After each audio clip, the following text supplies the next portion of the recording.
Freaka TV, Freak Up Studio, live. 2023 GSL Season 2. I feel amazing. I feel amazing too.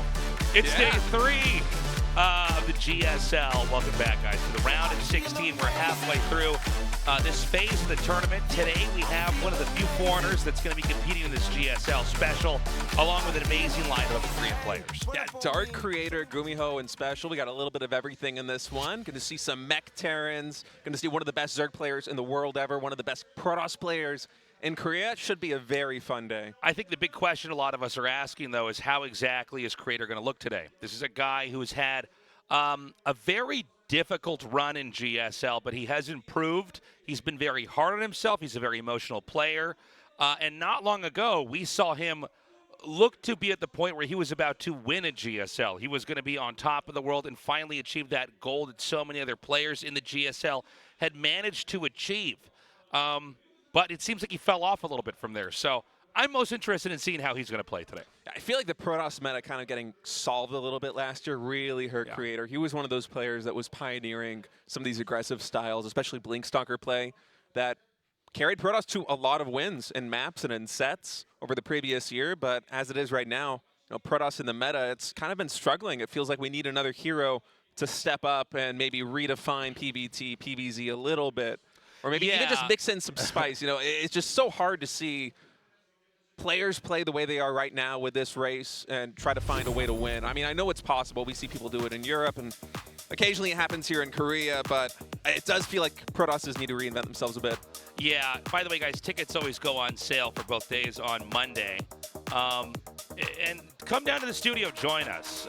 It is a lot of fun here, finally having audiences back, finally having the pros here in the venue. And, what a big victory, by the way, for the whole scene that, the community convinced Freaka TV to put this back in the studio, and here we are back to normal. Yeah, this wouldn't have been possible without the support from, in particular, the foreign fans, just showing so much love to the players here. And, of course, you can continue that contribution, patreon.com/GSL or on Freaka TV. Right. You can donate star balloons there, whether the site is online, offline, doesn't matter if the stream is going or not. You can always chip in. And, yeah, those replay packs, man. I mean, we've had some really good games. Group A, Group B both had, I feel like, at least one excellent match in every series, We had spectacular days every day so far here, and even last season it was really incredible. I mean, it does go to show you the game does stand on its own merit. And the players, they brought some incredible strategies and plays out. So, yeah, your support is appreciated, guys. We're already at 1669. That is cool. Yeah, man, getting there. It's halfway to the $30,000 goal. Of course, $30,000 will go directly into the prize pool. Everything after that will carry over to the next season's prize pool. It will roll over. Right. So, yeah, we appreciate it, guys. Only here on day number 3. And I'm excited to just get into these games, man. I can't wait. And Dark versus Special to start things off should be so much fun, it's going to be a tough one for Special, no doubt. Just kind of big picture of the GSL. We've had some of the very best non-Koreans come down in the whole world and play, and they don't get as deep as we really expect them. I mean, we're on year 12, getting close to year 13 of GSL. I know that we had, Jinro and in the first few, these Huck, these players. That was really a different time, but as time passed, we had, so many great players. Scarlet, No Regret. We've had Special many times. Estrella, Rainer. I mean, so many good players come down here, and they don't really get very deep. So I have my fingers crossed this season is going to be a different one. Special and Estrella, certainly 2 players who could do that. Yeah, and absolutely. We got 2 chances here this time, right? Right. Group C and Group D, a Terran and a Protoss. And Special in this group does seem to be an underdog. GuMiho coming off a fantastic performance at ESL Summer. Dark, one of the best Zerg players in the world. And Creator, trying to regain his form here in Korea. Become one of the top Protosses yet again. He has been struggling since that second-place GSL finish. Yeah, if I had to pick 2 to get out, I think Dark is an easy selection. I'll be shocked if he doesn't move on. And then with the other player, I'm expecting GuMiho to probably just eke out ahead here. Now, Creator could surprise us, and Special, you never want to count him out. But, you know, I've been casting Special in GSLs for so many years now, and he seems to be very consistent, which, if we're in the round of 16, is not a good sign, right? Yeah, Dark and GuMiho also my picks to advance in this group, but no Special. Maybe he's cooked up something good for us here. Wouldn't be surprised. This is a guy that comes in, it feels like every GSL, every ESL event, he comes up with new builds, creative play. I know when I used to ladder a bunch, he was my least favorite person to hit on the ladder because he wasn't a barcode. He was always Special or a major as he was back then. Yeah. I always knew I was going to get mech'd somehow. Like they're going to be like cyclones in my base at some point. It was just a nightmare. And that kind of preparation can be very bountiful here in a GSL. You know, if you have a bunch of diversity in your play, if you can show a wide range, switch from bio into mech, maybe mix in some cheese. Maybe he can advance.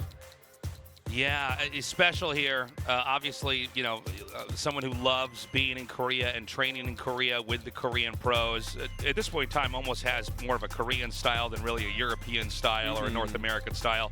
Although, obviously, he's originally from Mexico. But, you know, this guy has been in and out of Korea his whole life, even back at the early StarCraft 1 days, and has, you know, very much valued the Korean history, the Korean training regimen. And so here he is again trying to win the Korean tournament. He's a hard worker. Looks like the set's coming in. Royal Blood, Gresvin, and Neo Humanity will be the maps we play this best of 3 on. In a qualifier rematch, Dark actually eliminated Special from one of the qualifiers, knocked him to the lower bracket. We'll see if Special can mount his revenge here in the Code S.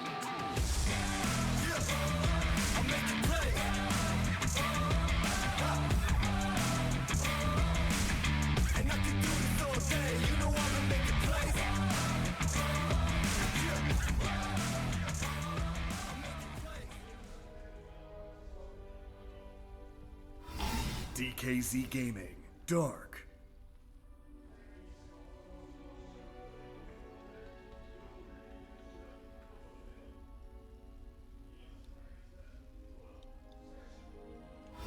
Psystorm Gaming, Special.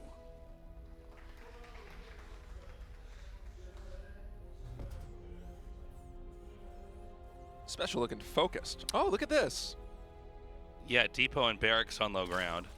Maybe Bjorn was right all along. Yeah, I was about to say, is this a page out of the Bjorn playbook? One thing with Special that's always been true, and Special was one of the guys that did start out in StarCraft 1. He was like competing in tournaments at I think like 13, like really young, and obviously good at games even before that. He's always had an encyclopedic knowledge of all Terran build orders. I've casted so many of his games here in Korea, overseas, and like, it's kind of crazy how many different builds he does have available. Now, that being said, he doesn't, he's not been a tournament champion as near as other players, I would say, that also seem to have that range, like Maro or TY. But yeah, I thought maybe this was going to be double racks at the entrance, like Bjorn did, and that it was going to be another moment where Special has yet another build he's mapped out. But instead, it's not the case. No, instead it's a double gas opening, so we're going to have a factory getting thrown down here, Tasteless. Very early, very late expand. Yeah, and the factory, by the way, not really hidden. I mean, you could see right over that depot and see where the factory is, so there's not, you know, and necessarily an element of deception if the Zerg were to come up there and look into the natural. Right, Zerglings could even walk up to that wall and scout it behind the wall, and so we'll see exactly what Special has cooked up for us as the command center will be thrown down here. As he be coming into the natural expansion. Non-stop Reaper production for Special. No add-ons on that barracks just yet, so maybe just some Hellion Reaper harassment very early. Going to be in the cards. And oh, he actually gets a drone. Nice pick there. Yeah. The grenade was very well placed. I'm actually surprised that Dark kind of blundered that a little bit. Usually you don't see this Reaper get that much damage done, but one drone feels kind of meaningful here in the early game, right? Yeah, I mean, we don't oftentimes see a drone ever go down, so it's always a little bit of a victory there. The second Reaper's going to merge up with the first. The third hatchery is coming down. And we do now, excuse me, we do now have a command center that's being made here. So a little bit of pressure onto the Zerg early on, but not committed to doing necessarily a ton of damage. Yeah, and we're Man, powering really fast here is Special. All these buildings on the low ground as well, as now a Hellion enters the fray. No speed in production for Dark just yet. Now, third of the way done now, and all these Lings already eliminated, so some drones are going to fall tasteless. A lot of economic damage coming out early here, as eventually these units will get cleaned up by the 3 Queens. Only 1 Reaper surviving, but killing all of the Lings. 3 drones as well, some nice picks there, and now with all the different add-ons that Special has back at home, you have to wonder how exactly he's going to use this, and it's going to be a Cyclone coming out. Yeah, this is interesting. You know, the expansion's late, but you're getting a lot of tools at your disposal really early on. And the fact that Special has already clipped off a couple workers, a couple Zerglings here or there, normally that's, you know, unremarkable because nothing's going to happen. But we're going to have a much earlier follow-up here with this, and that's going to be the Cyclone and the 4 Marines coming in here with a medevac. So I'm really curious how much damage this can do, because it looks like he's actually going to have even more opportunities to create with this. That's a very interesting building setup. I mean, I usually don't see Cyclones dropped with Marines in this matchup, and behind it, Special throwing down a 3rd command center. So, you know, he slows down his natural expansion, but he gets a lot of tempo.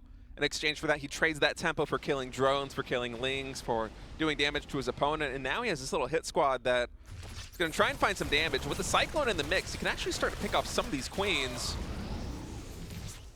Yeah, already a pretty good start here. It doesn't seem like there's going to be enough material in the hands of the Terran to ever force anything. He can basically land, but he's always going to get brushed away with the remaining Queens. Now the Raven's going to come out. This is a very cool build from Special. He's getting his 3rd command center, and Stim is finally started. But he's really keeping Dark on his toes. Yeah, the worker count for Dark has been very low during all of this because, you know, Special's opening, not only was it aggressive, but it's very hard to read as well exactly what he is gunning for here. And so Dark right now only sitting at a 6-worker lead. Not really what you want here against Terran this early on in the game. You would love to have, you know, double-digit lead if you can, as we see a lot more drones finish up. So he is going to be actually targeting the Queen. Seems like certainly not the play there. Does not end up killing a drone. So no value at all out of the energy used for the auto turret. But yeah, it's kind of a different approach here as far as development goes from Special. I kind of thought before I saw the 3rd command center that maybe he was going to lean into a lot of barracks later on and use the few swipes he's already taken at. Oh my God, that's close. Yeah, the few swipes he's already taken at the Zerg to maybe create something a little bit more damaging. But instead, he's going to keep harassing like he is with his drop here and have a much bigger push later on. Nice hit there, gets a lot of Lings, some drones as well. 5 more going down. So Dark, he finally got a sizable enough worker lead to be happy with, and Special just whittles him back down to the low 50s. And if that 2nd Raven was able to join up with its buddy behind the main base there of Dark, you know, I could see a lot more harassment potential coming out of Special. You could tell he was gunning for that, as this Raven instead is going to have to come all the way back home and get repaired. And behind all of this, you know, the building setup here for Special is looking really good. I think he might be on something like 5 barracks very soon, with 2 more finishing up. Already double engineering bay, 3rd command center is planted down. The worker lead is still less than 10 in the favor of Dark. Upgrade advantage right now, heading towards Special. So everything's looking really good for Terran, and behind it, Dark, he is going to throw down, I think, a macro hatch and a 4th base at the triangle 3rd. We're kind of getting to that point where, you know, we're going to see, can the Terran really make something happen with the Zerg in that 4th base development, or is Zerg going to be able to propel themselves into late game here? But, you know, I got to say, this is as good of a game as you could imagine coming from Special against, of all players in the world, Dark. And Dark is known for being extremely hard to ever overpower with a push. I mean, he basically doesn't die to pushes, to be totally frank. And so this is going to be a very interesting mid-game, because I think Special has a lot more opportunities that have been created compared to any other Terran we would see normally in a GSL, because of the unusualness of the opening. And the fact that, for the most part, all the little harasses he's done have done a little bit of damage. Yeah, he's found a lot of drone kills. Even now, it's 68 drones to 66 SCVs with Special on 3 orbital commands. So his economy actually a little bit better than Dark's at this point. And now that he's powering up on, I think, 7 barracks, you got to think that he's going to start to push across the map and try and find some damage. But Dark, you know, he likes those low drone counts, and he likes to be aggressive himself, getting centrifugal hooks. He's getting burrow as well, as Well, these Banelings are going to try and find some damage. But this leaves an opening here at the 4th base of Dark. Okay, here we go. Oh no, he doesn't notice it. He's focused on microing this army here in the front, so Siege Tank does get cleaned up. Marines hiding back. He is able to focus down those Banelings. This is pretty big, man. And the auto turrets are really nice. They're actually getting a lot of value. They're going to allow the Terran to kind of dive in once again under the cover of that. Now there's 12 SCVs that were killed earlier. The question is Special able to overpower him here? The Banes are going to finish. There's no tank in the back. This is a very interesting back and forth. Are there any more tanks with the push? I think there might be one. There's at least one in production right now, but this is almost pure Marine that's levying pressure here for Special on this 4th base. And right now there are more Marines, or at least for a moment, there were more Marines than Zerglings on the map. But considering the upgrades that Special has, you got to think this is a really comfortable spot for him. It looks like he's just focusing on leaving the Siege Tanks back at home to deal with the counterattacks that Dark is so keen on doing all of the time. So Adrenal Glands now coming in, but a third of the way done. Very fast hive here for Dark, and now we're ferrying some Marines into the main base. That's a lot of overloads that could go down, and at 122 of 144, Dark's gonna get supply blocked if Special's able to kill those. Yeah, oh my god, these Banes, they're gonna be used on the tank. Okay, hold on a second. This is a kind of wild situation. It seems like Special's actually doing it. Yeah, I think his momentum is just too high right now. Yeah, Dark has actually fought off like each little position, but Dark is really small right now. The supply right now in Army, it's basically double for Special, which means he could probably regroup and actually create that killing blow. This is amazing. Yeah, I mean, this is just him riding the momentum that he set up in the early game, right? With that harassment, the really fast 3rd command center powering up to 7 barracks. As there are 60 Marines now on the field, which is absurd. I mean, 107 army supply to 48, more than doubling the Zerg. And Dark, he's struggling to find a 4th base. It's still him on 3 bases. Oh, there's Burrowed Banes. This is actually so smart. This could allow... Oh, he missed it. He whiffed it. No. Oh, my God. Just got some latency there, I think. It was like over the backboard of the basketball hoop, man. That was too bad. Yeah, that looked like it was... That was such a whiff. It's like an axolotl trying to catch some food in an aquarium, man. It's like the 2-second reaction time. But I think Special might have this game. We see Dark, he's trying to go for a counterattack, but Special, he's almost maxed to the 120 supply of Dark. Another hatchery goes down. That's the 2nd hatch that Dark has tried to establish at a 4th base that has just been completely denied here, as Special kind of running a clinic on how to play TBZ right now. Very creative opening, really fast tempo. I loved how quickly he teched up and then just powering up. I mean, firing on all cylinders, fast 3rd command center, up to 5 barracks, double engineering bay, throwing down 2 more barracks, and then non-stop parade pushing like this. Dark never able to get a 4th base up, and you see him almost desperately trying to make something happen with a counterattack to buy himself some space, some time on his side of the map, but this hatchery's gonna go down. The hive's gonna go down as well if he's not careful. Unbelievable. I did not expect our first game today was gonna be Special actually overpowering Dark, not just beating Dark, but basically pushing, killing, crushing the Zerg that never dies like that. Wow, what a great play there from Special. That was sick, man. That was wild, and the build was very, very different. It had a kind of unusual tempo to it. Yeah, you don't really see double gas with barracks on the low ground like that. I'm and the sure. Factory on the low ground. Yeah, the factory. He got damage done not only with the first Reaper, but then he comes in. I think it was either 2 or 3 Reapers in a Hellion, able to get more drones. The natural and expansion. It wasn't a greedy opener either, and it wasn't a crazy aggressive opener either. It was like he sets it up to look like he's going to expand, but instead he has a pretty, you know, a not average amount of aggression, a little bit more than normal, a little bit quicker. He is getting, with each attack, a little bit of a lead. And then, you know, he doesn't go for a 2-base push. He goes for a 3-base push and just keeps having sequence of attack after sequence of attack. And eventually Dark is just squishy enough. He falls down. 2023 GSL Season 2. I don't know about that metaphor. Squishy enough, he falls down. I take that one back. He was very squishy. Squishy enough, eventually he breaks.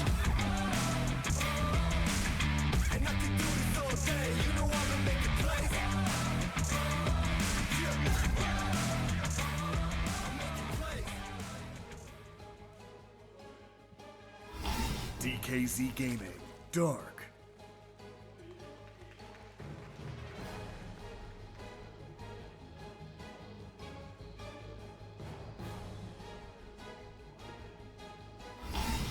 Storm Gaming Special.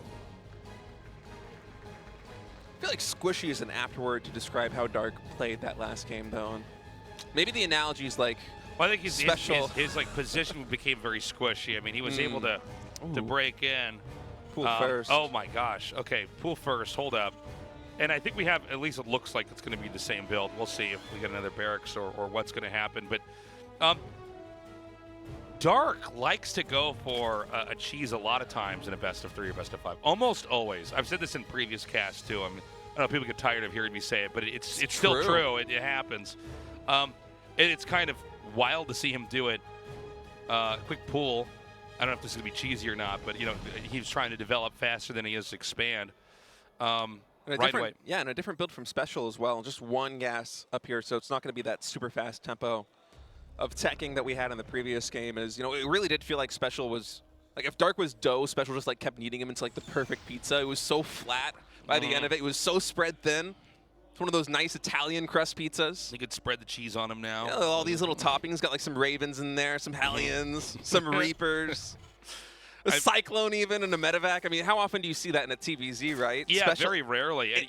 The reason why you don't, too, is that you get all your infantry out later if you do that. It felt like Special came in with 4 or 5 different sets of harassment tools over the course of that game, and every single one, except for maybe the Ravens, was able to find some good damage. Though the Ravens, they didn't really get too much done, but, okay, you don't get drone kills, but later in the game, you're going to have max energy, and it helped when he pushed that 4th base, right? Yeah. All those auto turrets on the low ground supporting the Marines, making up for a little bit of the lack of siege tanks that Special had, and it was really good to see. Really fun build from Special in game number 1, and mixing it up again here in game 2 with this faster expansion. Dark, although he went for the pool first, not super aggressive with it just yet. 6 lings in total, factory here on the wall, and yeah, more drones in production. So this is more Dark just playing safe. Yeah, I guess I had a bad read on that, actually. I thought he was going to be... It's hard to tell when the pool gets thrown down before hatchery what exactly it's going to be, right? He might have suspected that, if these guys play 100 games, Special does not win that many of them with a push like that, and so that maybe he's trying to preempt the fact that Special might want to just do a proxy racks. One of the more common things to see in a TVZ, if the Zerg is generally considered to be way better, is that if the Terran does win in the first game, a cheese is so likely in the second game. That's because that's one of the few rushes that even to this day still will work against some of the best Zergs out there. That's how I always console myself when I lose a best of 3 to somebody, when like the deciding game was a cheese. It's like, yeah, he was scared of me. Yeah, he knew he couldn't take it. Yeah. I'm getting flashbacks of playing Flash at IEM New York. I got it to 1-1, and then he just proxy factoried me, and I died instantly. I'm like, yeah, you were scared of the macro game, man. You knew you were going down. That's fine. I get it. I actually respect it. By the way, quick third CC here. So this game is so different than what we have right now. Yeah, Special's really leaning into the macro as opposed to the harassment in this one. I think it's just the lone Reaper on the map. 2 Hellions are in production, so eventually he will have some buddies. Maybe around that time that 3rd hatchery is finishing, he should have an opportunity to potentially get something done. But Cloak Banshee. Oh, is it going to be Cloak Banshee? There is a Banshee in production, so a little bit lighter on the harassment is Special, just really focusing on powering up back at home. And maybe that game 1 is a little bit of a confidence booster for him, because he really just did feel like he was out macroing Dark. And a lot of that does go back to, how much momentum he got from the harassment in the early game. But yeah. And the macro was so good. It was really good, and all the harasses came at kind of weird times. The Zerg has to know, it's like driving a stick, right? Like, you have to know, like, when you're actually, like, what speed the game's going to be in. Like, when are you making drones, when are you not? And all those attacks kind of came at the weird moments when you think you're cruising, but you're not. I like that analogy, like driving stick. I've never heard that to describe droning. Droning versus making units. Well, you're making them, then you're stopping, you're making a bunch of other stuff, then you make a bunch of drones. So 4th command center underway? No, he did not. No, it's a 4th CC. So it's 4th command center before we're adding any additional barracks here for Special. So he's just playing the map control game. Okay, I almost feel like this can't even be a build. Like throws down another command like center. Like 5th CC. Well, hold on. I see what this is. There it is, the 6th. It's just going to turn crazy. 2 of them into planetary fortresses. That can't be it. Yeah. Super saturate the bases, man. This is a cool build. Special, he really does cook up something special anytime he plays in a series like this one. You can tell that he has a lot of thought that came into this series, a lot of preparation. And not afraid to shy away from showing his builds too. You know, there's another Terran and a Protoss in this group, should he finish this series against Dark. So he doesn't really need to hide anything. All of his TVZ tricks, he can just bring all of them out right now here in the round of 16. And what a cool one. Fast 4th CC. The scary thing is he's doing this against Dark, who loves timing attacks, who loves being aggressive, who loves just killing nerds. Yeah. I mean, this is wild. And I mean, 3CC is absolutely, it's common at this point in time. There was a period where we were like, wow, is that really possible? But 4CC is on another level. How soon do you land a 4th CC? How soon can you land a 4th CC, right? I mean, the problem is most of the time, you know, the danger with a 3rd CC, especially when people are still labbing these builds out, is like, okay, well, do you have enough to mine from 3 bases and not just have them run in there and kill you? But, you know, with that point being made, Dark has just been macroing. So, yeah. like, you know, we're at the point where, you know, I don't think Zerg can really do anything if they wanted to. I mean, let's say that he had gone for like a Nidus network as the 4th CC started. Yeah, then, I mean, maybe you just killed him, right? But that didn't happen. Yeah, if there was some big bust that was coming from Dark, I think it would have been an opportunity here for Special. But, you know, maybe Special just with the 6th sense after winning game 1 is like, okay, Dark, probably not going to gamble with the cheese here in game 2, or at least not a mid-game cheese. So if I can, you know, navigate the early game safely and Dark doesn't do anything too crazy, then maybe I can get away with some greed. Because usually from Dark, if we see him in a Best of X series come out with some kind of crazy all-in, nice catch, by the way. Yeah. It's going to come early in the game, right? You know, these little catches, though, I mean, that, you know, I don't know why I can't talk.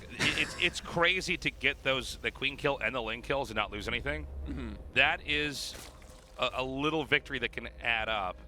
And TVZ, when you win, a lot of times it is death to the Zerg by 1,000 cuts, right? It does feel that way. It feels like Terran just keeps almost losing trades until they have too much. Yeah, and then eventually you go, oh, wait a minute, Zerg just doesn't quite have enough. Another good pickup, doesn't really sacrifice too many Marines. He relocates, and he could probably kill off a few more Lings here before he has to pick up again. Yeah, just conservative here. Whips those up nice and early, and wow, he already plants it on the 4th base. So I don't think Zerg even knows about the 4th base, by the way. No. So there's issues here for Dark in that it's possible, and we'll never know, right? But there are assumptions that could be made here about where Terran is at. Terran, by the way, is actually surpassing Zerg in supply, which is unusual. Yeah, and Dark is in trouble a little bit right now. Centrifugal Hooks is only about halfway done, maybe 2/3 of the way done right now. And also these Banelings are not going to be able to morph it. Oh, there's Hellbats guarding the siege tanks. This is a fantastic angle here for Special. Almost no Banelings to be found. They're all Slowlings trying to come in, and although Dark will be able to clean this up, I mean, that was a relatively cost-efficient trade here for Special, who's now powering on 4 bases, retains his supply lead, and he's confident enough to keep moving. We just missed the Burrow of Banes. Okay, it looks like we caught it on camera right after that. That was really important. I even missed those Burrow Banes, man. I was hyping Special up too much. Well, I mean, this is a crazy game, right? Zerg has not even confirmed the 4th base, again, because Zerg probably assumes a 4th base. Maybe the command center has started now in the main or somewhere like that. So that Baneling explosion, that was pretty big. It was a nice trade out. That's going to allow Dark to get back on his feet, but Special's growth is still there. I mean, he's still neck and neck with the Zerg here. Yeah, but his economy actually is better right now. You know, up in workers, also 4 orbital commands to just the hatcheries here of Dark. And, you know, Dark, this is getting to the point in the game where he likes to be really active on the map. He's getting his Hive Tech 2/2 about to be done. +2 melee weapons will finish before +2 armor here for the Zerg player. And Special, you know, I'm liking this still. He has that 4th base as of yet unscouted. I think now that sensor tower is down on the map, Dark absolutely knows there is a 4th base, but he doesn't know when that was thrown down. He doesn't know Special's economy is as powerful as it is right now, because at 77 workers, Special's basically at a full 4 base saturation. Yeah, he doesn't need more workers. And, you know, Zerg's not done with developing here. Zerg's still, you know, on the defending side of things. We've got a lot of Lings coming through. But, you know, this isn't quite the number of Lings that you need to kind of get anything done. Meanwhile, the push is going to continue on. He's got the Marauders down here in the front. Really good kiting from Special. Yeah, plus all those earlier attacks just kind of stymieing this creep spread next to that triangle third base means that Special can do a lot of micro off creep against these speed banelings and still get good trades. He does lose 20 workers here. The Lings in the main base actually getting a ton done. Yeah, and the Burrows, and it's really smart because there's a chance Special just doesn't have his screen over that area and may assume that those units have been killed off. Yeah, very likely, in fact. Ooh! Nice hit. Yeah. A lot of Widow Mines now on the field, so that's going to be the main AoE damage. Oh, Special did He's so on top of it, yeah. Because, you know, what can happen is if those aren't killed, they can unburrow and turn into Banelings and just blow up all your workers. Oh, actually, I might be outing myself here. I actually don't know if burrowed units show up on sensor towers or not. I wonder if that's how he knew, or if he is really just on top of it. I'm sure. Like, I'm a Protoss player at heart, so I don't know this incredibly niche thing that you only know from the Terran's point of view when you're playing the game, right? Can happen, man. Well, he's going to push down here now. He's maxed out. And so he's going to come and wrap around. It looks like he still wants to get this base. That's the, as you would call it, state the triangle third. Mm-hmm. But like this is kind of scary. It's a lot of links for Dark, but there isn't much more than that. Yeah. It's just a handful of Banelings. I mean, 16 in total. This fight's happening off Creedus. Could be some nice Widow Mine connections there. I'm actually surprised Special isn't just burrowing and stimming away. All right, let's see how these Widow Mines do. I feel like this should have gone way better for Special, but he didn't have all of his stuff together. Yeah, it was a little bit split. It was literally like, yeah, like a parade of moving across the map. Like there was just nothing quite, you know, here it kind of, you want your stuff chunked together and then nicely spread out. Oh my God, he's going into the main. Yeah, 4 full medevacs coming in.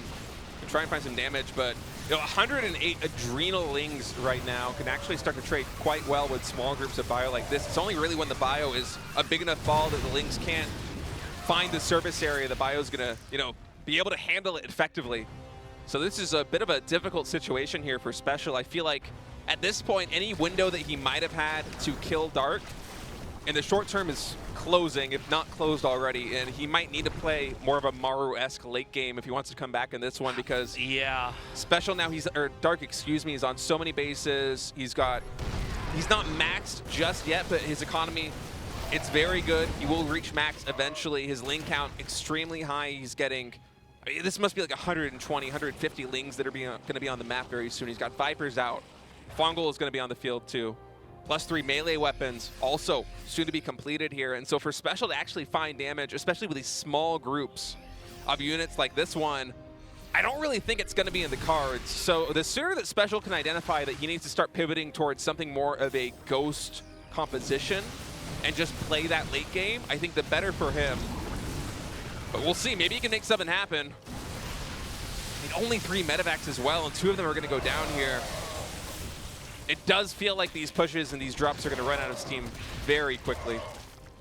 Yeah, and what you were saying earlier, the fact that, like, you know, it seems like we're kind of past the point where Special had an edge and he basically have to play like Mara from here on out, I think that's 100% right. Doesn't mean that he can't win, but this is kind of Dark's game. This is what he does. He's very, very good. He's very clean in these kinds of games and basically playing them out. And he's going to just keep pushing forward here. 143 lings on the field, 40 more in production. Ultralisk Cavern. And Fester's also going to be on the field very soon as well. And Dark really likes to get these Ultra Caverns out here. And, you know, he uses a lot of times to just kind of sustain in his fights, especially when the Terran finally gets to their turn to push out. Bit of huge trades over here on both sides. We're going to have to wait a little bit before they can max out. But important to note that Special is really spending all of his money right now. There's quite a big bank. Well, there was a second ago. It's now down to 0 here with Dark, so I would assume he's probably started those Ultralisks. All these changelings just chasing the army. I know. You know, it's funny. You can see that Special does not want to waste APM on that, and so Dark's just like right-clicking them on top of the units and making them run with him, so he can basically just see what's happening. It's a funny quirk about Special's play. I don't know if all his games are like that, but normally you just see them gun down all the units there. Special seems to just ignore it. It was also just so many changelings as well. Usually it's just like a couple, and you're just like, okay, I'll click on these 2, but it was like 12 of them. Well, to be a Marine on the ground and get the uncanny valley of like, guys, you guys don't see these. These are not real people. Why aren't we killing them? Give me the order, please, Captain. Here comes the drop right over here. And I don't see a whole lot to defend, so we're going to see a lot of these workers probably fall here. I mean, these are nice drops for Special, especially that Widow Mine picking up 9 more drone kills, but Dark can easily replenish. And as far as unit composition, is this insane fungal comes in. Also with the Ultras. I mean, Special, he hasn't really added any nuance to his composition, and what feels like the last 5 minutes has just been, Marine, Marauder, Medevac, Widow Mine. And I think at this stage in the game, that's when you need to start adding in Ghost. You need to start getting some siege tanks, because otherwise it is so difficult for you to actually be able to make something happen. But he's just committed to stick to this lower tech composition, and maybe he will be able to find something, but I'm getting increasingly concerned, especially as the Infestor count is inevitably going to grow. I mean, Dark is just consuming the map right now. It's wild, too. I mean, I think Special really had a couple moments early on where he could have done this, but this is really the game that Dark always wants to play. And he's so good at outlasting his opponent. And Terran really, for as long as this game has gone on, doesn't have a lot of expansions that are very easy to just take. It's going to be difficult for him. Absolutely, and you can even tell like the mineral gas bank is almost never going to fill up here. There are 3 Vipers on the field. It's still just the 1 Infestor. But Dark is so good with those, as we've seen in countless GSL Code S's, finding the mighty fungal on big groups of bio. And when you have an army that looks like this, for Special, if you're clumped up like that, I mean, one bad trade could be just game-ending. Should it go Dark's way? And Nidus also being thrown into the mix. Yeah, well, he'll probably use this to put a Nidus Worm inside the Terran's main. And then it's going to be, he might even make 2 or 3, even we've seen that before as well. And then he'll just use that to generate pressure there while he can hit the bottom bases as well. Now, there's a pretty ambitious expansion that's been taken here just shy of 6 o'clock positionally on the map. Special kind of expanding to the most outward base in the bottom, because if he has that under control, he can expand behind that to the bottom left of the map. Another engagement here. The 12 o'clock position as these Marauders get trade out. Those Marines with no medevac support gonna have to retreat back home, but it's a lot of Lings on the minimap flooding into the triangle third base here of Special, as we might have a little bit of a base trade.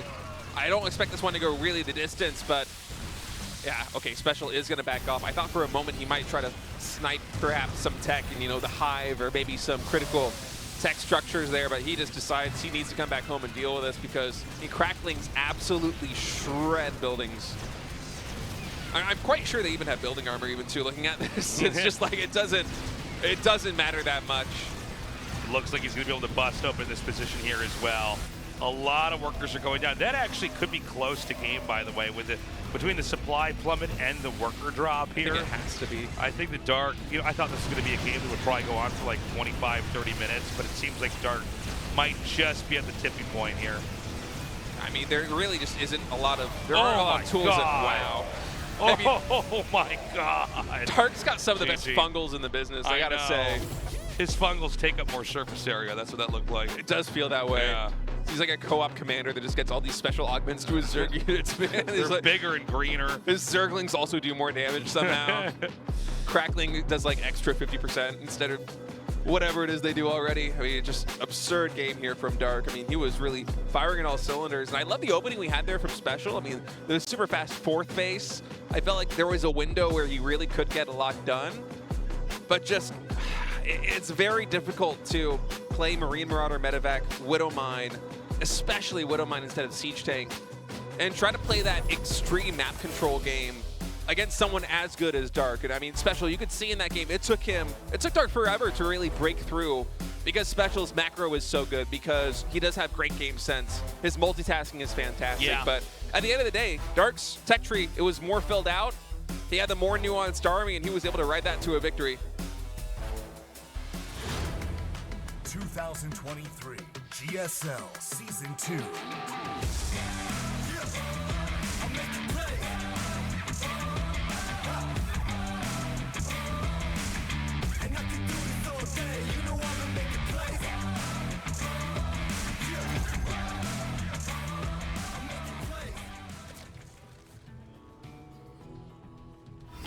DKZ Gaming, Dark.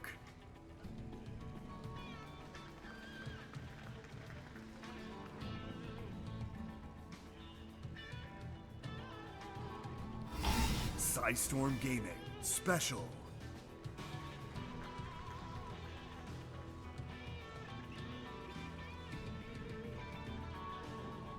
All right. Well, again, we have the barracks thrown down here at the entrance to the second base. I'm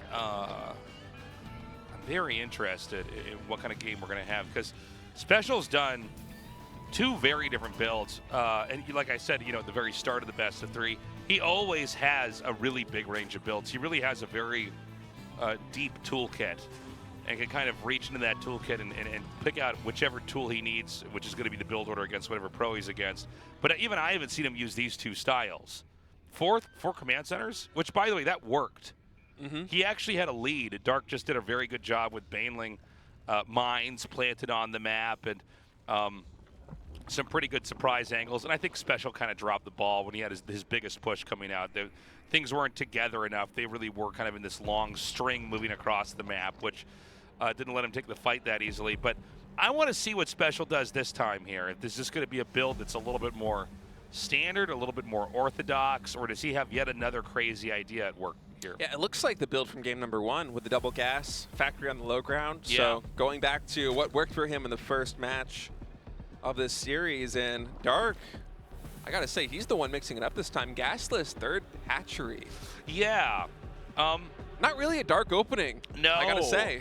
No, it's funny, too. I wonder how this build from Dark copes with the early pressure. I'm sorry, did the factory start? Yeah, it did. I thought for a second it hadn't started. I was crazy. So, yeah, I mean, how exactly does this build where you get your gas a little bit later? How does it deal with some of the pressure that can come here? Oof. He's going to get away, too. Yeah, Dark was so close to getting the surround on that Reaper. He's brave. Yeah. He knows that timing on that Queen, too. Where's that drone? But yeah, I'm curious to see how Dark's 3-hatch play lines up against this build from Special. Once again, he's going for the 3 Reapers. Hellions are already in production. Starport also underway. Later Command Center actually proxying the Starport this time even.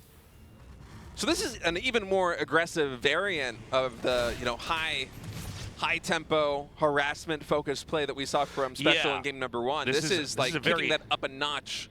Yeah, it's a very accented version of that. This is like very cool to see. Because, yeah, things are going to start up even a little bit quicker. And it already was a kind of weird build. Does he have confirmation of the hatchery at the bottom center? I don't think he actually went down there. Does? He might have glimpsed the creep spread with a Reaper in the natural expansion is what I'm wondering. Because it does spread a little bit faster from those hatcheries now, right? Yeah. What was that in production from the... oh, it's a Liberator. It's a Liberator. Okay. Makes like a Viking. Just like kills an Overlord. It's like the worst build of all time. I'm like, wow, that Viking got there like, 6 seconds faster than it would have otherwise. Liberator is going to be a nice addition with this one. Fortunately for Dark, he has Queens. He can just shoot that Viking down as he would have anyways. So he lands it and fights it with the Hellions and with the that's Reapers. Right. Yeah, so Dark has paved the way by mining these gold minerals into this third base, so defense there will be considerably easier, and I guess this is what he was gunning for all along here with this fast third hatch, and a build going for double gas now at like the 410 minute mark. It kind of reminds me of the Ice Fisher build. I don't know if you remember this. I don't think it was ever really popular in Korea. No, what is the this? Ice Fisher spin Yishua way back. I think it was like Wings of Liberty or Heart of the Swarm came up with something that got incredibly popular called the Ice Fisher, where he would go 3-hatch, no gas, just like this, and just play extremely queen heavy. And this was way before queens were the meta. Yeah, he was ahead of the curve on this. Now everybody makes like 9 queens every TVG. Yeah. But I just reminiscent of that a little bit. I'm getting kind of nostalgic here, especially seeing this from Dark. Name here too. Yeah, it's a very funny build name. Yeah. I don't know why he decided to call it the Ice Fisher, but any OGs that are watching GSL probably. I mean, ice fishing is literally where you cut a circular hole in the ice, right? And I've done it. Yeah. Okay. Yeah, I've gone ice fishing. Yeah. That's so funny. Well, I mean, the Liberators are still doing some damage here and there. Big dive coming in from Special. Nice ramp block here from Dark. Feels like a Brood War game with just a couple of units just completely stymieing Special's pathing in the main base, but eventually he is able to work his way in. A lot of Reapers, or not Reapers, excuse me, drones going down here, 8 in total. But Dark, you know, behind this, although he has lost a lot of drones, keep in mind, this was a very macro-focused opening from him. So despite being 9 drones down now, he's still up 10 workers overall, now 53 workers to 39. He got a lot of queens back there. I don't know the exact amount, but I think it was 3 or 4 were killed. Yeah, Liberators absolutely shred like anything on the ground, really, in the straight-up fight. Yeah, you can see the queens felt like they had to commit into that area. He's going to get a few more drones in the meanwhile.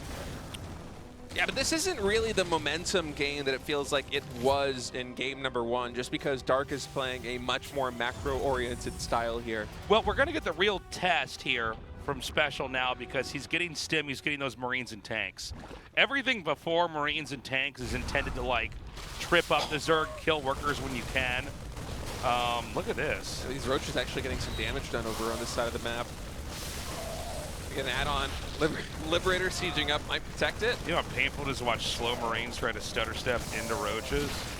It's like some of the slowest units in the game. He's like a slowling joins the fray too. And then we just have a queen off creep slowly right into the fight. I'm like, ugh. It's like a zealot somehow warps in from like creator's side on the stage. Just all the awful slow units just moving around. Yeah, I think Dark would have loved to get that reactor, but instead decided he had to trade out with those Marines. You know, at the end of the day, you know, the harassment now, we're kind of in a lull here as Special is setting up this third base.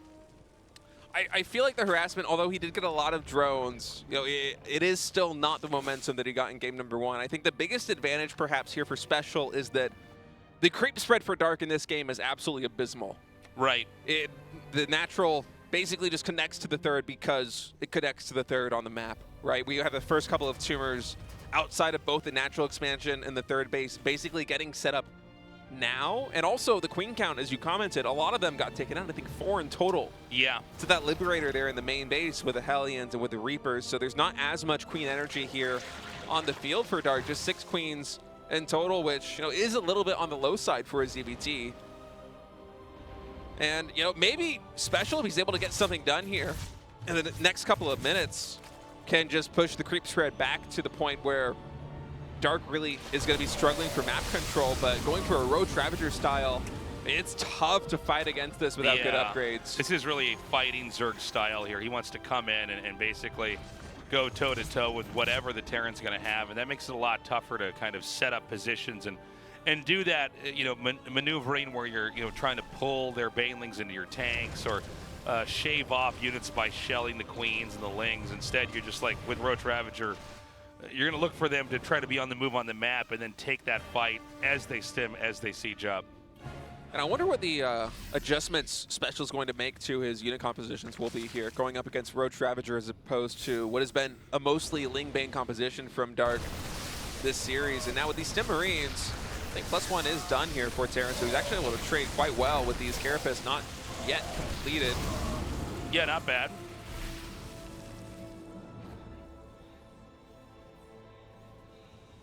And Special's equalized in worker counts. I think he does have that 4th orbital also right now sitting between the natural and the third base. Or at least it will be completed very soon.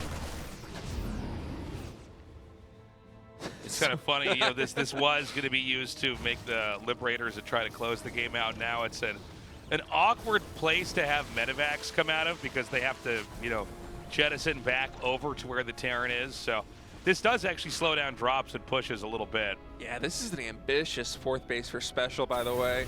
He's going to try and get a planetary setup right there. I think Special still has a lot of the same plans in this game that he had in the other games, which is you still need to basically beat the Zerg before they get too big, and so I think he'd prefer to have a close expansion that can be used as a launching pad for attacks instead of a, oh, hold on, oh yeah, God. But against Roach Ravager like this, I mean, you might be spreading yourself a little bit too thin, as Dark just absolutely overwhelming on both sides here. The third base and busting in, knocking on the door of the natural expansion. All these siege tanks getting cleaned up. The bios are on point. Is that just game? I think it is, actually. Yeah, this is just too much. And clearly, you know, Special unable to kind of, you know, do the same kind of crippling damage early on. In fact, quite the opposite. Dark not only ready to try to fight a push that would come out, but also ready to clobber a Terran before their push even starts. I feel like Special maybe needed to camp a little bit more on these 3 bases and, you know, just try to hold on, because Dark, especially when it comes to Roaches and Ravagers, this is a guy that does not mess around. He will just kill you if he gets the slightest chance. It's now a maxed supply surge to an 88 supply. Terran player, this planetary, not long for this world. I think Special right now, just kind of digesting this loss a little bit is... Yeah, well, I mean, it's, you know, it's been one hell of a run. I'll tell you, this was a much closer and better best of 3 than I thought we were going to have to start this off. But ultimately, Dark proves why he is regarded as the better player, and he will move on to the winner's match. Of course, Special's not knocked out. Special has a moment to try to fight for his survival. That will be in our 4th best of 3. Sorry, our 4th best of 3 today. Great series, though. I got to say, Special really showed up, especially in Game 1. That was a fantastic match to watch, and, you know, I'm feeling good about his form. I think he might be able to get out of this group. We'll have to see. Dark advancing to the winner's match now, as good as ever. Yeah, this was a cool series. I got a lot of great ideas here from Special. He did that in the matchup. I think we kind of thought no matter what he was going to lose. The question is, how does he do in the other matchups? Time will tell. Up next, GuMiho versus Creator at TVP. You don't want to miss it. We'll be right back.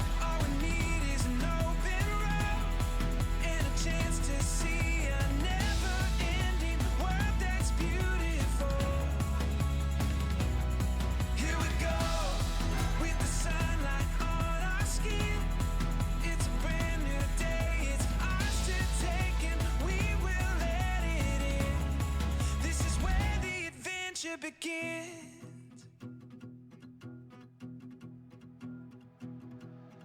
Every step, writing stories that seek to be read, taking hold of the moment as we discover every color filled with wonder. Now we finally see we got everything we need.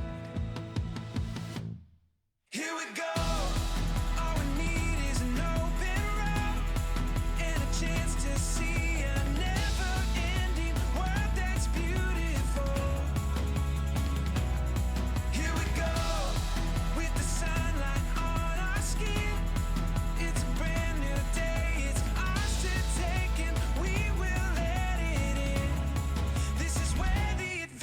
Begin. Here we go.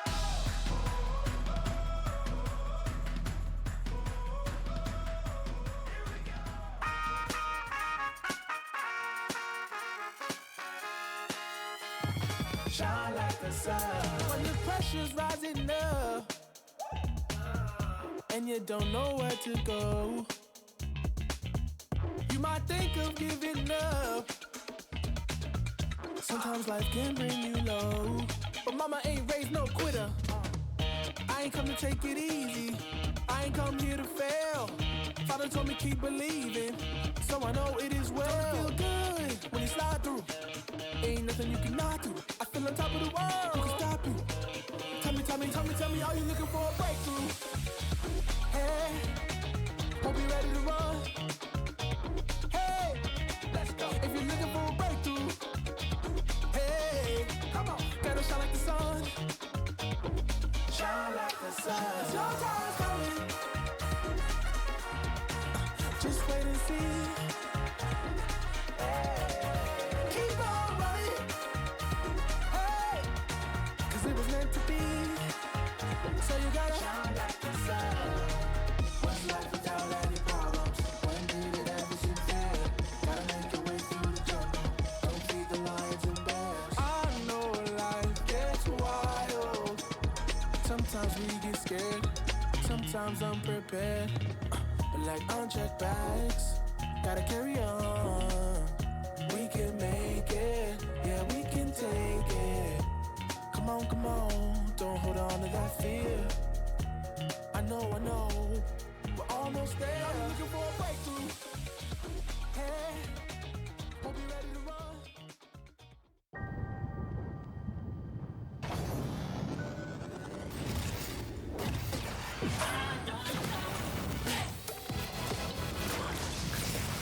우주급 텐션, 최고의 토킹, 핫식스 토킹.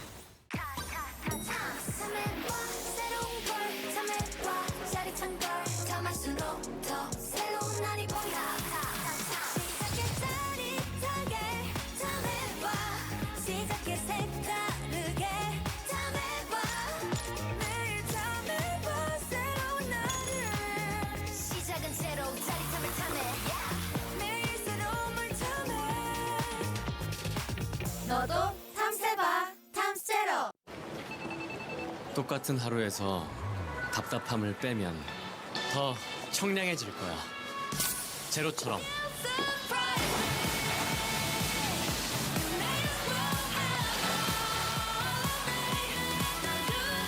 우리 없어도 되는 건 빼고 살자.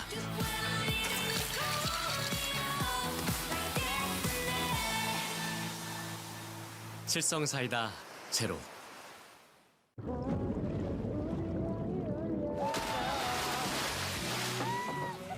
여름이 왔다. 마음껏 청량하자. 청량한 순간에 언제나 칠성사이다.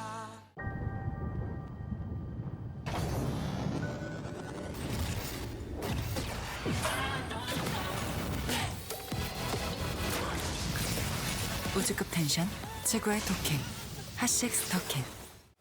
Round of 16, Group C. Dark. Special. GuMiho. Creator.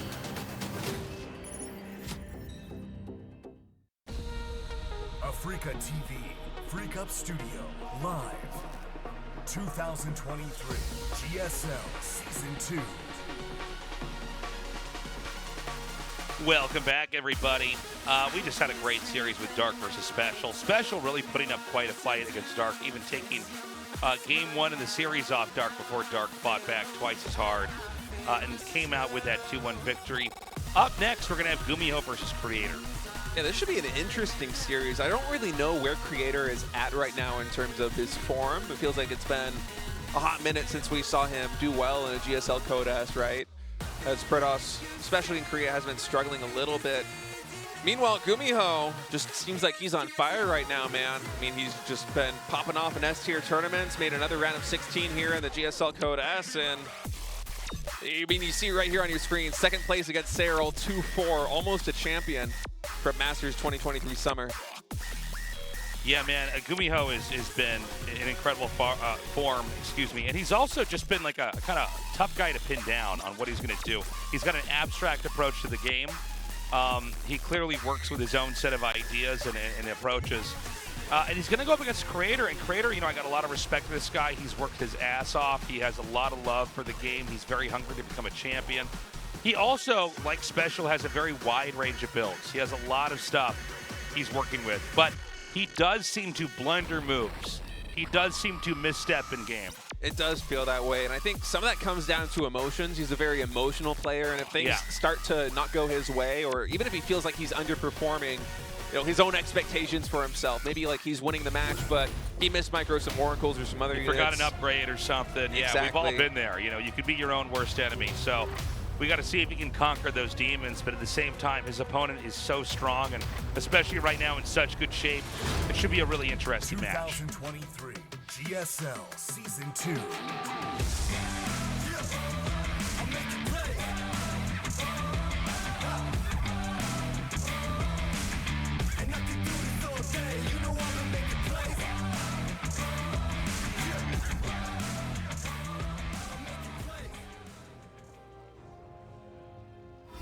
GuMiho.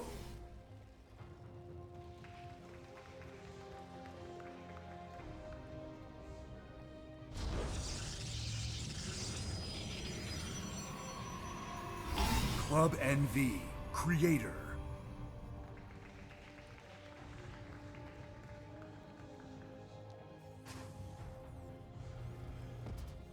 I like those glasses. I feel like they might be new. I think they are. They seem like the same shape as before. I was thinking that. I didn't say anything, but yeah, I was thinking that in my head. It looks like the same shape, but a better material. I'm gonna have to run downstairs after we finish GSL today. Hey, it's SOS. SOS. All right. Wow. Well, that's cool. There's a face we haven't seen in a while. Of course, SOS did retire many years ago by now, actually. One of the best to ever do it, I gotta say, man. Yeah, I think he definitely retired when he was on top too. You know. Yeah. I think. You know, he especially for the race Protoss, there's few that ever did anything close to what he did. I feel like he encapsulated the Protoss race more than anybody else. ever had or possibly ever will. Well, I in think StarCraft with 2. SOS, I think he was just able to kind of navigate that race and use the kind of odd features about it. He was never rigid. He was always inventive. He knew when to do crazy cheese. From Hong Kong, welcome. Creator, find some creator support in the audience here. But yeah, he always kind of knew how to play. I had this quote that I said a while back, but I was very happy when I said it. Is like, some of these guys play music and they know all the notes and the build, but he plays jazz. Like, he can kind of improv it. He can get into a game and it can be weird. He can see something and know, a very kind of instinctually figure out how to handle himself. He also could prep some insane builds that he'll only be able to use once ever and then never bring that back out again.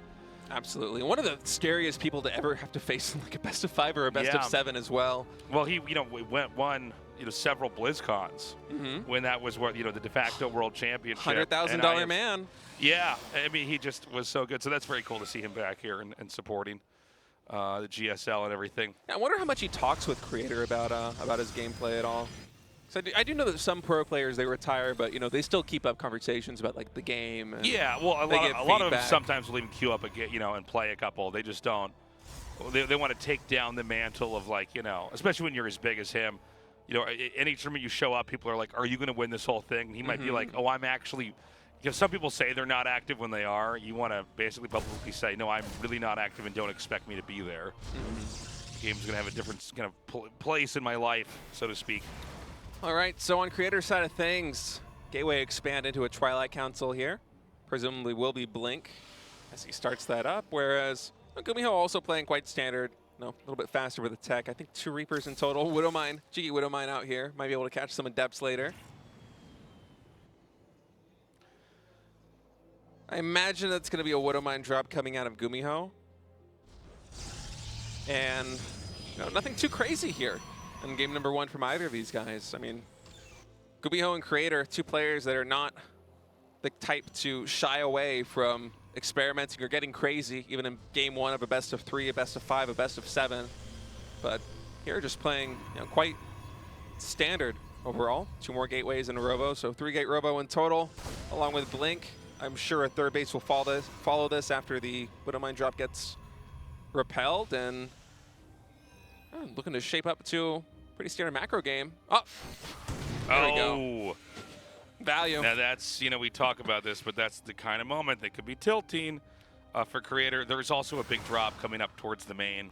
Oh, he's also losing. He's baiting that Adept away a little bit. His probes are not mining either. Yeah. He pulled him away into the range of the shield battery, and GuMiho's doing a good job of kind of giving Creator the runaround right now, as this Adept is also going to get caught. GuMiho's actually going to grenade him into the Widowmine. All right, and okay, so Creator does catch this Widowmine drop in the main base. Medevac might be able to get away. Oh, Blink is done. He's been chrono boosting that one, so this should be a nice cleanup here for Creator. Great control here from Creator. Yeah, actually very well done. I mean, the idle time, it does hurt, but only 2 probes in total going down. You get the Medevac and 3 Widowmines. That is a win for Protoss, absolutely. Dude, bouncing the Adept in the range of the Widowmine, though. Yeah. That is cool. I wonder if the Adept, okay, so it's dead. I don't know if it actually, I think it did kill the Widowmine, because it was still recharging, so it wasn't ferocious. Yeah, I think the Reapers might have finished still been it off. vulnerable. Yeah. That was a very cool play, though. Love watching guys like GuMiho do stuff like this. Like some of the quirky moves they can come up with are just so cool. That wouldn't occur to me to like grenade it into the Widowmine.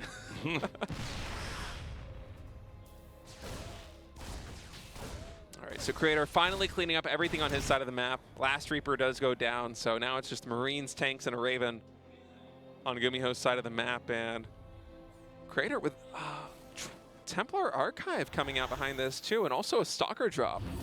Okay. How much do you think this is going to kill Tasteless? Probably not a lot. Yeah, it was, if you were a betting man. That's right. It would have been a good one.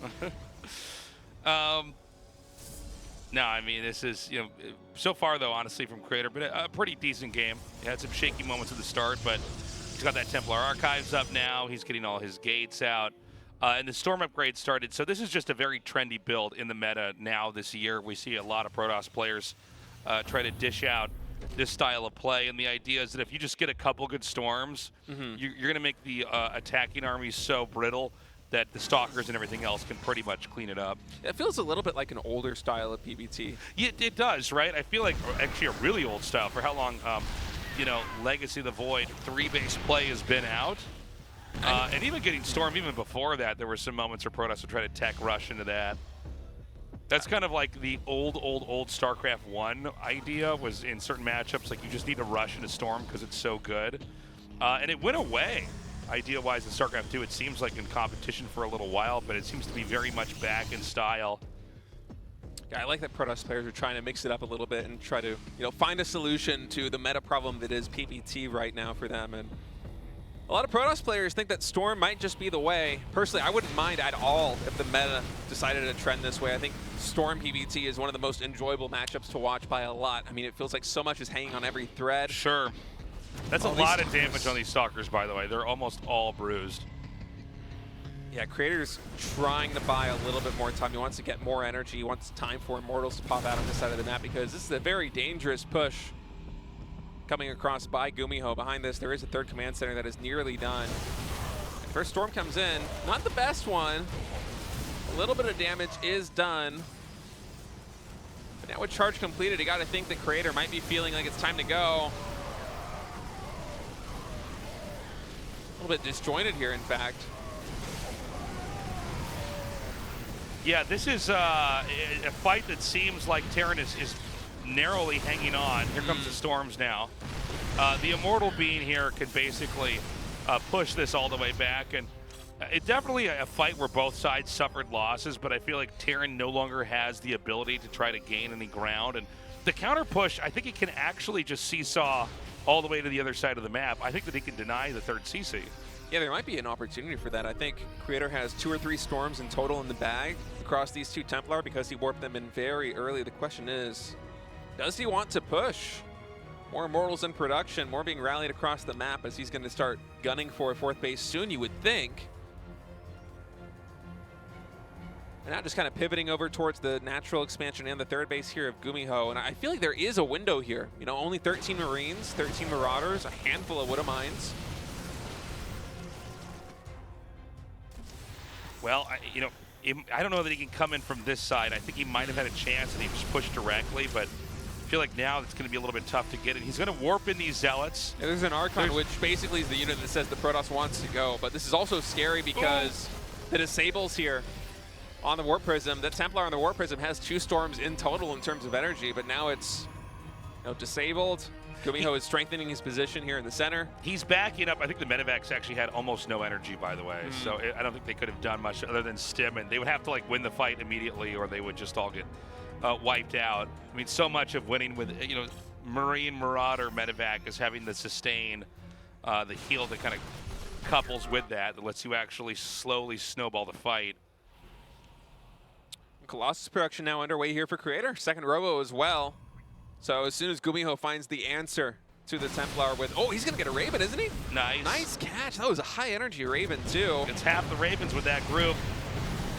All right, Warp Prism coming into the natural expansion will get taken out there by the missile turret as he doesn't have the best passage, but still able to find some SCV kills. A little clumsy by Creator, you know, just he doesn't, you want to have the Warp Prism stay alive so you have the option to really warp in if you see the Terran's not committed, but this is going to be cleaned out in no time. He got a Ghost. 9 SCVs and a Ghost. I mean, even though it was a little bit clumsy, this is absolutely worth it for Creator, even with these Zealots coming into the 3rd base. Just stepping right on that Widow Mine. I mean, Widow Mines across the map, especially once the armory is done. So annoying for Protoss to deal with. There should be 3 Colossi in total for this push. Thermal Lance also about halfway done. You know, the fact that one of those Ravens, especially the high energy Raven, got sniped by these Stalkers earlier in the game is so good here for Creator after pivoting into Colossus tech. So, you know, with 4 bases up here for Protoss, this is looking pretty good for Creator. He's getting the Colossi, like you mentioned, State. He's going to have the splash damage to pair with that. And, you know, so much of the matchup from the Protoss's perspective is getting enough types of splash damage that, you know, when the Terran army comes out, the way that pathing works, things group up so much that splash damage is, it's so pronounced in the game that that's kind of what you want to rely on. But there is counters to this here as well. Ghost could EMP Templars. At the right angle, certainly Marauders could charge into the Colossi and pick them off if they're not positioned correctly.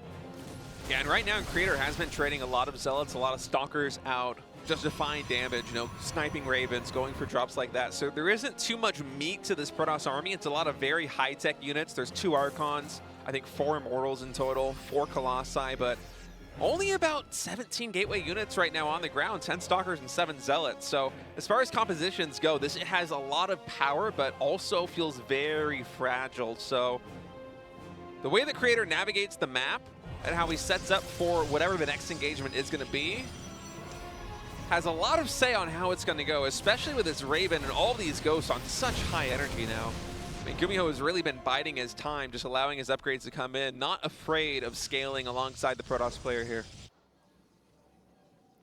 Yeah, and the game overall has actually quieted down quite a bit.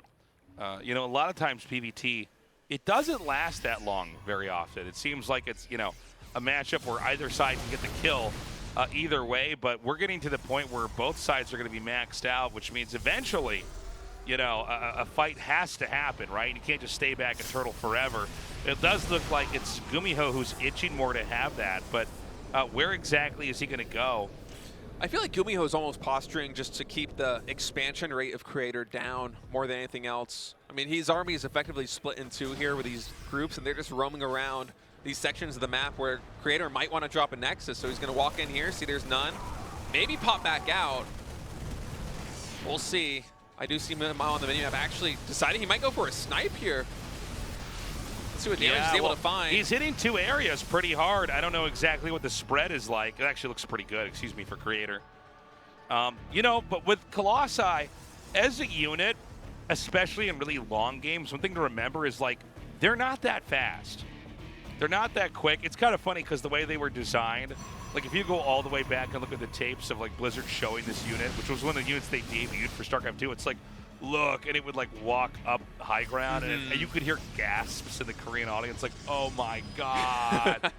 It was very War of the Worlds when it came out. It was man. like, It was whoa. sick. But then if you like look at the way it's used now, it never really does that. It just kind of stands on top of your army. Ooh. So it's not that quick, and so you can kind of just take advantage of that as Terran and kind of stay nimble, stay quick, and just keep hitting these different sides. And by the way, continuing to grow along with that. Yeah, GuMiho has just been powering up so heavily on these 5 bases now, excuse me, as he sets up another orbital command. And with all these CCs, with nukes also underway, it feels like GuMiho is starting to pivot towards a truly late game composition now, double digits in Ghost, and watch to see him start to trade out some of these lower value units like the Marines and the Marauders as he's building this bank. And nice catch here. Shield batteries with an overcharge should be able to deal with this quite effectively, but GuMiho, he's just gunning to try and find some trades for these bio units that are diminishing in value, and there is a Templar here, 2 Storm. But with Creator at 191 supply, it's a little hard to find the units to warp in, right? 3 DTs will be the answer here. Yeah, I mean, it always is a problem, right? When you've maxed out, is that if they drop you, you don't have any way to warp stuff in. Nuke coming in now at the 4th base of Creator. I am worried that Creator waited too long to be active on the map. And I feel like now he's sort of stuck against a GuMiho that is always ready to circumvent whatever Creator would try to do.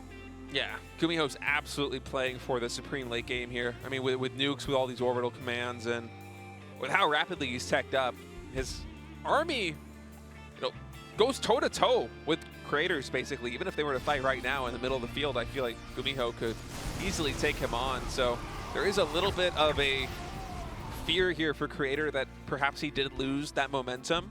He did lose any window that he might have had to really stop the growth of the Terran player, because I'm looking at the minimap right now and I just keep seeing all these little blue squares that are command centers just everywhere on the left side. And once it gets up to this extreme amount of, you know, double-digit orbitals potentially, that's when Terra can start even trading out SCVs to make their army even more powerful, something no other race can do in this game, as yet another attack nuke strike comes down. Actually here on this base, the 5th base of Creator, as this Nexus will get sniped. And oh no, is Creator going to walk into this one? Not sure he's aware. He didn't pull away any probes, and Yeah, that's some big damage.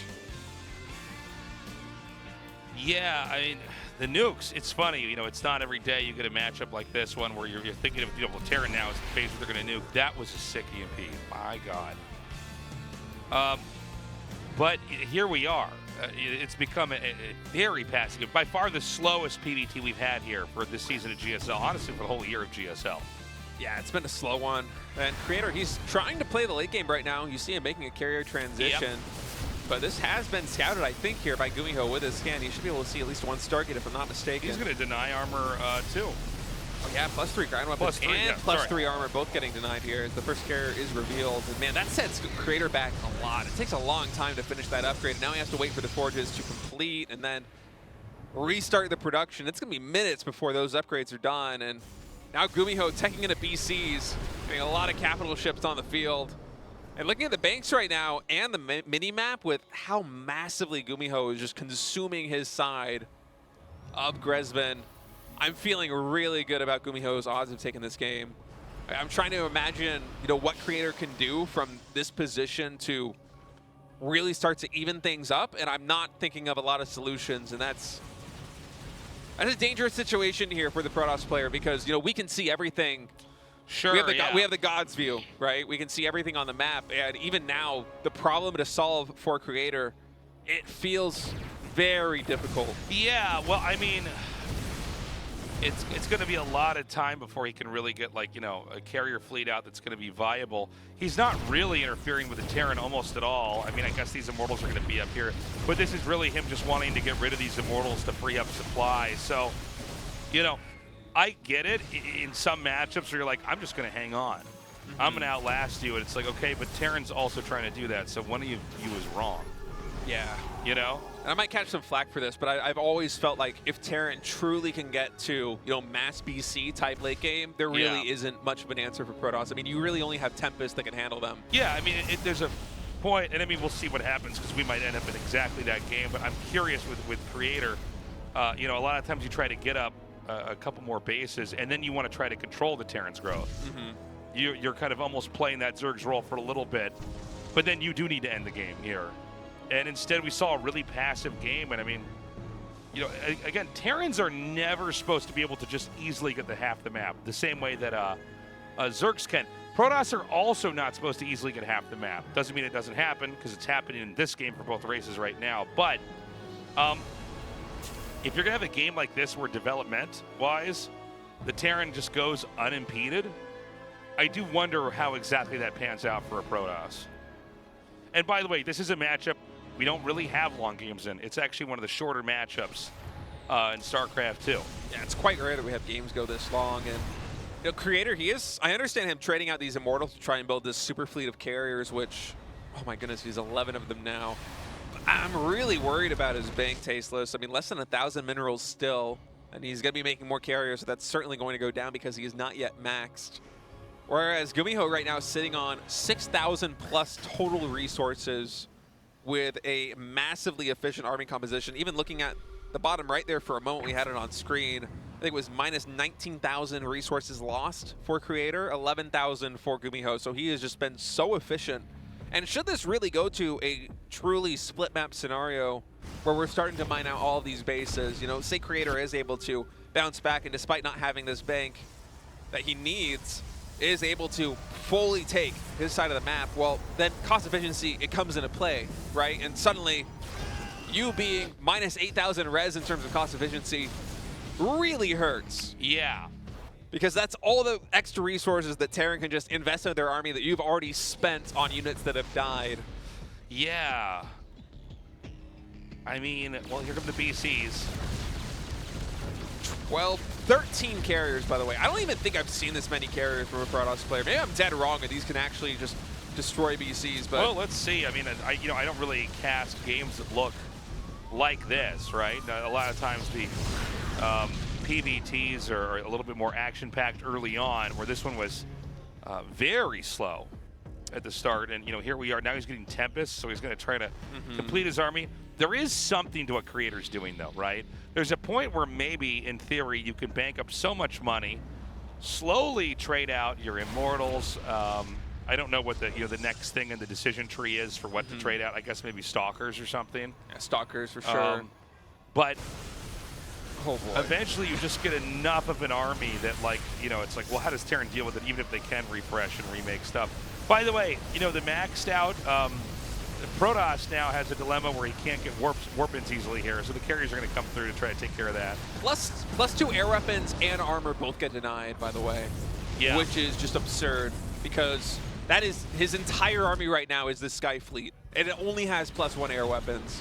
And keep in mind, GuMiho, he has been pumping. He's at +2 vehicle armor right now, with battle cruisers, which already have insane base armor. So these carriers, they're really not going to get that much done in the VCs in a straight-up fight. It's really going to come down to the Tempest and whatever other supporting units that Creator has. Now, yeah, he is able to kill this Bioforce, but this is much akin to what Creator was doing earlier by sectioning off some Immortals just to pick off command centers or planetary fortresses and slow the growth of Terran, where GuMiho, with this massive bank, is like, okay, I don't need this bio anymore. I just need battle cruisers. He has 8 on the field right now, a lot more in production, I'm sure. And his comp is basically just going to be Ghost BC. Okay, he is on the move now, and this is going to be the moment we're finally going to find out, okay, like, what do you do against this much Protoss? Now, he's going to go for a counterattack. I would not be surprised if we don't see Creator blink an eye. If he just ignores us and says, I will wipe out your entire base before you can kill me off. I think if Creator goes for that choice, it's him basically building his own coffin, though, because he has no bank behind this. GuMiho, yes, he is going to lose these bases. And, okay, he doesn't have a lot of gas left stored up, but the mineral bank right now, 3K plus, is huge. So base trading here for GuMiho. But Creator, he's not maxed. He can't even reach max from this point. GuMiho can at least remax on 3-3 Marines, right? That's a good point. So it is a very scary situation. And also the BCs can maybe come in here and just unpower the Stargates. Yeah.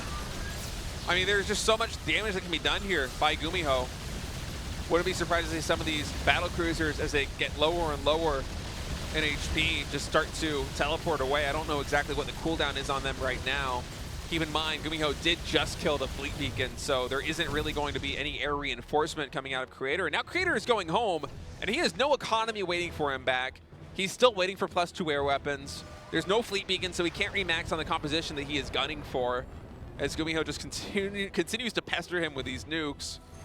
Meanwhile, GuMiho, yes, he did lose some bases, but that bank, he's exhausting it. He's going to reach max army supply once again. 171 army supply, by the way, Tasteless. It's absurd. He has 14 SCVs. 14 SCVs, yeah. Well, he has mules, though.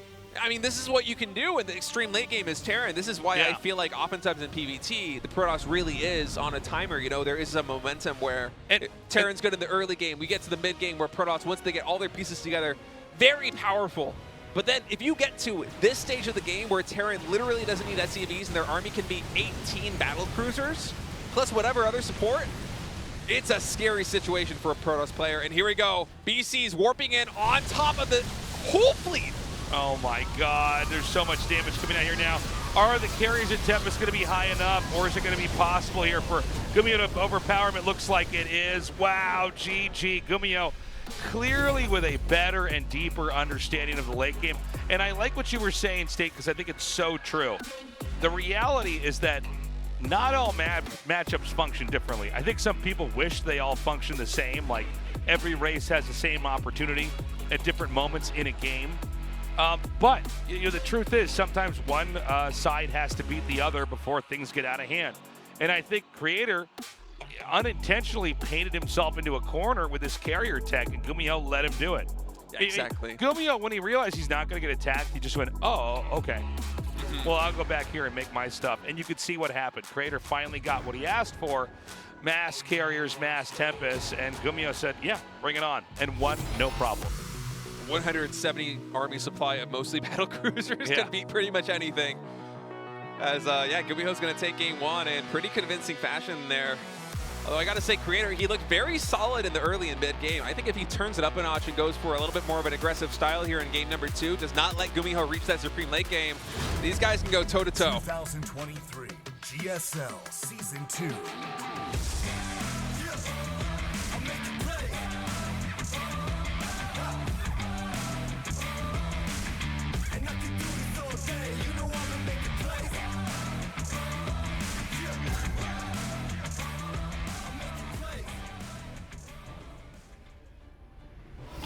GuMiho.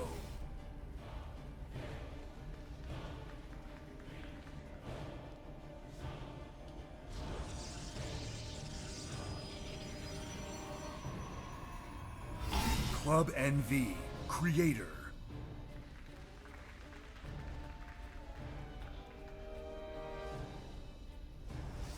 So I don't think we're going to have a crazy long game like that last one. Was that a half hour? It was close to Maybe it. 25 minutes. I mean, it was long. And by the way, you know, it's funny. We have plenty of long games here at GSL. We never have that matchup long. Yeah, it's very rare for TVP to actually go that late. Yeah. But here we are, right? Yeah, it just seems like Creator, I think, unaware tech-wise of the limitations of his position.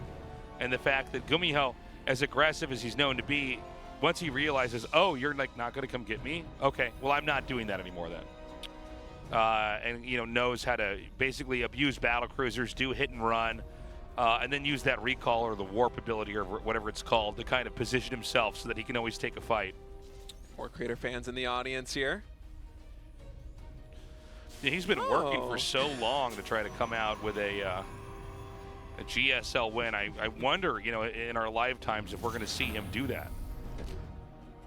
Perhaps. I mean, it's tough right now, especially in the current meta. You know, it felt like Creator was really on the cusp, the precipice of something great just a year ago, but as it is right now, especially in a group like this, it's so hard to advance. Dark is so good. GuMiho seems to be in, you know, one of the best forms of his life. Sure. Right now, special as well. Even against Dark, you know, he might have lost 2-1, but he looked fantastic from start to finish pretty much. No, he looked to be in very good form, actually. This is one of the more challenging groups, and I mean... It is funny, by the way. It does seem like TVT is almost getting shorter sometimes. TVT? TVT, yeah. It seems like people are getting so much better at killing each other. Yeah, well, they've had a lot of practice, Tasteless. All right, so Creator just going for a gateway expand. Stalker, and then, just cancel that Zealot to build a Sentry. I was wondering whether he would continue production on that, whereas GuMiho playing a little bit safer here. Faster tech, CC on the high ground. Goes for a Factory and then a Stargate. Right there at home. And it looked like for a moment he might have considered building a Hellion there out of that Factory, but instead opting for the Tech Lab, so... We haven't seen Mech today. I wonder if GuMiho will try any sneaky Mech tricks here against Protoss. He could, he might, you know, especially his active mech style where he's got like a bunch of Cyclones running around, excuse me. A battle mech. Yeah, that kind of fighting mech style that, you know, really he, in a lot of ways, pioneered. You know, for Creator, I want to see, does he play more of a sensible game? I mean, I like the experimentation of ideas, but again, there's a reason why we don't see that, and I think you called this very well early on, State. But can we see a more active Creator? Because at times he's been so good with his timing attacks. I feel like he has to find some window in the mid game, especially against a player who is as good at late game TVP as GuMiho. I mean, GuMiho and Maru are probably like the two players that just off the top of my head in Korea would be absolutely terrifying to go up against in the late game. I guess TY now as well, if he can return to form. Also very scary here. As Creator comes in with a Phoenix, is able to get the full scout off on the Terran player, spots the add-on on the Cyclone, and he should know that those are in production. I think that Phoenix actually camping above that Factory right now on the minimap, if I'm not mistaken. And this drop's going to come into the main base. There's a pylon that is very exposed right now, even if he gets the Cybernetics core, which is, you know, another big moment here. I guess even if he gets the gateway, anything that he can get here is pretty good. The Stalkers have pretty good angles. He's going to come around now. Yeah, that's a little bit scary there for Creator with only 2 Stalkers here on the low ground and no way to get them to join up with their buddies. Second Cyclone's here. Yeah, second Cyclone's here. First Cyclone gets dropped 1 hit away. Oh my God! From getting cleaned up, but nice pickup micro there by GuMiho. Yeah, I think he wasn't expecting a second Cyclone. He thought he just had to come in at the right angle and move this away. He's going to get this gateway now. Yeah, this gateway should certainly go down. I don't know what a game like this is going to look like if he gets the gateway immediately.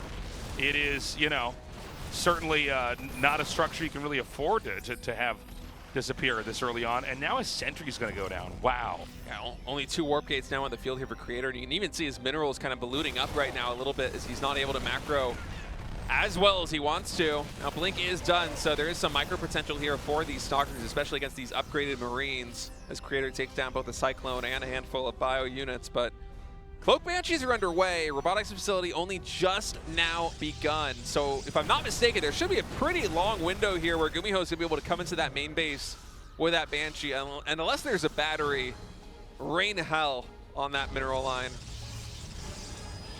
So, okay, batteries are in production. 2 of them, in fact. Oh, this could be a really good catch for Creator. yeah, not bad. Creator going to finally come out and flatten that attack. But here comes that Banshee. Yeah. He can come in here right now if he can find the right angle to hit these probes. Oh, I thought that pylon was another shield battery instead.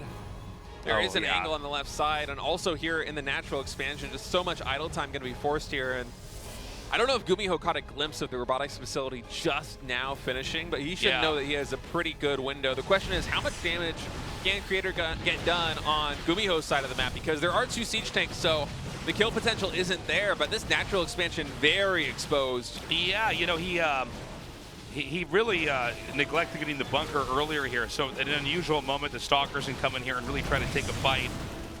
He doesn't manage to kill the CC. He does manage to be a bit of a nuisance, though. 5 SCVs have been killed off here. The battery doing some work, but eventually the Banshee can try to snowball some of that damage. It's kind of painful to watch a Banshee try to out DPS a shield battery. It takes like 6 hits to kill a probe. Going big picture here, I mean, there's a considerable amount more workers for Creator, but it is a moment that, you know, GuMiho can try to catch up in. There were a lot of units that were pretty important that were killed off. I mean, the Cyclones were killed there from Creator to GuMiho, but the Cyclones are kind of expendable. You're kind of bringing them out to kill off other Stalkers and kill sentries and whatever else you can get. Yeah, resetting the bio count is more impactful for me as an observer here in this game, because even if it's just, you know, 8 Marines, that's still a sizable amount of units. You know, you think about how much more powerful any Terran push early in the game would be with 8 more Marines. Once they have stim and combat shield and +1 infantry weapons, you know, it's a night and day difference. So really good pick there for Creator, and I think, you know, in particular because he was able to kill that Cyclone, I think maybe even the medevac and all of those Marines. I'm liking his position here a lot. I wouldn't even mind him throwing down a 4th base as he decides to tech up more back at home. Okay, the Banshees are headed in here again in the south. A really healthy looking amount of racks and factories here, pumping out a lot of infantry. That account has been reset pretty hard. Charge is going to be done. He does nicely done. Snipe down that 1 tanker. He had a chance to pick that up with the medevac, but wasn't quite fast enough. This is a scary position here for GuMiho a little bit, I think. I don't know if he appreciates. Oh my God. Okay, that's a nice That's catch. a lot of hits. I don't know, for whatever reason in my head, I thought there was an observer with this army, but Creator right now, he's just basically going man There was toss. an observer with that army. It's still parked outside the natural. Oh, I see. But yeah, he's just pumping out on gateways right now. His army is 26 Zealots and 10 Stalkers, and so should GuMiho had moved across the map, I feel like if Creator was able to get a full surround, he could have mopped the floor with this force. But instead, just going to opt to go for the counterattack and instead bide some time back at home. He does get 9 SCVs for his trouble, and he is now going to levy some pressure here on the 3rd base of GuMiho. Able to get a siege tank as well with some good micro. Focus it down. Tank gets taken out. That's a lot of firepower being eliminated here, and there are so many gateways tasteless. So many more Zealots getting warped in. Look at all this Protoss. Dude, yeah, this is a lot coming out here from Creator. Does he quite have, you know, the muscle to kind of take this down? It's starting to really look like it. I mean, I don't see anything on the ground can survive here. Good positioning with the tanks. Really, GuMiho able to think on his feet, kind of relocate over here. Remember that if Creator, it turns out to be an overextension, the counterattack could be devastating as well.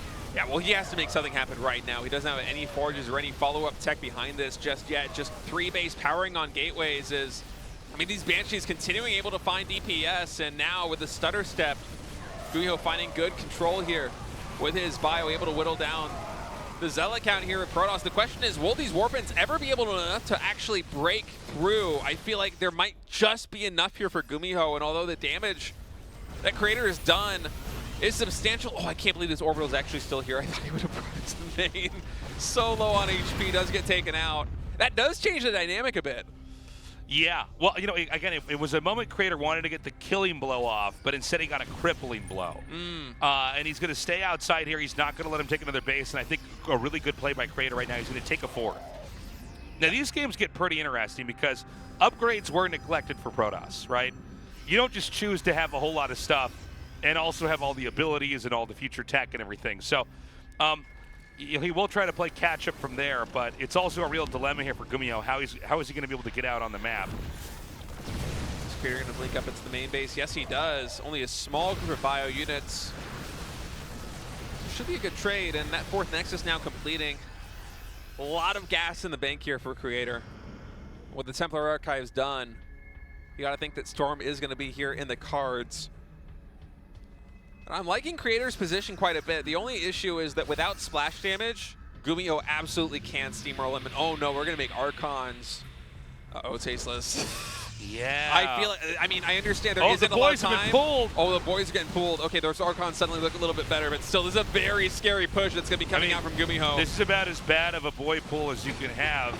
Those boys should have stayed at home. Those boys, yeah, they should not have. They should not be out on the map. It's just so much bio, though, and it's 1-1 bio as well. Keep in mind, still no upgrades for Creator. GuMiho do or die right now. If he wins, he's heading to the winner match of Group C. Whoa, big unpowering. 2 gateways and the Robo are no longer functional. Also, fantastic choke point for GuMiho to fight into. Oh, hold up, man. You know, I think there's just enough tucked back here that Protoss can't quite get up with everything. He's going to blink away to try to give his Immortals some oxygen. It's very close. GuMiho might just have enough. And you the know Zealots have been what? completely whittled down. I feel like if Creator could just hold off a little bit. Oh my God, there's more. There's more coming. Oh boy. Well, hold on. He's not being very careful with it. I feel like with enough Warpins back at home, Creator can dislodge GuMiho from that position of the natural expansion. Only 2 SCVs on the field right now for GuMiho. He does still have mules, so he could use that to squeak out a few more Marines. This is going to get annihilated. I think Creator's got this. I think you're right. Oh, what a crazy well, game hold on. number 2. He's going to loop back around.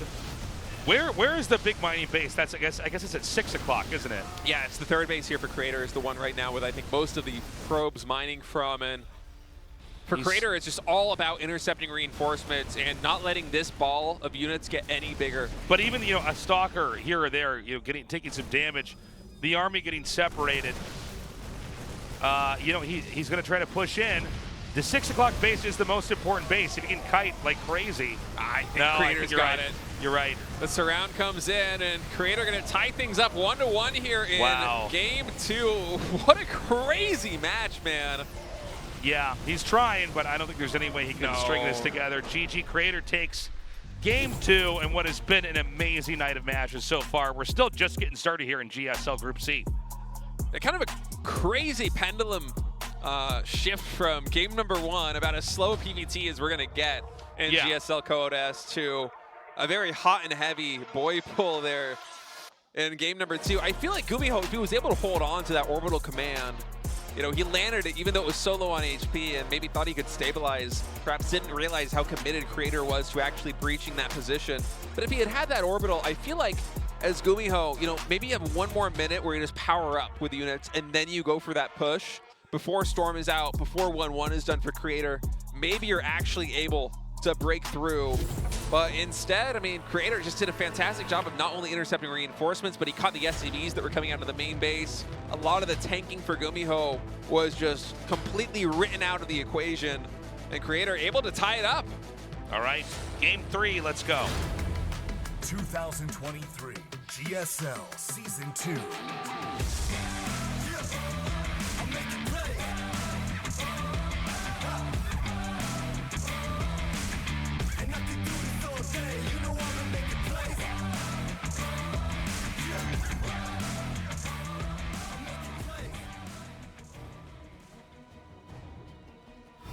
GuMiho.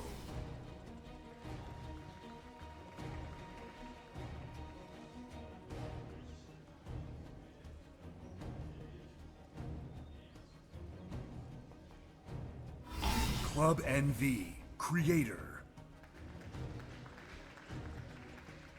Really fun style from Creator in game number 2. Yeah, and it's cool to see how different it was from game 1.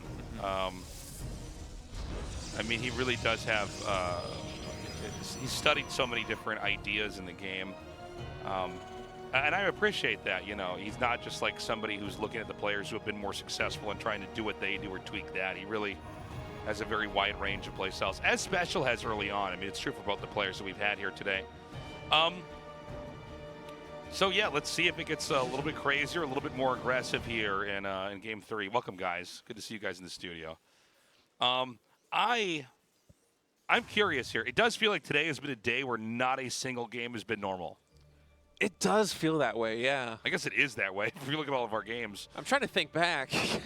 You know, we were only in the second series, but the games have been so long that it does feel a little tough to get a read on exactly what's going on. But yeah, the first series, Dark versus GuMiho, very crazy games, very wild. Game number 1, one of the longest PVTs that we've seen between GuMiho and Creator. Game number 2, an almost like Adele Scott style, like from Wings of Liberty with just mass gateway units knocking on the Terran's door. Was also very fun to see. Now, GSL Code S this season has been so much fun. I feel like every single group has had its own little flair. All of the games have been interesting. It's such a treat. Yeah, it's been really good, man. It's really fun. It's cool to see StarCraft keeps changing, and we still have new styles that are coming out and are developing. So this game, you know, we need a little bit more time, I think, to see really what's going to happen here. Both sides are fast expanding with pretty modest defenses. So, you know, just enough to maybe scout and poke, but certainly never enough to attack in and do real damage or to be attacked themselves. Yeah, double adept opening here for Creator. And he delayed Warp Gate quite a bit to get this slightly faster Stargate, so really prioritizing that part of his arsenal here. And see what damage he's able to find with this. Actually is able to come in because the probe got at least one hit off on the Marine. Yeah, this is so funny. He was able to two-shot it. This is never how this interaction is supposed to look, but the probe, yeah, harassed just a little bit, and then that kind of butterfly affected its way into the game later on. He's going to get the SCV too. This is sick for Creator. Yeah, this is really bad. This is really, really bad for the Terran, because in any normal situation, you never end up losing the SCV as the command center is being made. It's supposed to be mapped out perfectly. It's going to be an Oracle follow-up too. So also whittling down the Marine count this early can pay dividends here for Creator. It's so cool to see. Yeah, if you're in a situation he cancels it and makes a Phoenix. Never mind. Oh, that's weird. Why did he do that? I think perhaps it was the Hellion as a tail. Maybe he thought it was going to be one of these more, you know, finicky high-tech harassment type openings coming out of GuMiho, but GuMiho's already switched the add-ons. He's making a Raven now, so. Yeah, I thought, well, maybe he thinks it's going to be like some kind of a drop later on. Yeah. And that, you know, Phoenix is kind of just completely mute the effectiveness of that. Yeah, I mean, if your opponent goes for like a Widowmine drop or a Hellion drop and you catch it with Phoenixes, it's one of the best feelings in the world as a Protoss player. It's like this, it literally doesn't get better in terms of opening, generally speaking. Is some nice control here by GuMiho. We should be able to get into the main base now. Oh, never mind. It's a lot of Adepts. But yeah, it is an interesting choice, especially after killing at least one of those Marines, and you know that there's a Reactor and the Reaper, to not go for the Oracle and try to find a little tiny bit of damage. But perhaps, you know, all those low HP SCVs got cleaned up, so there really isn't too many easy pickings to be found there for Protoss. He's hiding the Phoenixes. He doesn't want to show the count. Yeah, now you can still go by the Stargate and see what's warping in, but yeah. Now, he did actually, it was like a split second, but he saw the Phoenixes move away. Oh, did he? Yeah, so he's actually, as long as he spotted that, we don't know if he saw that or not, but if he was paying attention, he should know that the intention here of Creator is to hide the Phoenixes. So, I mean, GuMiho, if he's scouted correctly, he can try to just completely counter this play. Yeah, he put the Raven all the way in the top left corner, so I think he is aware of this, just kind of hiding it right now. And you know, Creator, if he were to come into the main base with the Phoenixes and just do a quick scan of exactly what Terran has set up, he might not get the read that there is a Raven on the field. So nice play by GuMiho, just tucking that away in the corner. See if Creator does happen to cross it. Would be a very nice catch for him if he was able to find it. So here's that third base. Now in this game, Terran is going to have some real opportunities to try to attack out. Make no mistake about that. So Protoss needs to be on his toes. Then this is going to probably look more like many of the PVTs we've had in years past. Yeah, it's 3 gateways with a factory and a starport. Tanks are getting pumped. And wait, are there any tanks on the field? I thought for sure I was seeing. No, tanks he's going to in do a production. Widowmine push. Oh, he I made think. 1. I see. Well, that's the thing. I think when he saw the Phoenixes move away, he goes, "Oh, okay. Okay, first of all, I'm not going to harass you. Second of all, I'm going to make units that are not as easy to deal with via Phoenix." Yeah, it's a good read there by GuMiho. When you see the tanks siege up, you basically send your ground army in and then send the Phoenixes in to pick up the tanks, immobilize them, and then try to swing the fight that way. I guess, sorry, there was 1 tank here, but I think that was from earlier on. But the point is that he's just not getting, allowing for Creator to get any value here. And you know as this push comes across the map that the anxiety is going to be real here for Creator. Especially considering he went Colossus here against a Raven, so unless he's able to get the pick on that one, as GuMiho's trying his darndest to keep protecting it. This GuMiho's just running around, or this Raven, excuse me, is running around in circles right now. And you can tell Creator recognizes how important it is that he tries to take that down, as he trades away all of the shields on every single Phoenix, it feels like, just to get a chance at it. Yeah, he's taking some damage. Oh, good catch. Yeah, you need to get rid of this Observer. He should be able to get that with that Marine down there. And then he needs to figure out what angle he wants to fight at. Now, it seems like Creator is actually trying to figure out if he can intercept the push. A lot of times when the Terran's not ready, maybe the Terran's in a macro cycle back at home. And Creator also is still hiding a little bit of his Phoenix count. He's up to 8, but he's only showing 5 right now. It's really GuMiho. smart. He wants him to overcommit here. And all right, here we come in. Armor Shredding Missile comes down on the Protoss army. And Creator maybe bit off a little bit more than he could chew right here, as a Disable also on the Colossus takes a lot of the firepower away from this Protoss force. And now this Colossus overextending. Marauders take it out. There are lifts coming in from the Phoenixes, so some nice trades there. But the Widow Mines should give GuMiho at least enough room to remaneuver here. And at this point in time, it really could go either way. It's a really tough one to call. It does seem like the Phoenixes are finally being able to be used. You can see that the Terran army is thinned out enough that any 1 or 2 units that are scooped up by the Phoenixes make it that much more difficult for GuMiho to deal with. Yeah, and GuMiho has been very diligent about trying to focus fire down those Phoenixes with his Marines, but the count was so high. 8 now, Phoenixes in total, still being produced, by the way. Can he seesaw this? It seems like he could. It seems like the Terran should be just softened up enough that a proper push in and he could make something happen. He's going to do a dive through, kill some workers off, and then get out without suffering too much. He even gets a fresh mule. Always a nice pick off there. And there could be an opportunity. Actually, is that... What is that all the way set up here at the 12 o'clock position on the mini-map? I'm a little confused by what we're seeing. Is that a gateway to Pylon? I think it might be. I think so. I think he doesn't even want to bother with a War Prism if he can just reinforce from here. And look at this. Robo time, I guess, at a premium right now for Creator. And you got to think that after one more warp in, he's just going to go. There's no Twilight Council to be found, so everything's coming down to this push. Oh, this one Colossus rallying across the map will get caught out. And GuMiho, look at the minimap. He's deciding he's going to go for a base trade. He's just moving head-on into the natural expansion. So this game could get really funky really quickly, Tasteless. Yeah, and the fact that Creator went into the natural here, he's going to do exactly the same thing. He wants to get where the SCVs are, intercept the units that are going to be rallied out. Now,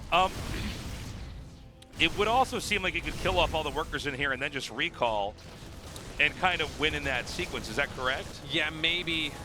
That could be the play here from Creator. We'll see exactly what he opts to go for as he comes in with Phoenixes yet again. Lifts the Ghost and the Marauders. Also worth noting that because there are Phoenixes on the map right now, 7 of them in fact in total, not really an opportunity for GuMiho to go for a tie in this situation. It would be very difficult to actually pull that off. So there should be an outcome from this game where one player wins, one player loses. And Creator right now content just to fully trade with GuMiho. He doesn't want to give him any room to re-expand. I guess he feels very confident in the army that he has. Over here, he feels like he can win straight up. I mean, 92 army supply to 53. I would certainly feel that way if I was in Creator's shoes. No, I think he's just got this. Yeah, the only thing that GuMiho has is a big surplus of minerals, but that only matters if you're able to kind of stabilize your position here. Protoss still has so many buildings that I don't think there's any way that they can all be wiped out in the main here. It's going to be a lot of work. Yeah, there's also a Nexus with some probes over down by the 7 o'clock position. Yeah. Now, I think Creator might just try to go expand and camp it out. Terran, by the way, has way less. He has less resources because he's building infrastructure again here. It's like a campaign mission right now, setting up all these defenses on this ramp. Here's what's funny. There's only 7 SCVs. You need an SCV to finish a building. Yeah. There's actually a lot started here. So, like, it's not a thing you get to think about a lot. I guess everybody knows this, but it's a funny moment to actually observe it in a professional match. This is such a funny situation. I think Crater just has enough that he could move up this ramp and basically kill him. Yeah, well, keep in mind, he also can't repair. Yeah, very few minerals left, only 49 in total. Stim Forge should be able to get the Immortal, but I mean, there's just so much Protoss. Another Immortal in the back. The Colossus also outranges the bunker here. Yeah, and again, no repairs available. He's going to jump out with the Marauders. There is a lot of energy on these medevacs, but you know, any Marauder he snipes, it's pretty good. This army supply is twice that of his opponent, so he can basically just fire shots. There's no kind of siege counter here. There's no tank he can get to fire back at this. Yeah. No liberation zone he can set up, and so this is a game that is going to result in GuMiho slowly bleeding out. Very slowly, painfully slowly. In fact, just a smaller group of bio units. Lots. Oh man, the lasers coming through. GG, Creator. Wow, nice win against GuMiho. Yeah, that was cool. I mean, GuMiho is in excellent form too, so for Creator to advance to face Dark in the winners match, and very exciting. This also means we're going to have a TVT here in the losers. It's going to be GuMiho versus Special. That should be a lot of fun. Everybody's actually playing really well today. Yeah, it's been a fun set of games. Only done with 2 series. We got, what, 3 left to go? 3 more to go, man. And at this point in time, we still have no idea who will advance and who will be eliminated. I think all these upcoming matches are hard to call. Creator versus Dark, man. Dark is good, but Creator is in some great form. We're going to go to a break, guys. Don't go away.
우주급 텐션, 최고의 토킹, 핫식스 터킨.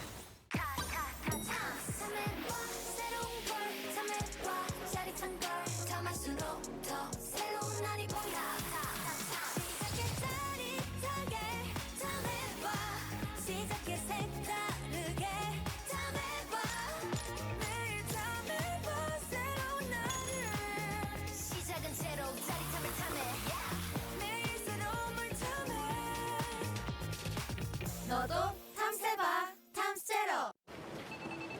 똑같은 하루에서 답답함을 빼면 더 청량해질 거야. 제로처럼.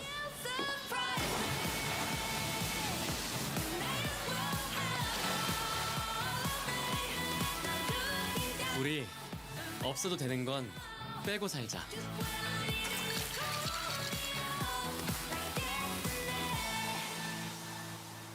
칠성사이다 제로.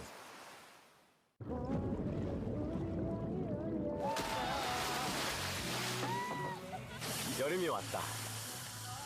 마음껏 청량하자. 청량한 순간에 언제나 칠성사이다.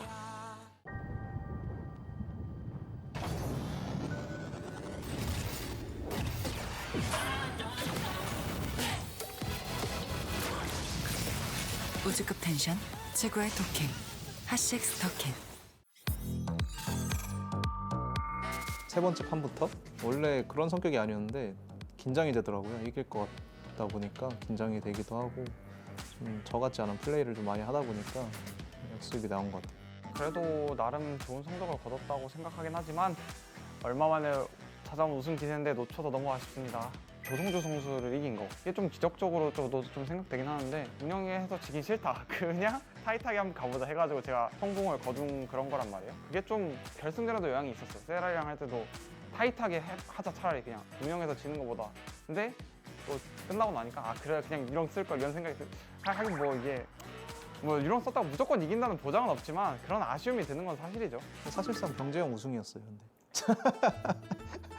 병재형이가 유령만 썼어도 사실 4대 0으로 끝났을 것 같거든요. 제 생각에는 저한테 좀 유령 쓰다 많이 혼나가지고 자신이 없었다라고 얘기를 하더라고요. 그래서 제가 이제 병재형을 너무 좀 혼내놓은 게 그것 때문에 준우승하지 않았나. Because I lose in the qualifier and fly too far, pizza. 그래서 안 가. 아무 돈 없어요. 그때 당시에 테란이 좀 많이 강하다고 생각을 했어서 밸런스 탓을 좀 많이 하면서 했었는데 이제는 좀 긍정적으로 생각을 해보려고 하고 있어요. 지난 시즌은 뭐 테란 당해가지고 열받긴 했어요. 공발이 들어가지고 올라갈 수 있다고 자신감도 있었고 결승전도 오랜만에 한번 가보고 싶었는데 좀 아쉬웠던 것 같아요. 응, 싸기. 테란 싸기. 그냥 싸기. Everyone say 싸기, so 싸기. 맞아? 요? 그런 생각을 제일 많이 했던 것 같아요. 테란이 진짜 그렇게 사기인가? 아, 난 왜 이렇게 힘들지? 아, 저그는 진짜 운이 좋다. 저그는 맨날 4저그가 아니고 3저그 해가지고 저저 결승 맨날 이러잖아요. 그럴 것 같은데요, 저는. 맵이 바뀌지 않는 이상. 근데 맵도 맵인데 사실 밸런스적으로도 좀 좋은 게 아닌가. 왜냐면 저그들만 힘들어하는 게 아니고 약간 토스 선수들도 좀 많이 힘들어하더라고요. 그래서 테란이 좀 강세 같아요. 테란들은 자기네들이 연습을 더 많이 한다고 그렇게 말하는데 사실 그건 말이 안 되고 이번엔 뭐 저만 올라갔으면 좋겠어요, 사실. 네, 괜찮은데 지금 저희 조에 이제 포인트 랭킹 1등이 있어가지고 좀 어려울 것 같고요. 근데 요즘은 다 누가 잘하고 못하고 그런 게 없이 그냥 다 비슷비슷해서. For me, it's dark, and I play him first. He always will beat me. 누가 됐든 뭐 전혀 그냥 상관없고 해볼만 하다는 입장이거든요. 좀 운을 노려봐야 되지 않을까. 네, 영우도 만나고 현우도 최근에 많이 졌거든요. 제가 장현우한테도. 근데 또 만나고 이제 뭐 사람 많지 않으니까 만나는 사람들 만나는 거 당연한데 하필 꼭 최근에 진 사람들만 골라서 만나는 것 같아서 조금 불편하긴 하지만 그래도 이번엔 올라갈 자신 있습니다. My goal this season is to try to advance my group. So I will practice and prepare very hardly, and we'll see how it goes. 좀 힘들겠지만 그래도 최선을 다해서 좀 좋은 성적 거두는 게 목표입니다. GSL. 제가 밸런스 쟁쟁을 되게 많이 했었는데 힘든 상황 속에서 최선을 다해볼 생각입니다. 한번 사테란이 안 나오게끔 이번에는 열심히 진짜 한번 발악을 해보겠습니다. 나오면 뭐 어쩔 수 없지만 Round of 16, Group C. Dark. Special. GuMiho. Creator. Africa TV. Freak Up Studio. Live. 2023. GSL Season 2. All right, it's been a long and dramatic night, everybody. And honestly, I got to say, everybody looks really good. Everybody looks really strong. And now we're finally going to get to make or decide, who will survive into the round of 8. Now, look, I think if you came into Group C not seeing the games we've already seen, you'd say, well, Dark takes this easily. Look, I think he's still the favorite here against Creator, but Creator's been in very good form. And this group is turning out to be a lot less predictable than we thought. Yeah, it seems very evenly matched. Both of our first series going to 2-1. It feels like in many of the games, the leads exchanging hands. Really, both these players have an opportunity here to advance first to the round of 8 out of this group. Creator, I was impressed with his performance there against GuMiho. GuMiho just hot off a second place finish in a premier tournament. You got to think that he's one of the players to beat here. Creator did it in PVT, which is historically, over the past year or so, been a very difficult matchup for Protoss. So now here up against Dark, one of the greatest of all-time Zerg players. Will he be able to come through with the same success? 2023 GSL Season 2.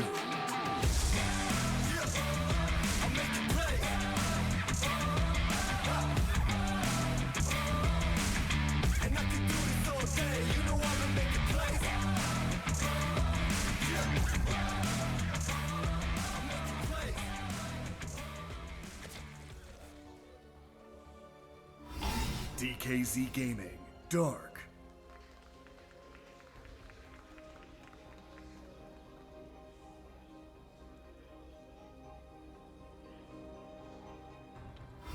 Club NV, Creator.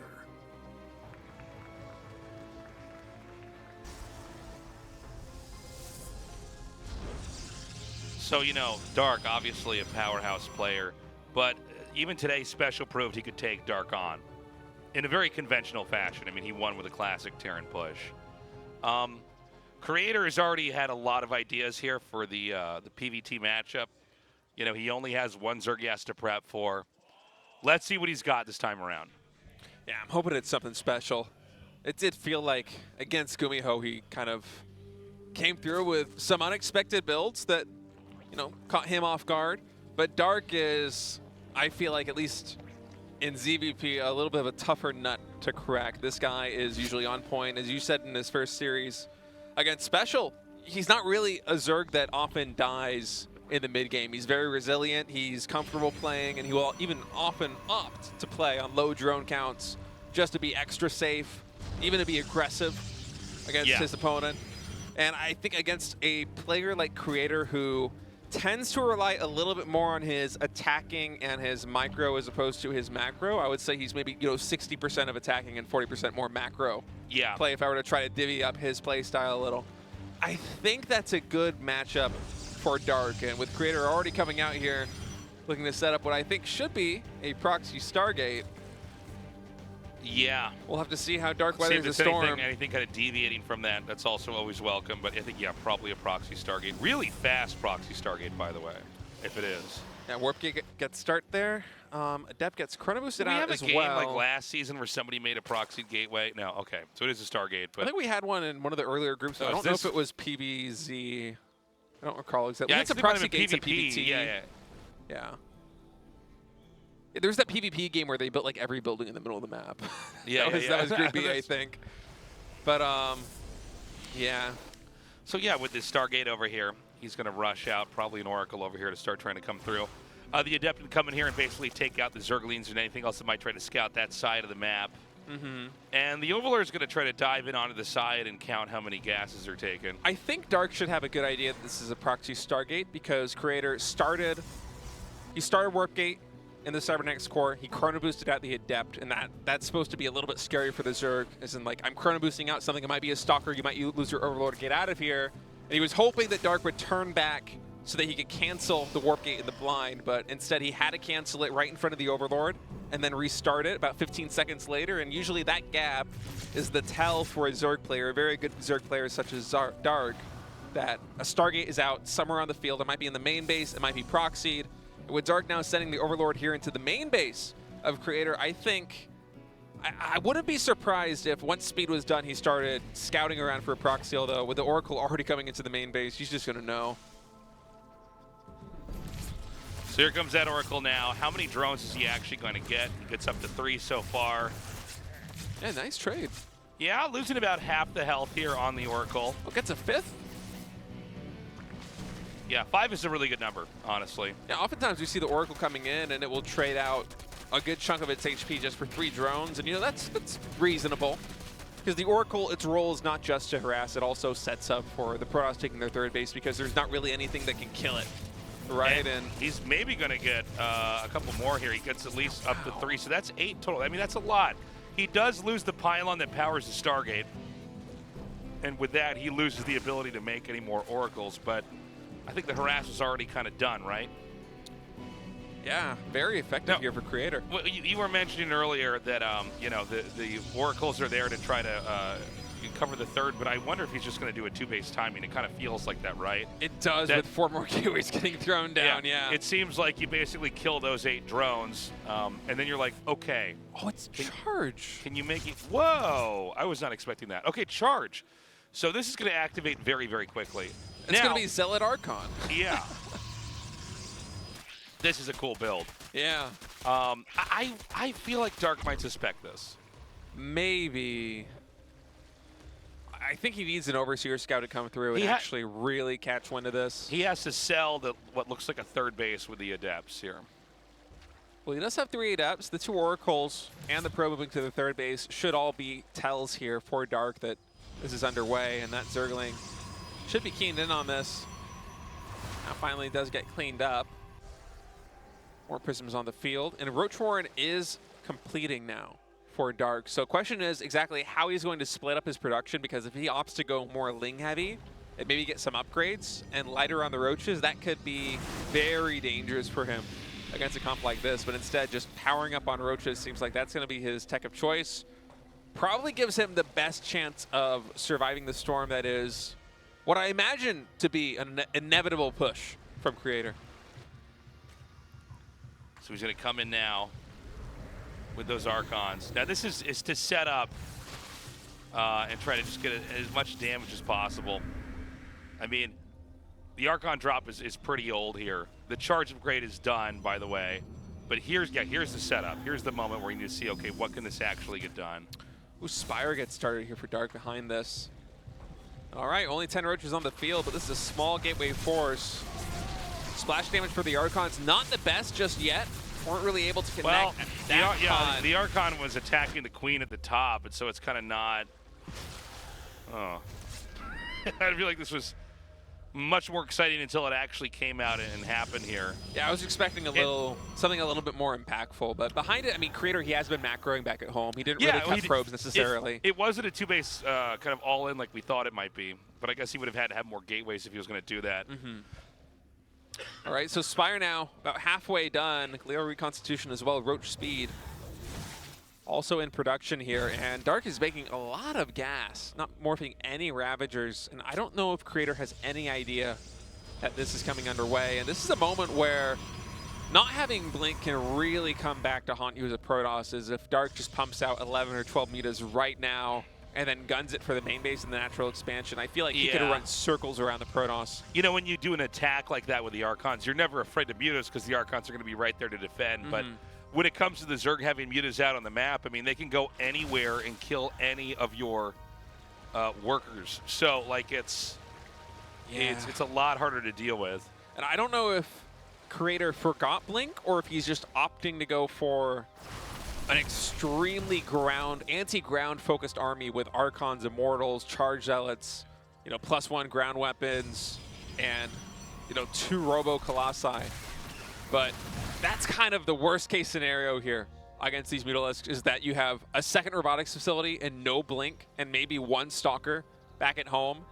And Dark now with the Changeling coming into the main base here of Creators, where to spot this setup, he knows that there's only, one battery or one cannon morphing in that mineral line. There's a lot of opportunity to get damage done here. Okay, here we go. Now the Archons do catch the Mutas initially. Got to be careful. You could try to cart the Archons around here with the Warp Prism, but you got to be careful that you don't lose the Warp Prism. This actually did not do anywhere near as much so far as I thought it would. It seems like Creator was actually very much so ready to handle this. The Archons have actually done a fantastic job. I wouldn't mind seeing Creator pick up Warp Prism speed to try and chase these down even more effectively here back at home once Thermal Lance is done. But, I mean, just dancing around these Mutalisks is always such an issue. Is able to get 8 probes in total going down. And Creator, his army is very powerful, but this Mutaball is just going to continue to grow. Dark is not stopping with 10. Yeah, I mean, he's still getting some damage done. He's still keeping Protoss pretty busy. It's easy to miss, but I mean, if you look at the Zerg side of the map, the growth has been incredible. He's on 5 bases now.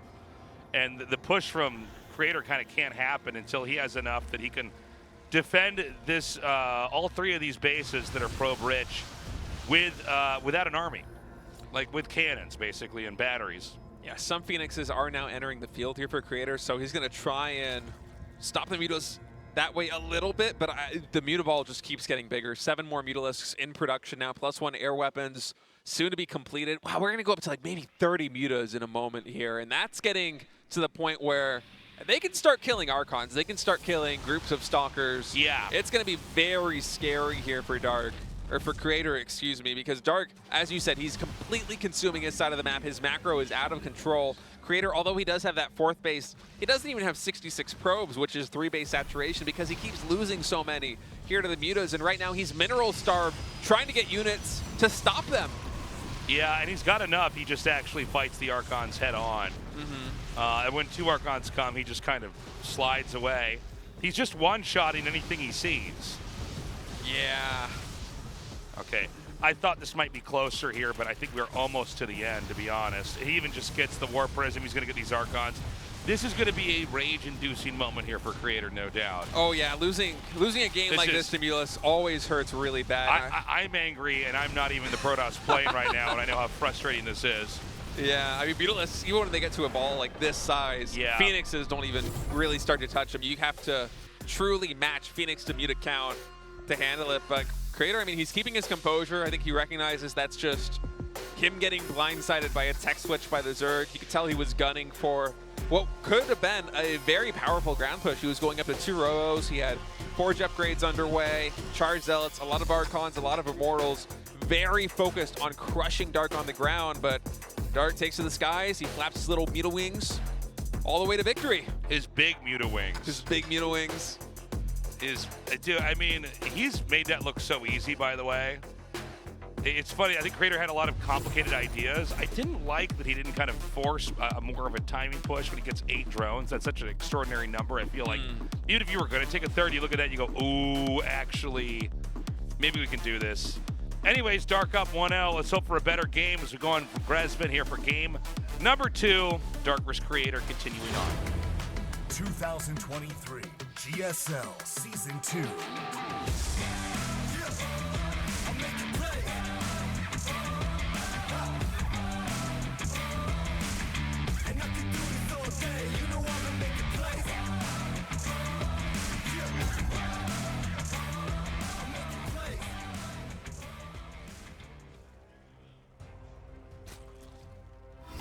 DKZ Gaming, Dark.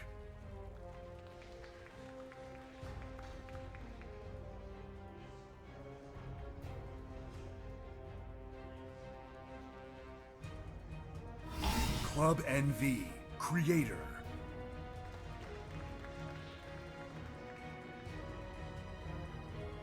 Looks like wood almost. Quite sure it's plastic, but some the nice glass frames, yeah. I was looking at the map. I'm like, this map. I was like, this map is not wood. Okay, it could be many things. It's definitely not wood. I was still hung up on the glasses, yeah. It's a good look. It is for sure a good look.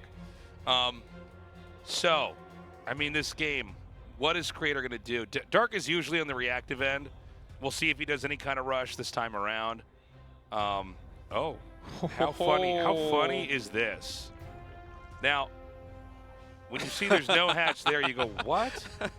Dude, that was like Dark with just a little tactic to get his building up that shows he has everything so mapped out with what Creator's going to do. Creator is looking over there and he goes, okay, if there's not a hatchery by now, well, then that means there has to be a hatchery somewhere else. Now, keep in mind, there's only strats you plan out or play styles or approaches, based off, okay, like how far is hatcheries apart? Is there anything we could do there? And then at the last second, perfectly timed out, Dark just goes right down and takes the base he wanted to. Yeah, that was a cool move by Dark. That is also a moment when you're playing against somebody, you go, ooh, this guy's good. Like, this is kind of scary. Yeah, I always appreciate it when pro players can make moves like that where they're sacrificing whatever is optimal to do something that might be more strategically sound. Yeah. He was floating like maybe 400 plus minerals there before he threw down the hatchery. It only cost 300. But yeah, he does it there to get it at the natural expansion and maybe get under Creator's skin a little bit. Maybe that might affect his game plan here in the mid game, as you said. Yeah, well, I mean, keep this in mind, too. We never see when the first probe is sent out to block the natural, we never see the natural start, ever, 100% of the games. That's the first one. Because Dark just goes, well, actually, here's what the Protosses do.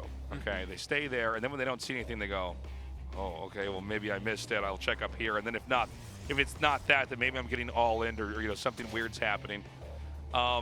So that's just cool to see. I mean, Dark is still developing and advancing, and now his third is going to be taken on his own terms.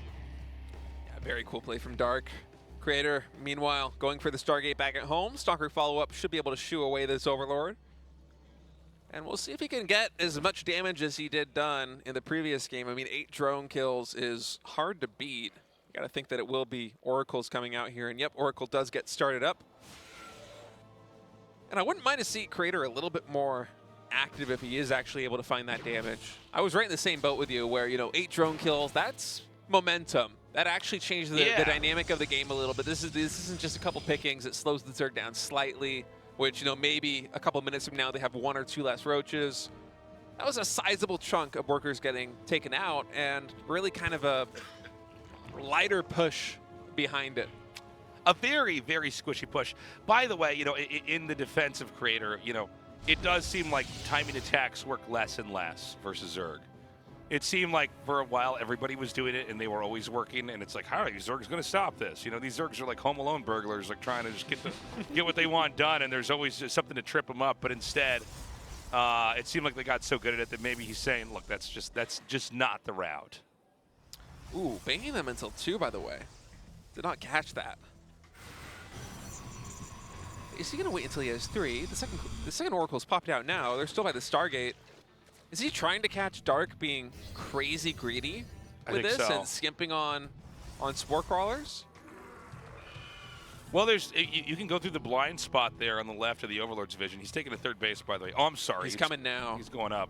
I thought I saw the Stargate rally down there. I'm crazy. No, I think that was maybe him setting up for the third. Oh, okay, okay. I thought that was coming from the Stargate. I was like, all right. I mean, there isn't any Spore Crawler here, but still only 3 drones, so you shouldn't be able to get too many kills. Most of them will be found in the natural expansion, which does have a Spore Crawler set up in a really good position. Although that one drone, I don't know what that one was doing. Kind of ran off there as Creator actually opting to basically sacrifice 1 Oracle for a handful, couple more drone kills, and he does get 8 again. So that's a nice pick for him. I do wonder what the follow-up is going to be from this position because, Creator, previous game, he threw down a ton of gateways. He got charge. He built a warp prism. He was warping in Archons, all before taking that third base. So the third base was almost an afterthought behind that push, which was designed to get some damage done with pressure. And instead, this game, playing a little bit more macro heavy. It will be Nexus and then Forge and Twilight. Now the gates are going to start to come in as the minerals pile up. And you have to think that from here, it's going to be a different army composition than we saw in game number 1. Yeah. Well, this is, I think, so far looking a little bit better here for Creator. I think because he hasn't really kind of attempted to set anything up that's going to, be too much of a commitment. Yeah, I mean, I think this is at least looking like a better chance here. He's going to keep roaming here with these Oracles and seeing if he can't ensure that, he's going to see exactly when that 4th base starts. Blink is coming. We got +1 attack. Blink inbound here means we're not going to get a situation like game 1 where mutas are just going to dictate the game and close it out. Yeah, and the fact that Creator is also sitting on 2 Oracles makes me think that this is not going to be something as Blink Oracle heavy as we sometimes see from a player like Hero. Usually the magic number for that is 3 Oracles. Oh, that's a good point. And, you know, if I could just expand off that idea as well, part of the reason why we could have that in this game, and also that we won't see mass mutas made, is that in game 1, the Stargate was killed. He killed that Stargate early on, and it seemed like it was not impactful, but actually he's like, oh, you don't even have a building that makes a single Phoenix. Right. You know what I mean? That's very good point to make, Tasteless. Thank you. I'm like, and your points are also so good, State. You know, behind this, I was surprised to see Creator's composition back at home. I think he has something like 5 sentries. So while he's been gathering all of these resources, he's just spending all the gas on these sentries, all the minerals on gateways, and generally speaking, this times out for a push. Because once those gateways are online, and yeah, here the Warp Prism is coming out, Blink is going to be done, +1, Ground Weapons is going to be done.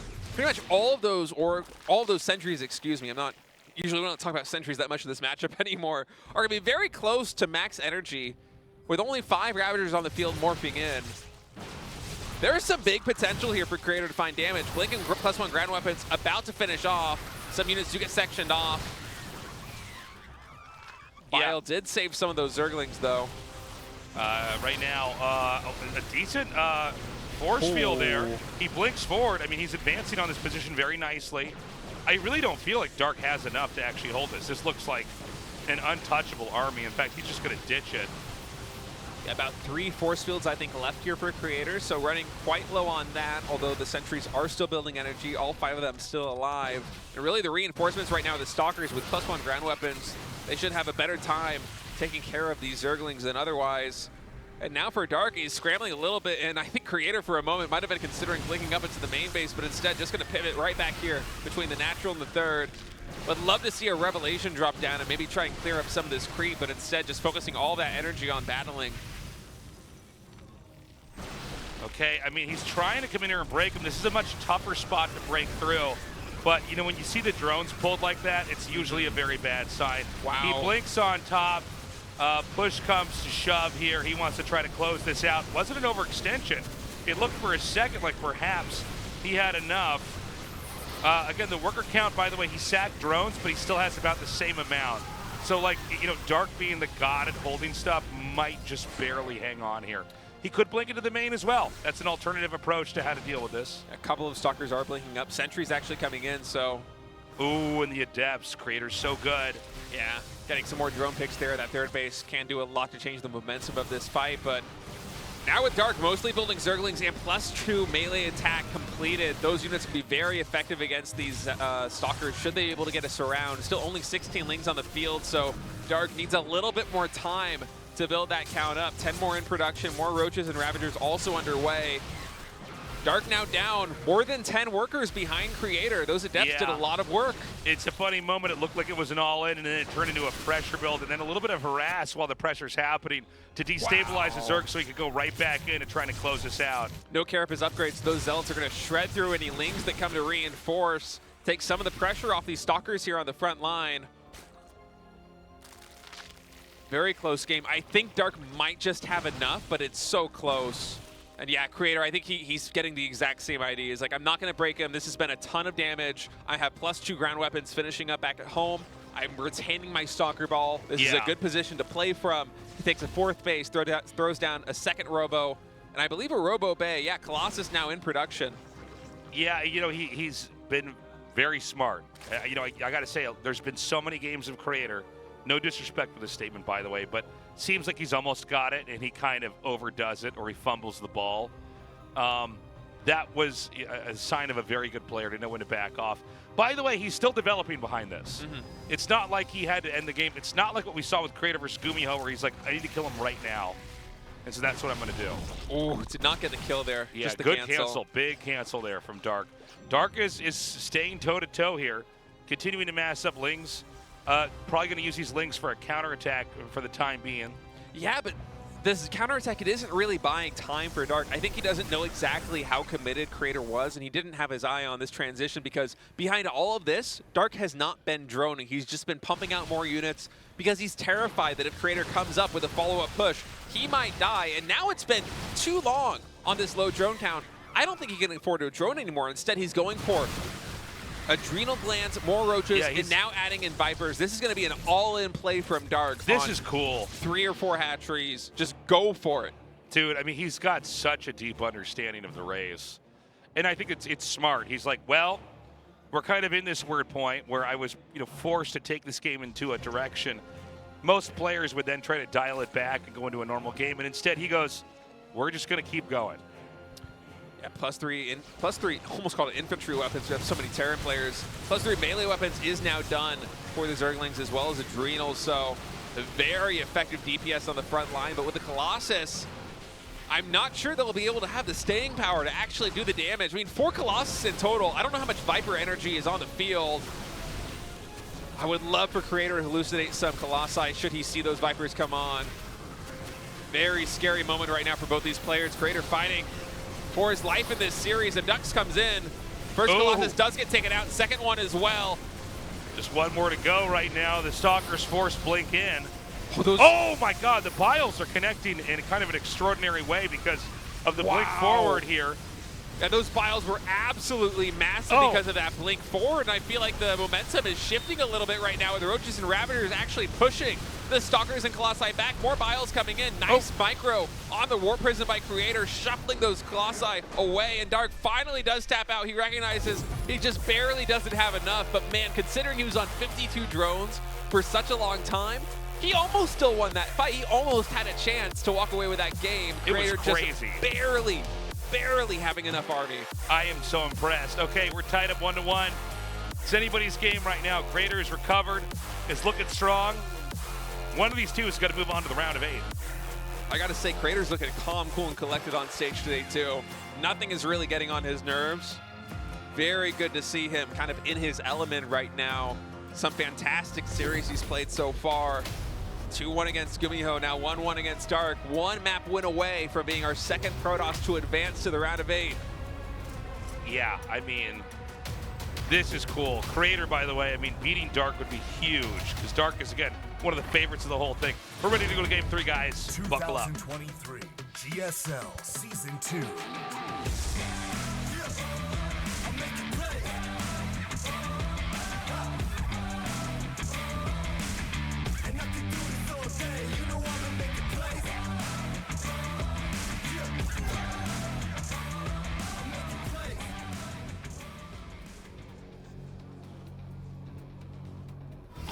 DKZ Gaming, Dark.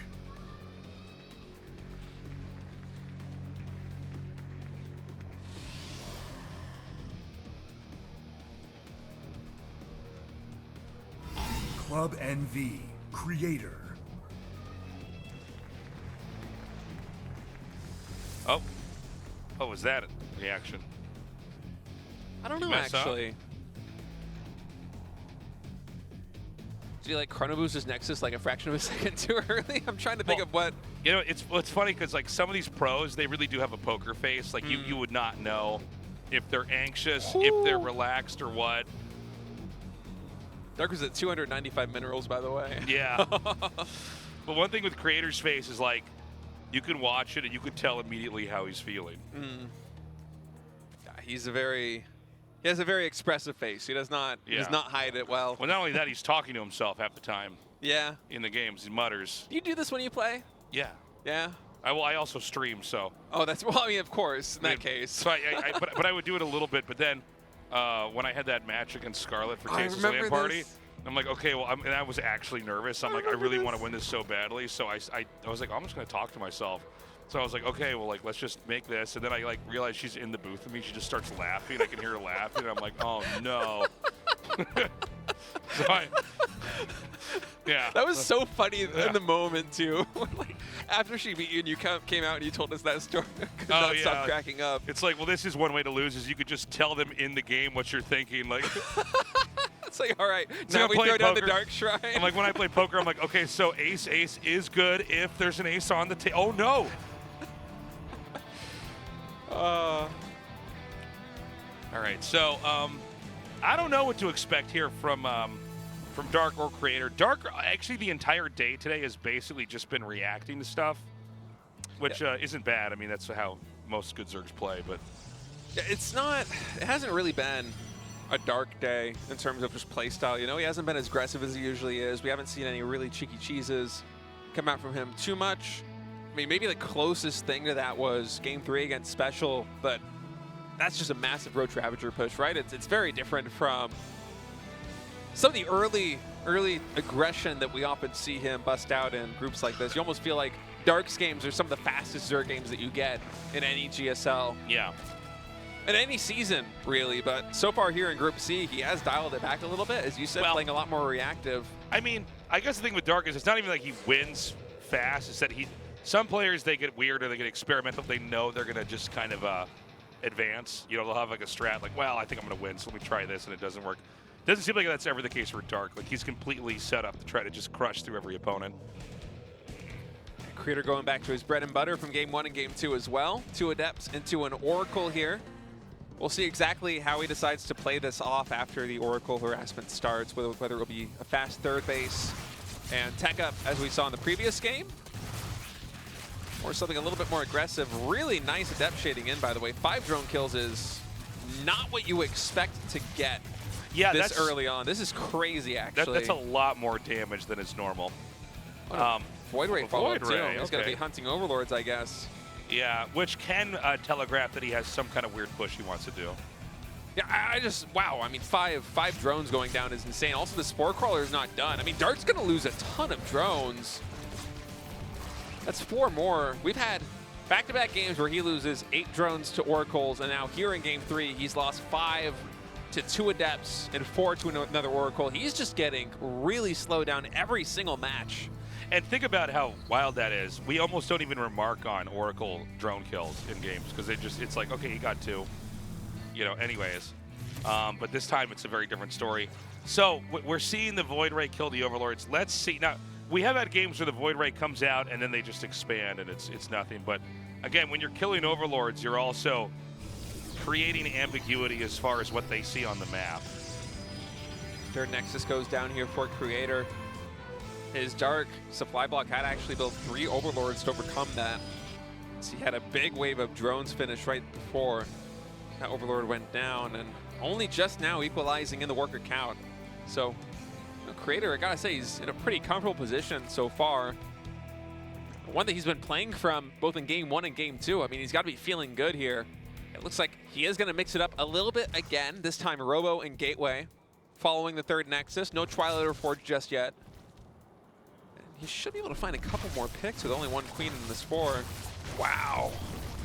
I love the decision to just trade out an Oracle too. He's like, I can kill like 3 or 4 more drones if I just let this thing die. It's important, right? We're getting right to the point where that Roach Warren's about to finish. You got to make a decision. You know, how many more drones do you want to recover from? And so that's probably the idea there. Is you're like, all right, well, you know, the sweet timing is right here. Now, Protoss just getting some more gates. The Nexus, the third Nexus is about to finish. So, like, you know, I don't think the attack is imminent, but it is keeping Dark on his toes. A nice tag by Creator as well. Look at that. Yeah, this is, ooh, with 5 gateways underway. He's making a little, what is it, like a group of animals? Like, what do you call a group of sentries? Well, you call different, you call it depending on what the animals are. What like is, crows. yeah, but like, what is a number of sentries? A number of sentries. It's not like a gaggle of sentries or gaggle, something? Gaggle sounds, sounds appropriate. They have like I've never seen that many sentries they have like that. 40 They're all hiding. They have 40 HP, right? That's definitely a gaggle. Yeah. Gaggle is a word that describes units that don't have a lot of hit points. It's not a pride of sentries. No. But it'll give you a pride of Immortals. I can see that for sure. Yeah, absolutely. A troop of Immortals or something. But yeah. No, that's really interesting. Again, remember, like, as far as Creator's concerned right now in PvZ, he just has to get 1 more game. So this is like the strat to take the game. Now, we never see this many sentries. Oh, my goodness. Dark doesn't know that he's pushing across the map with this much right now. He's actually building the Infestation Pit. Oh, he does. Oh, does he? Well, he's got a... Does he know exactly? Because this is a lot coming out onto the field. And it's a very unusual composition. Yeah, this is an all-in, more or less. This is a 3-base Immortal timing. 4 Ravagers in the field. A lot of force fields in the bag here. Some nasty force fields there. Yeah, follow-up force fields after the Biles rain down. Now, I love the front. Roaches getting morphed into Ravagers here, buying a little bit more time for Dark, and Creator just keeps finding picks with these sentries. but he doesn't quite get in. Oh, it's tough to break up this ramp. The next round is warped in. And, you know, a lot of this is the ramp. It's like a very unforgiving ramp. It's not too small, but it's also not too big. It's like, it's the Goldilocks ramp. It's just right if you're the Zerg. Absolutely, especially with a Ravager-heavy army composition like this one. Vials can really be abused, but this position is much better. Yeah, big arc here for both these players. Creator right now trying to do his best to whittle down the Queens on the left side. Oracle's now coming in. There's not a lot of anti-air left. Actually, all the Queens are going to go down, so these Oracles getting great DPS. They both survive. Drones have not been pulled yet, but he has fractured the position between, you know, the second, the third, and the fourth, which is usually the sign the push is going to start to win. Yeah, now moving into the natural expansion. Drones getting pulled. Oracle's very low on energy right now. They shouldn't be able to have enough to continue to fight right here. So a lot of firepower being taken away from Creator as they're low energy. Oh, barely dodging it. I think Dark might just have enough to hold with more Stalkers warping in, but this is so close, Tasteless. I can't believe how close this is. The drones are going to come through. Immortal dodging the bile perfectly right now. He doesn't have a spot to warp in yet. There's no convenient spot to kind of back up and warp in. Dude, wow. Dark is so good at holding this stuff. 6 Queens now That's as well. Crazy, man. Dark, after all of that, he's been pumping Queens since he lost those in the main fight, and finally now he has that anti-air back. It was a really scary moment where all of the Queens that were guarding the Ravagers went down, but luckily for Dark, Creator didn't have enough energy left to really start focusing them down and just push his way through that position. If he did, it would be a completely different game. Should he have actually just pushed from the other spot to begin with? You gotta wonder, right? It's hard if you don't know exactly what the unit composition is for Dark, right? I mean, if Dark was playing something more like Ling and Roach heavy and less Ravager, then suddenly pushing up that Goldilocks ramp, as you put it, is suddenly a lot better for Protoss. You know, there's less surface area for the Lings to get on.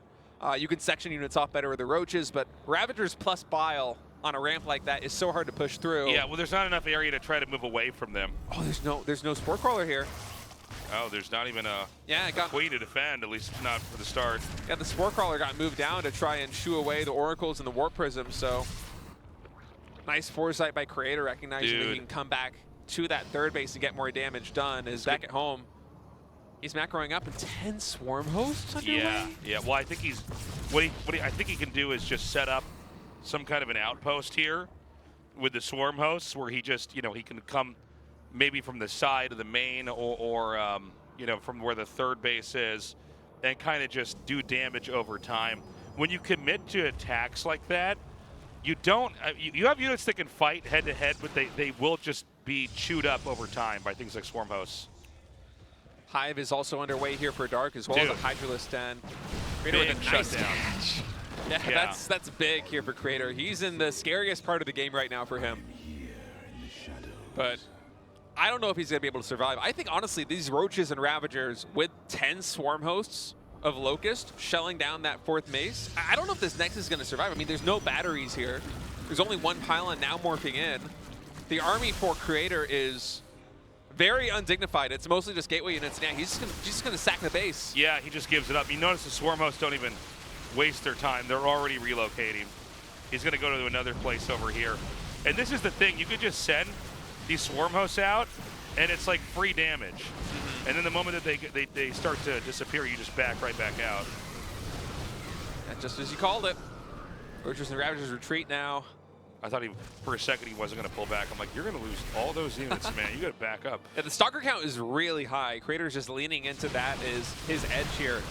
So the win condition, I think, for Creator in this circumstance is to not let the Locust get too much damage done on these bases for sure, and try to find a way to catch either the Swarm Hosts or this big group of Roach Ravagers with your 38+ Stalkers that you're going to have. But it's going to be so difficult, and oh no. Okay. I mean, they are going to move over here to the middle. Maybe rendezvous. It's just Immortals running from Swarm Host. It's like the most boring chase ever. Warp Prism, I think, might be able to catch him. One of those Immortals did go down looking at the units tab, so one does survive.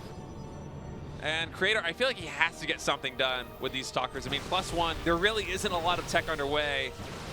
I mean, it's almost do or die, I think, but it's just such an uphill battle to fight against Dark. And okay, here we go. Actually blinking up on the Ravagers. Creator pouncing on this position, able to pick off 3 or 4 of them. And now Dark is going to have to focus on the defense. And Creator, he is not letting up. Another blink forward. Okay, well, I mean, the Warpits continue on. This is a bit reminiscent of Game 2, right? Where, you know, the Creator is going to come back out on the map with a massive amount of Stalkers, but this time the defense tech is a little bit different.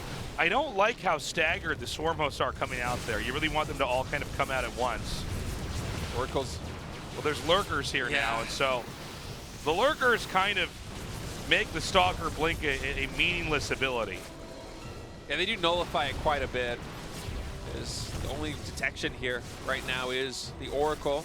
Some Stalkers blinking into the main base. Creator really trying to find damage any way he can. This is actually a fantastic spot to blink into, as there isn't too much on the ground besides the Lurkers and the Locust. But how do you get out of this position, Tasteless? Now with Locust coming back into the main base, I mean, Lurkers are also going to be sieging up. Not only that, but like, it's too big to recall everything. Oh no. So, you know, you're actually going to give up even, you know, no matter what. It's like there's not enough lifeboats for everybody to get back home, you know?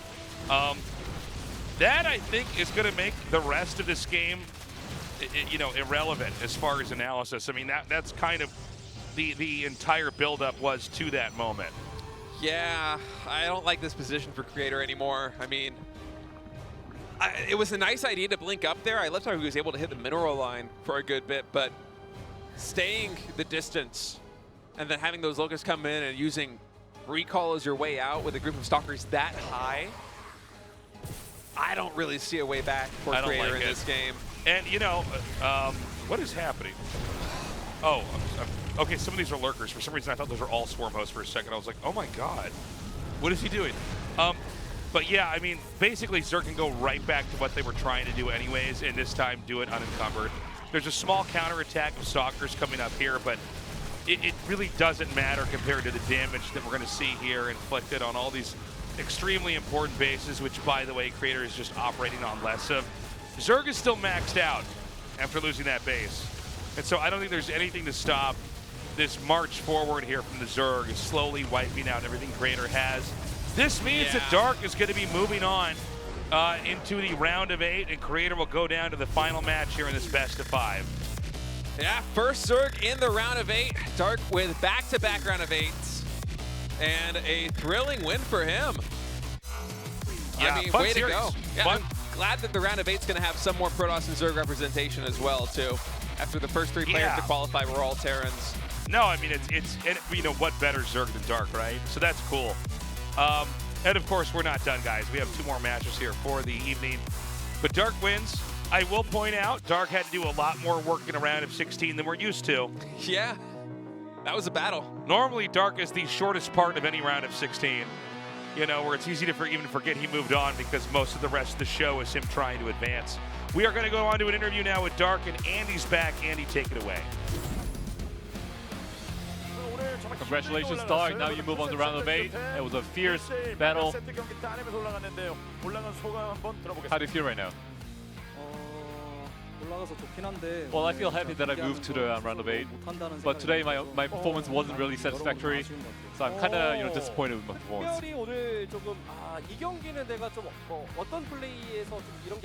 Then is there any match that you were specifically disappointed with? I think I missed a lot of action in the map, and I've been kind of like shaken a lot by the opponent. What I want to know is this kind of like outside the game. It's not about your beard and your mustache. Björn, in his winner's interview last week, he mentioned that there's no domestic Zerg player who can fend off the 2-barrack strategy. So when he says domestic Zerg player, that includes you, right? So what do you think about this statement? Well, it's kind of ironic, because he mentioned that he played against Reynor in the international tournament, and he said that Reynor can fend off the strategy as well. And so right now the meta is that the Korean Terran players are all going for the 2-barracks Reaper strategy, and I find it kind of a little disgusting. And all the Zergs have been eliminated so far, apart from you. You're the first Zerg player to be in the round of 8, so anything you want to say in terms of that? 4강 4패란을 잘 막아보는 게 제 목표고요. Well, in the pre-interview, I mentioned that I want to try to prevent Fort Terrence going to the round of 4. I'll try to do that. And you've been eliminated from the round of 8 a lot of time in the past season. So anything about that? I didn't know I had a jinx regarding the round of 8. And it seems like that is the case for now. I haven't been aware, but I'll try to not make that a jinx anymore. Any word to your fans? It's pouring today, it's raining cats and dogs. So I'm really happy that there are fans here joining the venue. I'm not really satisfied with the performance, but I'll try to show a better performance in the next round. Well, Dark, thank you and congratulations on your round of 8 advancement. Oh, hearing Andy in my ears. Excellent work, my friend. All right, well, Dark moves on. And now we have 3 players left here in Group C. 3 players left. And sorry, 3 spots left in the round of 8. I'm like, what's happened? There was another way to say this too. But Creator, he's in good shape. He could still make it for sure. Absolutely. He looked pretty good against Dark. He looked great in his first match as well. And he's going to play another PVT because we have a TVT coming up in the losers match. Should be fun. I'm looking forward to it, man. They've been really good games. I think every series so far has been 2-1, if I'm not mistaken. Yeah, we're getting 3 games for each series. All the games have been close. They've been really interesting. They've been really different. We're getting our value out of GSL today. A lot of cool strats, a lot of interesting ideas at play here. And so TVT coming up next, GuMiho versus Special. I have no clue who's going to take that. I think it could go either way.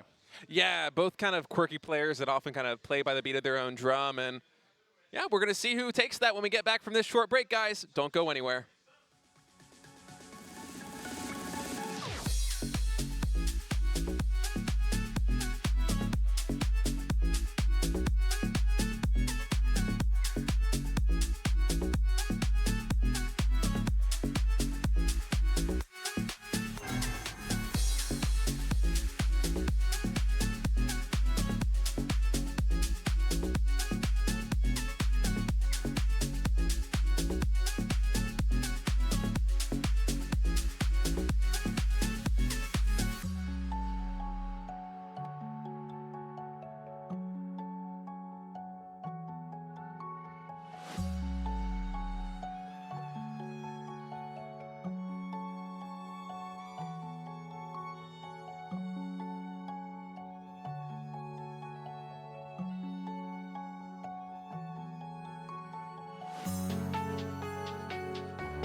Already driven, already won. I talk less, my father's son. I'm circling you, I'm about that action, I'm about that passion. I come in crashing, I own it. This is when I gotta hold it. I just want it for the moment. Every medal got it golden, yeah. This is something that I've chosen. Got the family I rose in. Every time that I've been broken, I stood up and kept it open. Yeah, I've been here building, I'm taking it higher. Paid my reflection on statues through fire. Get ready for it.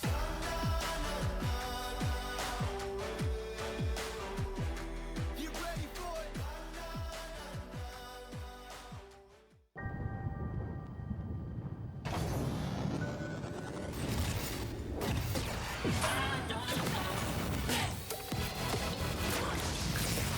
우주급 텐션 최고의 토킹 핫식스 터킨.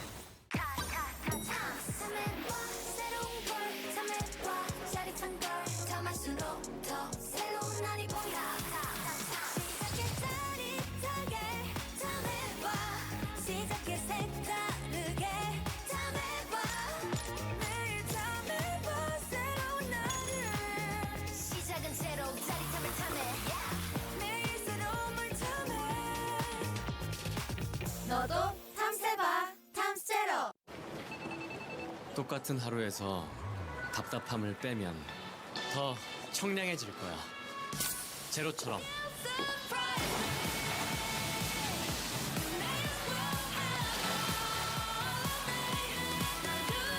우리 없어도 되는 건 빼고 살자.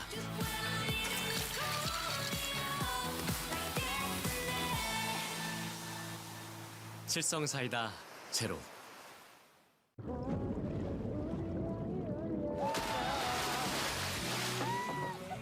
여름이 왔다. 마음껏 청량하자. 청량한 순간에 언제나 칠성 사이다.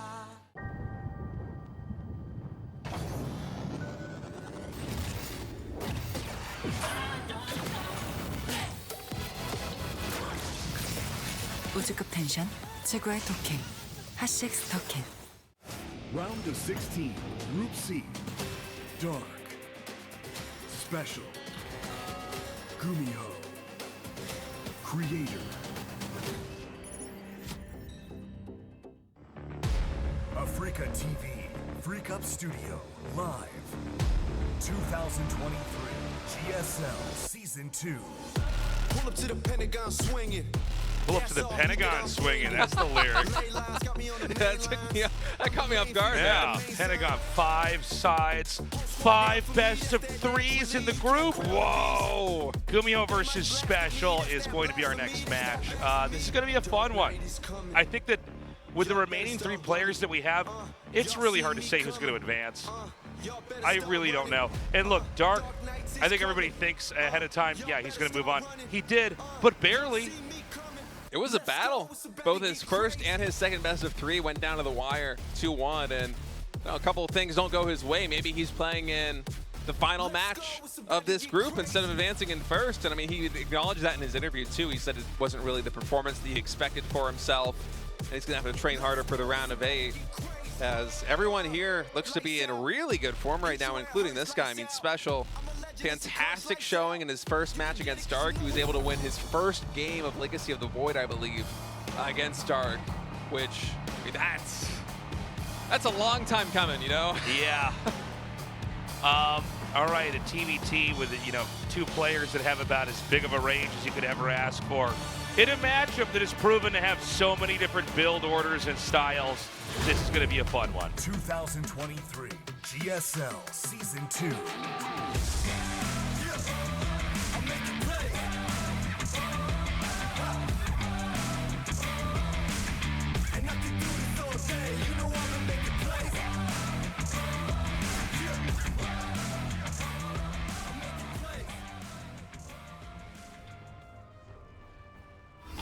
GuMiho.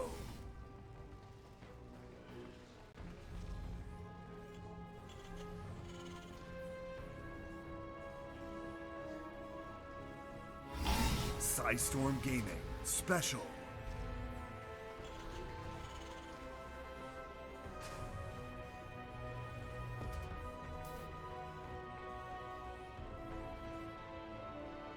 All right, so to start this off, no infrastructure on the low ground here. It's going to be Rax Gas to get this going. Yeah, Rax Gas for GuMiho, Special going gas first, so a little bit more tempo on the tech. On Special side of things, this is something that he's been loving pretty much his entire career in StarCraft 2, always Wants to get those factory and starport units out as fast as possible.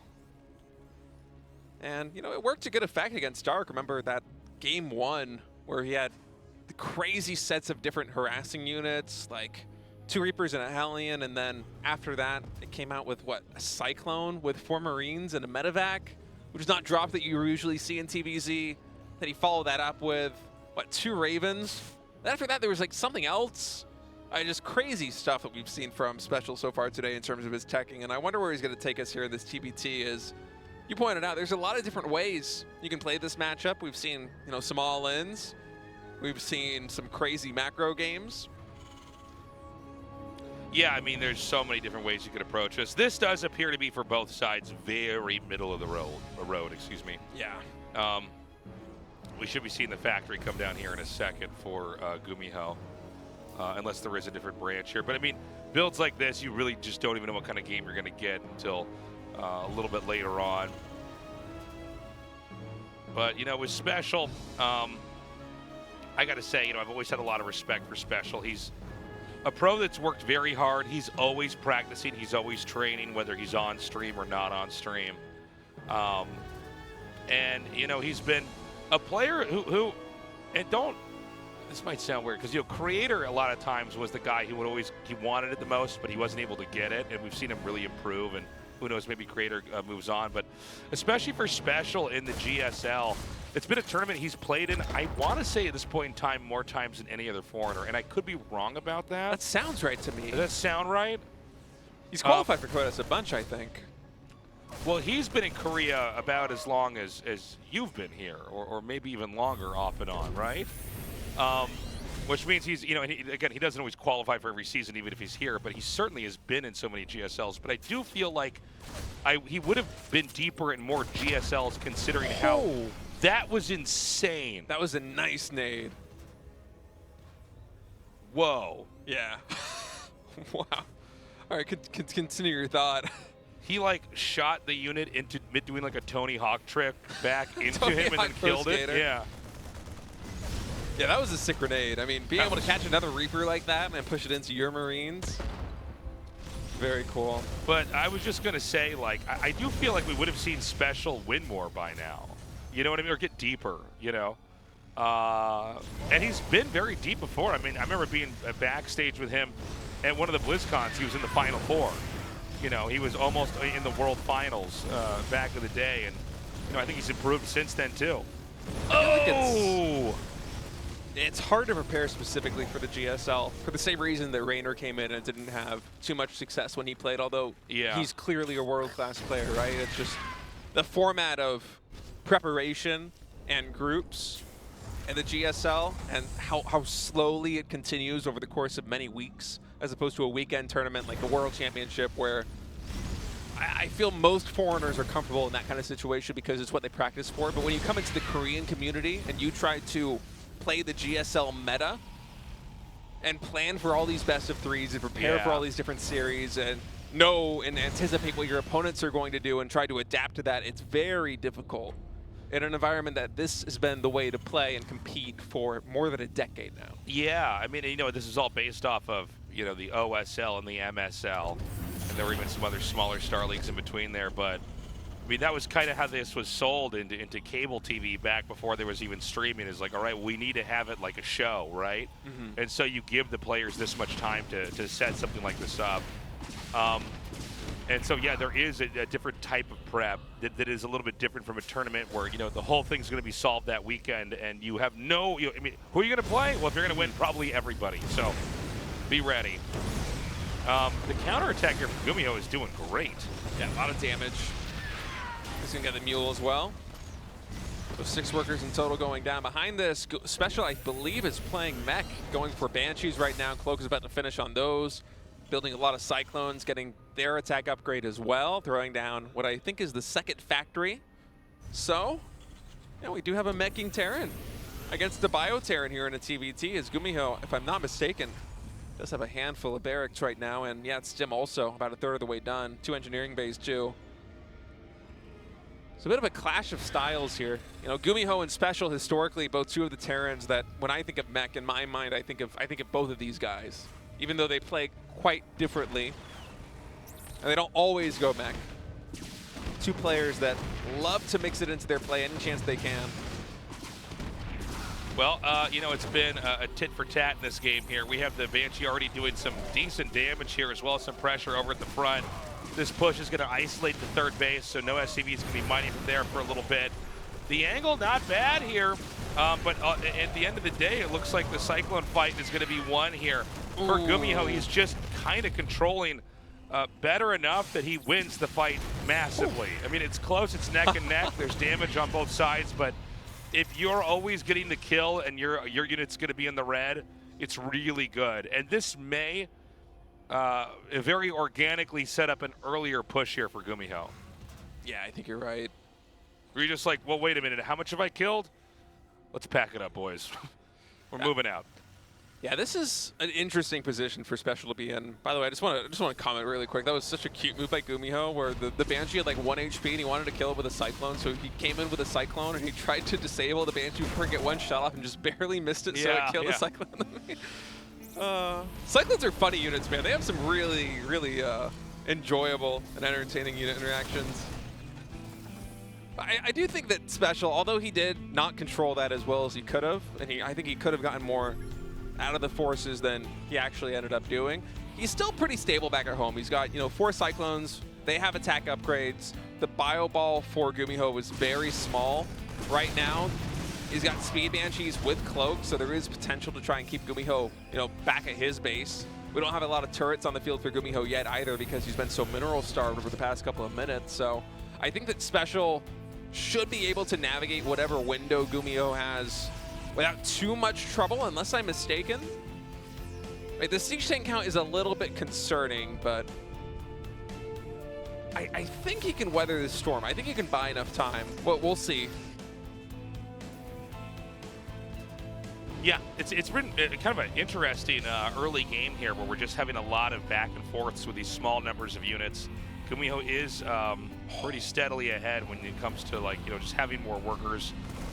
Excuse me, that's not correct. Special's way ahead with having more workers here.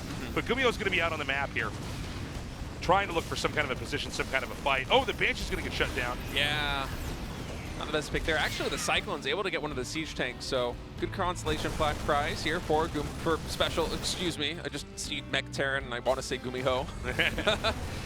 You never noticed there's a bus trapped in this debris? Oh, I never noticed the bus. I never noticed that until now, and its tires are on the ground too. The bus is bigger than any of the Terran units. If you look, it kind of bothers me. There's some interesting skills. Bigger than these houses and stuff. You got to get bus tech from the factory, man. And all right, well, GuMiho now coming in, armor shredding missile and disables on both of these tanks, but luckily they were able to unsiege in time, and this third base is going to have to be forfeit, at least for now. And GuMiho actually coming to the main base. How much do we have to defend here? Well, I don't see a lot of infantry. Oh, no. So, when you go mech, one thing you don't have is Marines that can stim and run in there and deal with things very easily. He's going to get one armory. Oh my God, the turret placement is godlike. Okay, GG, wow. GuMiho. Speed running through that one. I really thought Special was going to have enough time to be able to stabilize right there with 4 Cyclones on the map and the Banshees back at home, but GuMiho able to clean up the Banshees. A little bit of missed micro there from Special, and then just pushes across. And I guess those 2 Ravens just did so much work. I mean, anytime you can dislodge siege tanks like that from an entrenched position, especially when it's all of the siege tanks, it's just such a good move, especially in CVT, which is so positional, can be straight up game winning. Yeah. This is, I gotta say, a pretty impressive showing from GuMiho. But I think when you're going for mech, you got to be careful and not ever lose harass, because you don't have the defense. Bio activates faster in every way than mech. Mech, it does more damage and it can be difficult to deal with in a late game. But when you fail in that many harass moves, GuMiho's gonna crush you. 2023 GSL Season 2.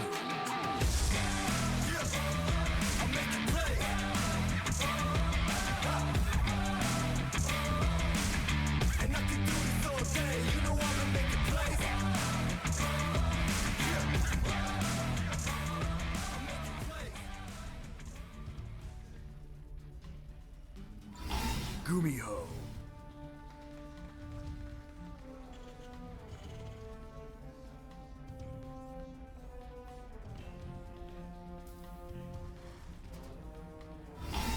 Ice Storm Gaming Special.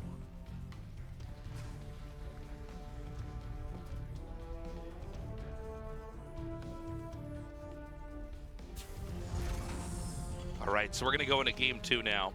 I wonder if Special is going to go mech again. I was just thinking the same thing. He mechs a lot, but he definitely doesn't have to mech if he doesn't want to. Like he can play a full range.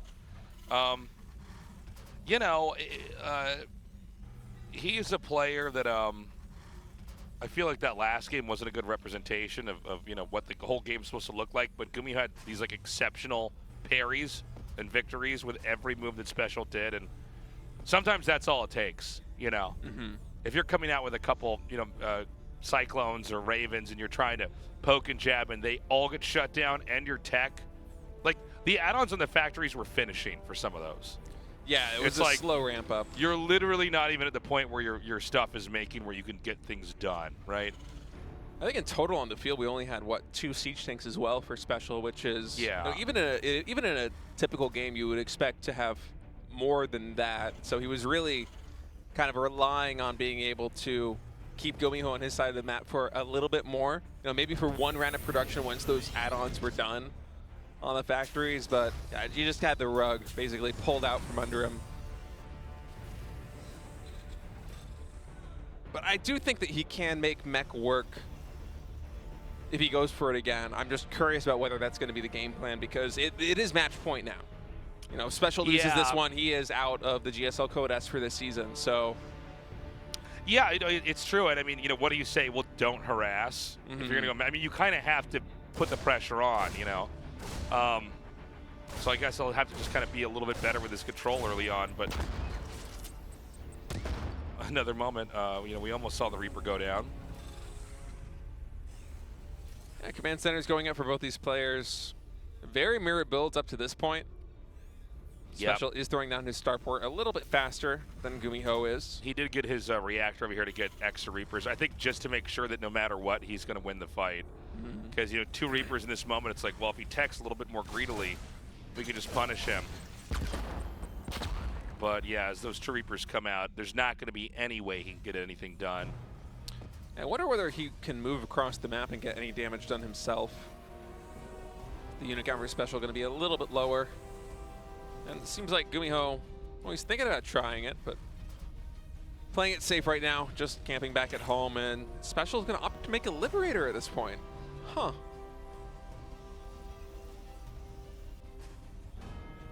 And so, yeah, I mean, it's going to be, I think, a little bit of a slower game here. Special dialing it back when he sees he can't get anything done.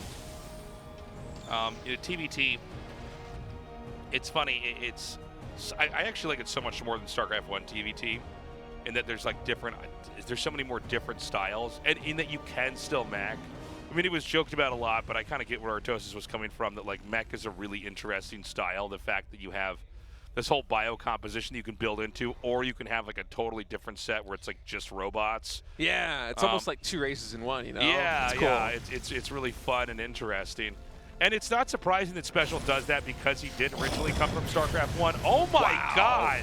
That Hellion got decked. That was insane. It's like a... Every time I think I have time to kill, by the way, so I need to like do storytelling, it's just like something insane happens. It was like a Michael Bay, like the grenade shoots the Hellion into the air, and then the Widowmine snaps it out of the sky. Yeah. Suddenly there's an anime fight with a couple units in the middle of the map, and I'm like, all right, sorry. But I was just going to say, you know, it's not surprising that Special mechs so often, as he did actually come from StarCraft 1. One of the few foreign players that really, you know, didn't start in StarCraft 2, like so many of the top foreign pros that are not Korean. Yeah, a Marine drop coming in here for GuMiho. Nice control also. You know, lifting up these damaged Marines as he's able to pick off a good number of units right here. This siege tank could also be in jeopardy. You know, it seems like he might just be a little bit too opened up here. Oh, he gets the tank. Yeah, the Cyclone on the low ground able to take one of the natural siege tanks out, and now the Marines just going ham right now on the SCVs. All the SCVs are pulled, both for the main and the natural expansion, as Special is trying to scramble to defend.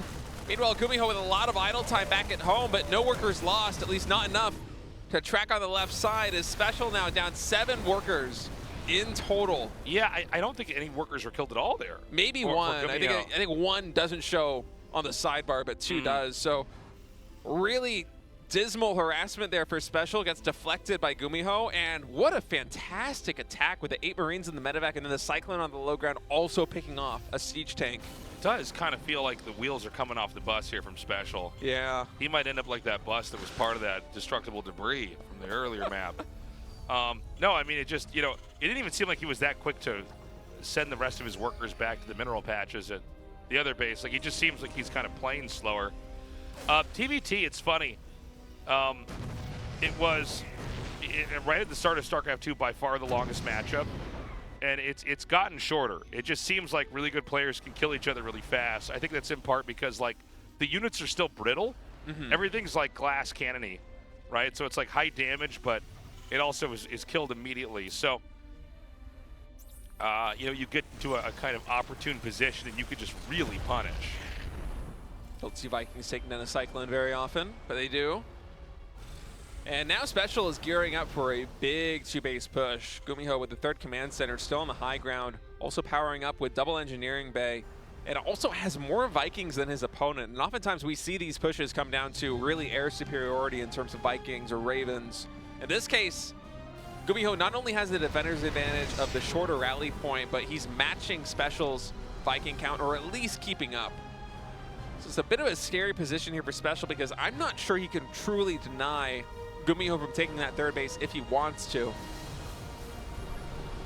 Okay, a scan over here, and they're both just out of range. The no man's land is here. Stim's done. And I gotta say, GuMiho's looking pretty healthy. With the fact that we have a push coming out like this right now, this is not a mech game at all, by the way, for Special long term. No, he's gonna go go for... We were mentioning it earlier, but it's not happening. He even brought SAVs to try and make something happen, and I mean, with the scan by GuMiho, just sees everything, knows that he has to siege back up against the superior siege count here of Special. And Special's trying to kind of get back into this by building a low ground command center, which is a bit of a riskier play, but he really needs to gain some tempo back on his side. Moves like this are also so painful. 3 Stim Marines in a mineral line. Could he have not just dropped on that with those Vikings? Did it look like that? Was that like 6 Vikings back there? On a couple tanks in our team. Dude, 11 more SCVs killed. Dude, this is insane. I kept thinking that was about to end, and I didn't need to talk about it, and the SCVs just kept dying. It was 3 Marines, and like the perfect angle between those minerals. 3 Marines plugged in there like a long Tetris block in between that gas and depot. Now, luckily for Special, he's able to get some damage done of his own on this side, so 10 more SCVs going down, actually make it 12, an even dozen here for GuMiho. As GuMiho retains the worker advantage. And it's so funny seeing so many, like, they're both fighting SCV or Marines with SCVs. It's not, by the way, once is enough, but. Nice land here. He realizes he's not going to be able to take that fight on the ground here. This is going to be an opportunity to push. Oh, whoa, what? I cannot believe the Vikings here are landing for Special in range of the siege tanks. I guess he's going to try and breach this position. I think he wants to basically overpower the tanks. Yeah, I mean, what a big move. That is a very decisive move, by the way. Yeah, that's very do or die. But now these Stim Marines right now in the natural expansion of Special just going uncontested. 17 SCVs more go down. And I don't know if he did enough to really break through. Well, here's the center thing, too. here. You can just remake the Vikings and then take control of the air and then probably stop the push. Oh, this is still happening. I mean, there's only 4 Marines on the map right now for Special. I don't know if the rallies are even going to be enough to take care of this. I mean, finally a landed Viking, and the siege tank will clean that up. And on after 24 SCVs go down for Special. Yeah, you know, the problem is the damage has already been done here for Special. Special is trying to do the damage here to GuMiho, but GuMiho is still kind of hanging on. The workers aren't being quite killed off yet. And once again, Special choosing to just sacrifice these Vikings to try and clear up the tank counts. And this is a tough part of the map to breach, but you got to think that with the limited anti-air right now for Special, I mean, there's only 2 Vikings here. And so he knows he can probably pull the SCVs and Marines, win this fight, and still be ahead in workers. And that's exactly what's being mathed out here. GG, GuMiho takes it. Up next, GuMiho versus Creator. Yeah, Special eliminated here in Group C, but it was a really good showing from him, I gotta say. I mean, the games against Dark were fantastic. He was able to absolutely power through one of the best Zergs in Korea in game number 1. The rest of the games were very close. And then coming up against GuMiho, who's in top form right now, was not able to muster a victory as our first foreigner eliminated here in GSL. I got to say, this was a rough one to watch from Special's perspective. I mean, he's looked good today, but, you know, GuMiho's that fast, that strong in the mid-game. Guys, we'll be right back. Final match coming up next.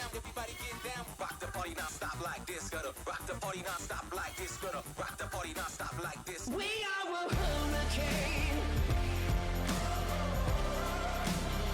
I'm blowing in and we're taking names. Bring in the soul, here we go. Put your hands up, 'cause we are a hurricane. We are a hurricane.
우주급 텐션, 최고의 토킹, 핫식스 터킨.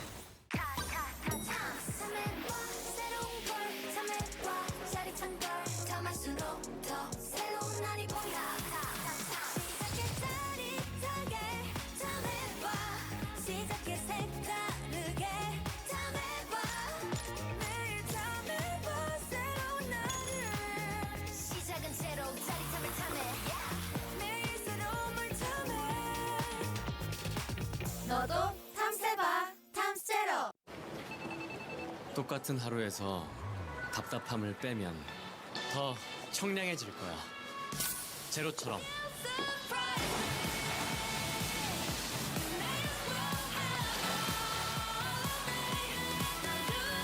우리 없어도 되는 건 빼고 살자.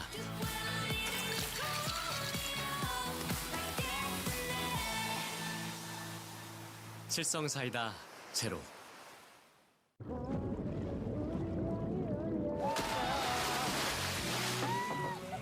여름이 왔다. 마음껏 청량하자. 청량한 순간에 언제나 실성 사이다.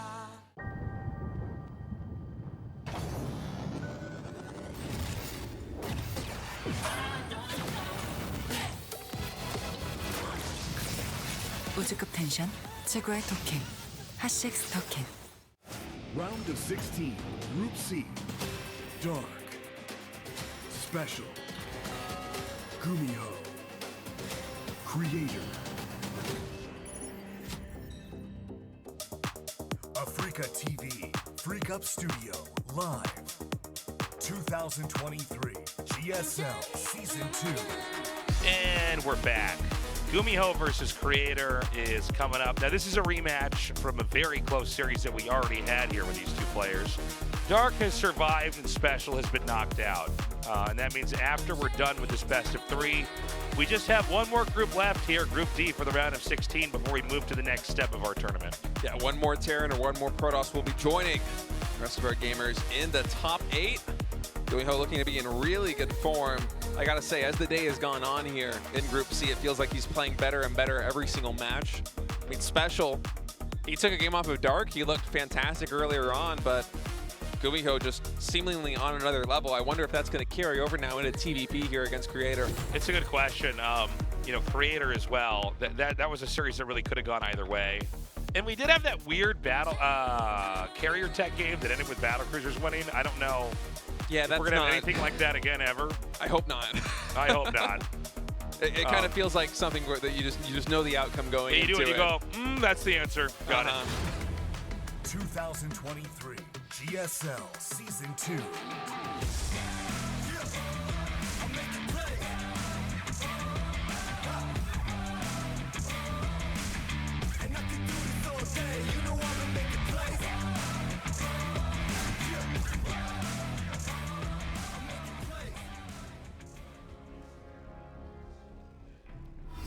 GuMiho.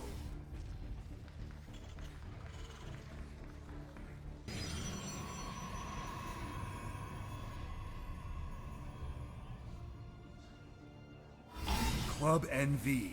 Creator. A lot of Creator fans here in the audience. Yeah, I'm not sure how much the mics in the arena picked that up, but a lot of love for Creator from the fans. It should have picked it up. I'm sure they heard it at home, but it's very cool, you know. A lot of support. I mean, it's kind of hard to not be a fan and to not root for him. And that's not to take away from what a great player GuMiho is either, by the way, but, you know. Creator just wears his heart on his sleeve, and he's so passionate. Yeah, you know, a lot of these really emotional players, I mean, people really relate to it. It resonates with people, and I think we can all relate to just wanting, you know, to achieve something, whatever our goals are that we set out to do. So yeah, it's hard to not root for the guy and, you know, hope that he can maybe take this GSL as we go into yet another year here of that.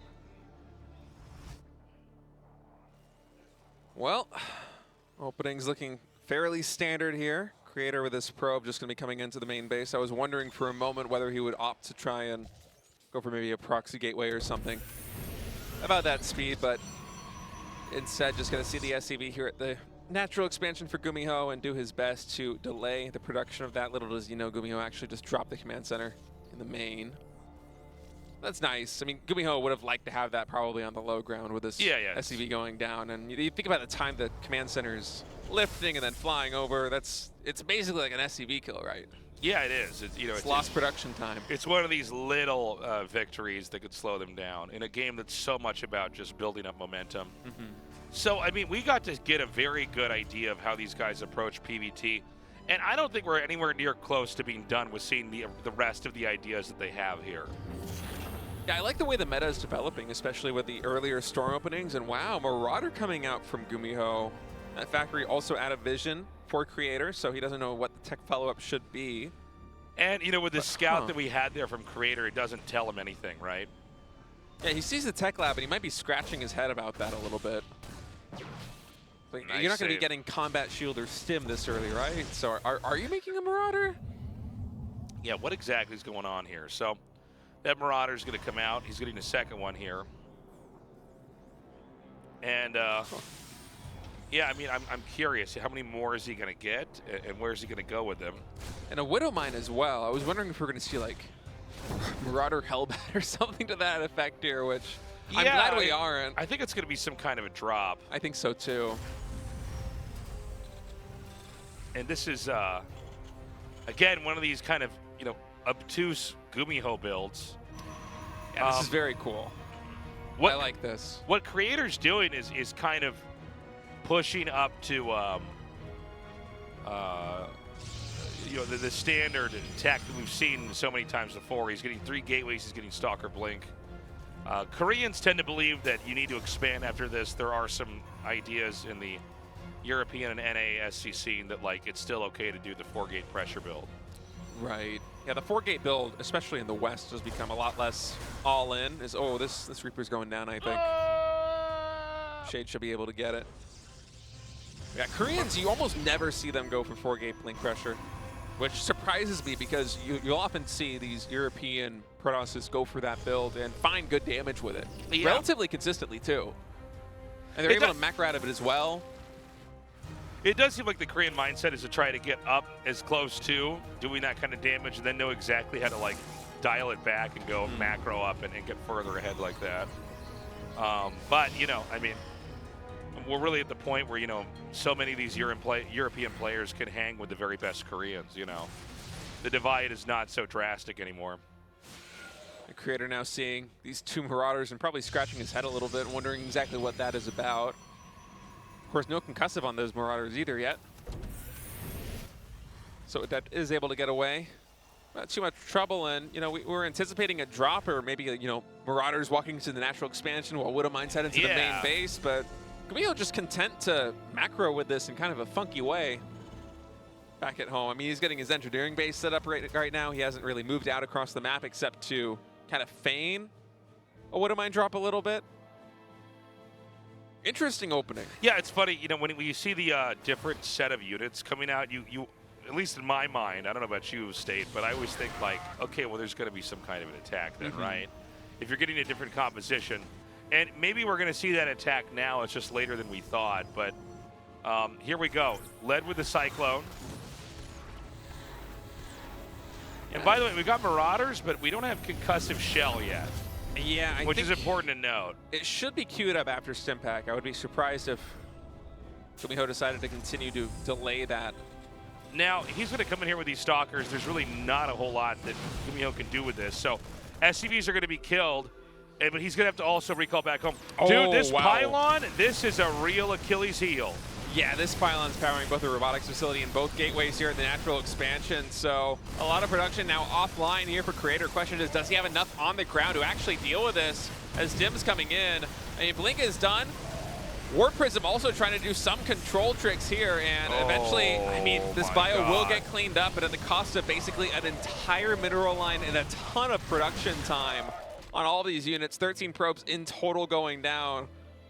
I mean, that hurts too, because Creator, he had to recall the Warp Prism that was in GuMiho's base, getting that damage done to survive that attack. Otherwise, he would have just died. So at the end of the day, it was only a couple of SCVs that were going down, despite GuMiho really being caught off guard against that drop. Yeah, I mean, let's see if there's any way to move back across the map and try to do his own damage. There is some Widow Mines. There is a decent number of infantry here as well. He does do a nice little dodge there. Widow Mines get dodge. Creator doing a 4th expansion relatively quickly here to try to make up lost ground economically. Now, the concussive shell is about to finish, and that's where it gets a lot more dangerous for these Stalkers to be out because they can't dance endlessly. Really good control here from GuMiho as well. Yeah, 4th Nexus can be finishing up in just a minute. More gateways being powered here. As looking at the production tab, it seems like Creator is just content to sit on gateway tech for, the foreseeable future right now. He's just pumping Immortals out. He's rebuilding that Warp Prism that was lost during the drop, and now a 4 medevac drop coming in. But wow, Creator with the Ihan timing. I mean, that pylon spots it just perfectly. And it does seem like Creator, he did still lose a lot of workers back there. He's caught up finally. But he does seem to be back on his feet. I mean, that 4th base is going to finish. GuMiho's 3rd feels a little bit later than it would ideally be. I guess we got to see now, is there going to be another push that GuMiho can come back out here with? The Protoss army is getting sophisticated, but I wouldn't say it's quite there yet. No, it's just gateway units with a couple of Immortals, no Forge upgrades, no Robotics Bay units. Actually, 1 Immortal, in fact. I thought we at least had 2 on the map. And at least charge is done for Creators, so that makes this a little bit easier to deal with, but there's going to be a large window while Creator is trying to transition into getting his Forge upgrades, into getting his 2 Robotics Colossus production underway. That's going to be very scary should GuMiho decide to push. So he's going to come up in towards the main. Doesn't look like these Zealots are going to get a whole lot done. It might have been a little bit better for Creator to wait until the Terran army's leaving or something like that and try to force that back, because now it's, it's just going to be back. The Warp Prism's going to be back in that area. Oh, I don't think Creator is looking at this, Tasteless. Oh, dude. Oh, wow. Oh! Now, these drops are a problem here for Creator. Luckily, only 4 probes going down in the main base. Oh, what is this funny moment? There's like a set of units here with no medevacs around it. It seemed like it was almost clicked through the map. Yeah, he had half his army at the top, half his army at the bottom. This is getting actually to be a very weird game. Yeah, it's quickly getting very chaotic. A little bit of sloppiness on both sides, to be honest. I mean, this happens when you have Widow Mine drops coming down on your side of the map, and there's also a Warp Prism in the Terran base. Trying to multitask this perfectly can be a challenge, even at the pro level. And Creator, he's done a very good job during all of this of buying enough time. Oh, this SCV is so funny. We'll get taken out here by the, or Zealot, excuse me, does get taken out there by the SCVs. But Creator's done a fantastic job of buying enough time to actually get Colossus production underway. I mean, we talked about this window where, he really only has gateway units with no Forge upgrades, and how scary that is for Creator should GuMiho decide to push. But, now GuMiho's moving across the map. Creator already has his first Colossus out. More robotics units are underway. Yes, the situation, it still is going to be a threatening attack, but Creator has a lot more tools in his belt to actually deal with this one this time. And oh my goodness, is he going into the main? Yeah, he is. Oh no, the Stalkers just moved down into the natural. And this means everything's going to get to unload. There's going to be a big recall here, but this is a really good position for the Terran. Yeah, GuMiho stimming up. In the meantime, he is attacking that 4th base here of Creator. His force fields are really good, really amplifying the damage by both the Zealots and the Colossus, so GuMiho is going to evac this location. But he's able to pick up with most of that. He can come in here. He's also denying mining there. Wow, dude, I could barely keep up with everything GuMiho's doing. Yeah, the Liberator at the 3rd base is huge. The mineral income for Creator is really lackluster right now because so many probes have been idle, not only at the 3rd, but also at the 4th base, as Liberator eventually will get cleaned up. But GuMiho, despite having a relatively bad trade in the main base of Creator, bought himself a lot of idle time, got 14 probe kills for his trouble, and got out with, I think, almost every medevac alive. So at the end of the day, very good trade for GuMiho, all things considered. Creator now getting +1 armor. Only 1 Forge, I think, still. And Dark Shrine is going to be the tech of choice, so he's going to try and do some counter damage on GuMiho's side of the map. It's one of these moments where it could feel like, maybe the Protoss is hanging on until suddenly they're not. Especially with Ghosts on the field like this. Yeah. And he's going to come through right here. Really good EMPs. You really couldn't have asked to have a better EMP than that. I think he still has 1 or 2 more available here. Yeah, that EMP was absolutely money. Only 2 Vikings, though. That Colossus at the far right, it was able to just be in range of the battery. Well, I thought maybe that would allow him to kind of pull through, but you see Creator advance even a little bit more, and suddenly, so many parts of the army are chunked off again. Yeah, there's very little front line for this army. Creator thought he could blink forward and kind of bully GuMiho away from that position, but GuMiho wisely recognizes that he can just tank the Colossus shots and get a lot of damage on those Stalkers, and wow. This angle here makes the space so painful. 4 more probes getting taken out, more idle time. Dark Shrine still not yet done, I think, or, oh, Creator just doesn't have any gas. I guarantee you he wishes those Zealots right now were Dark Templar being warped in on the other side of the map. Yeah, I mean, for sure. Unfortunately, Creator, look, he might not be killed off, but it's starting to kind of look like that more and more, right? Like, you're just seeing these huge swaths of units come out. Keep in mind that with Protoss, I mean, they never heal their HP, right? So, like, even the units that survive, they're a little bit squishier. Dark Templar does spot this force moving down, and wow, GuMiho's army is really big, so I thought that was like the main force, but there's 2 of them. So Creator now with a nice army split.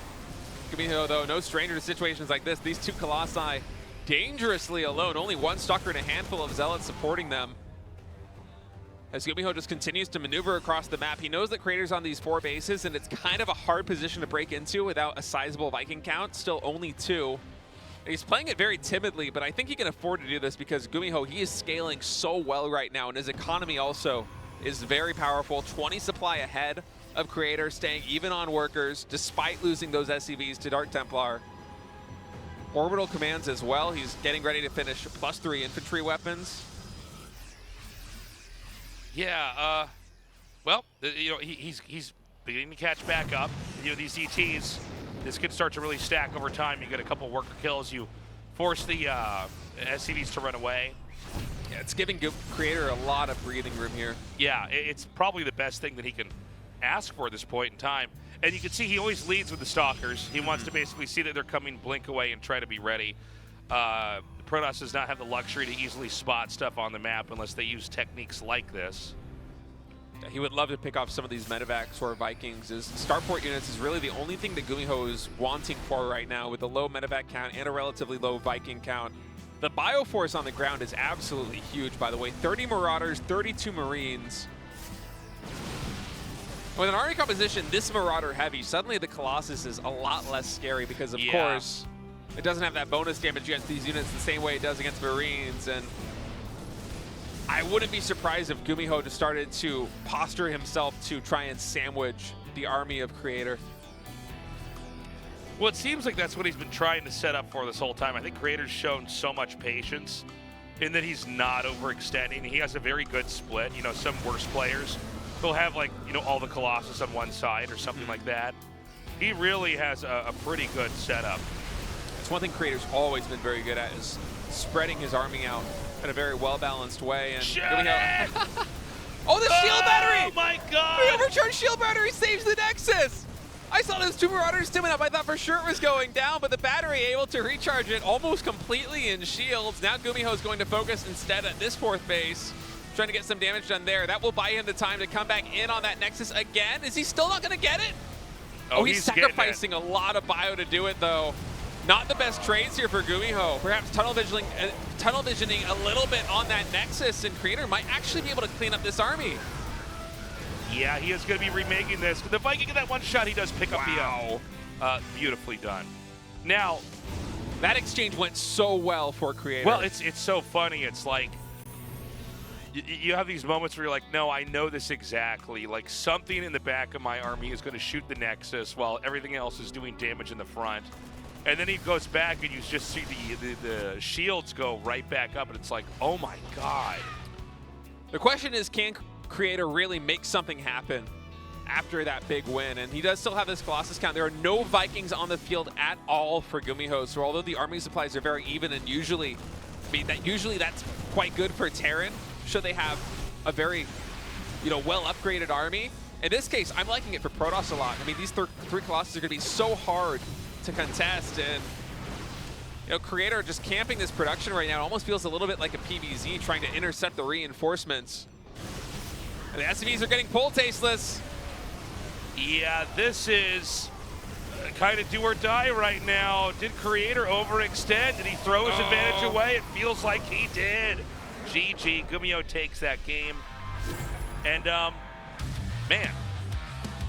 Kind of a wild one, honestly. Yeah, kind of a crazy one. I felt like GuMiho had a very sizable advantage pretty much all throughout the mid game, and then maybe a little bit overambitious, tunnel visioning a tiny bit on that Nexus.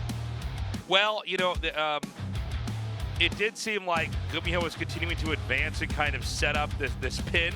It was a complex position. There were like 3 bases that were all under threat, and GuMiho was cycling very nicely through that. It did seem like GuMiho overextended when he didn't get that Nexus, but the complexity of the Protoss' army is always reset in those moments. Less Immortals, less Colossus, probably a bunch of Stalkers left over. And when they come back across the map, they face a Terran army that is of equal complexity, even if it's of smaller size from the original fight. The right number of Marauders, the right number of Medivacs, whatever else you need to kind of engage with that. And I think that's exactly what happened. Now we go to the map with the coolest name, Dragon Scales. What part of the dragon? The scales. This is potentially the final match. The scales of the dragon. Is it a big dragon? Those must be huge scales. This map's going to be awesome. All right, GuMiho versus Creator game 2. Fingers crossed Creator can give us a game 3. Otherwise, it's going to be GuMiho moving on into the round of 8, and Creator will once again fall, not winning another GSL. I believe Creator actually asked for a few minutes to collect himself here from the admin team, as he's yet to join the lobby in, and you can kind of see him just really deep in his thoughts, talking to himself a little bit, trying to consider exactly what he should do, because these are 2 upcoming must-win maps for Creator. If GuMiho wins either here on Dragon Scales or on Babylon, he is advancing to the round of 8. Creator, he's fighting for his tournament life here in Code S, and after, you know, not having the best performance in previous years, despite rising in potential and rising in skill steadily over his career, he would really love to mount a comeback here at Season 2 of Code S 2023. Will they be able to do it here against GuMiho? He's joined the lobby. I think we're getting ready to count down. It sounded like you called it Babylon. That's what happens when we cast on Babylon, Babylon. So the blah blah Babylon. Yeah. Oh no, we're gonna go on camera. Oh, I think maybe one more moment here for Creator. He's gonna take 1 minute break. Now here's a question: Dragon Scales the map. Do dragons shed like snakes? Oh, that's a very good question. Actually, I've never thought about whether they shed. That'd be unsightly. They've got those wings too, with scales on them. Snake sheds. Do all lizards shed? I had I think they're called leopard geckos when I was a kid. We had some leopard geckos, and those definitely shed. Would help them with the shedding sometimes. I always feel bad when lizards are shedding and they have like the skin excess that's still in their head and it's like blocking their vision a little bit. It's like that has to be uncomfortable. But you don't have like the appendages to actually go and remove this excess skin from like your eyes. Just imagine having something on your face, you can't get it off. You're just like, oh. Yeah, it's better being a human. It is better being a human. Although if we lose our leg, it will not grow back. That's one thing that we have a downside of. That's why the reptilians have it the best of all. The reptile humans. Going with a 180 on that one. They can grow their legs back and remove their shedding skin from their faces. All right, well, this minute is up. This countdown has started. Best of luck to Creator, because right now GuMiho is on a tear after fighting back and getting out of the losers match. And he hasn't lost yet. We'll see if Creator can come back now. 2023 GSL Season 2.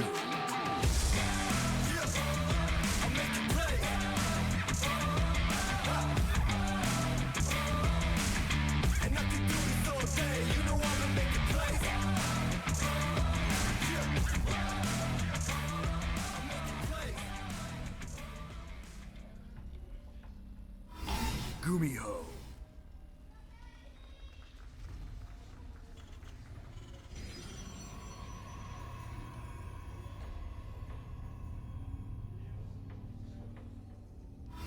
Club NV, Creator.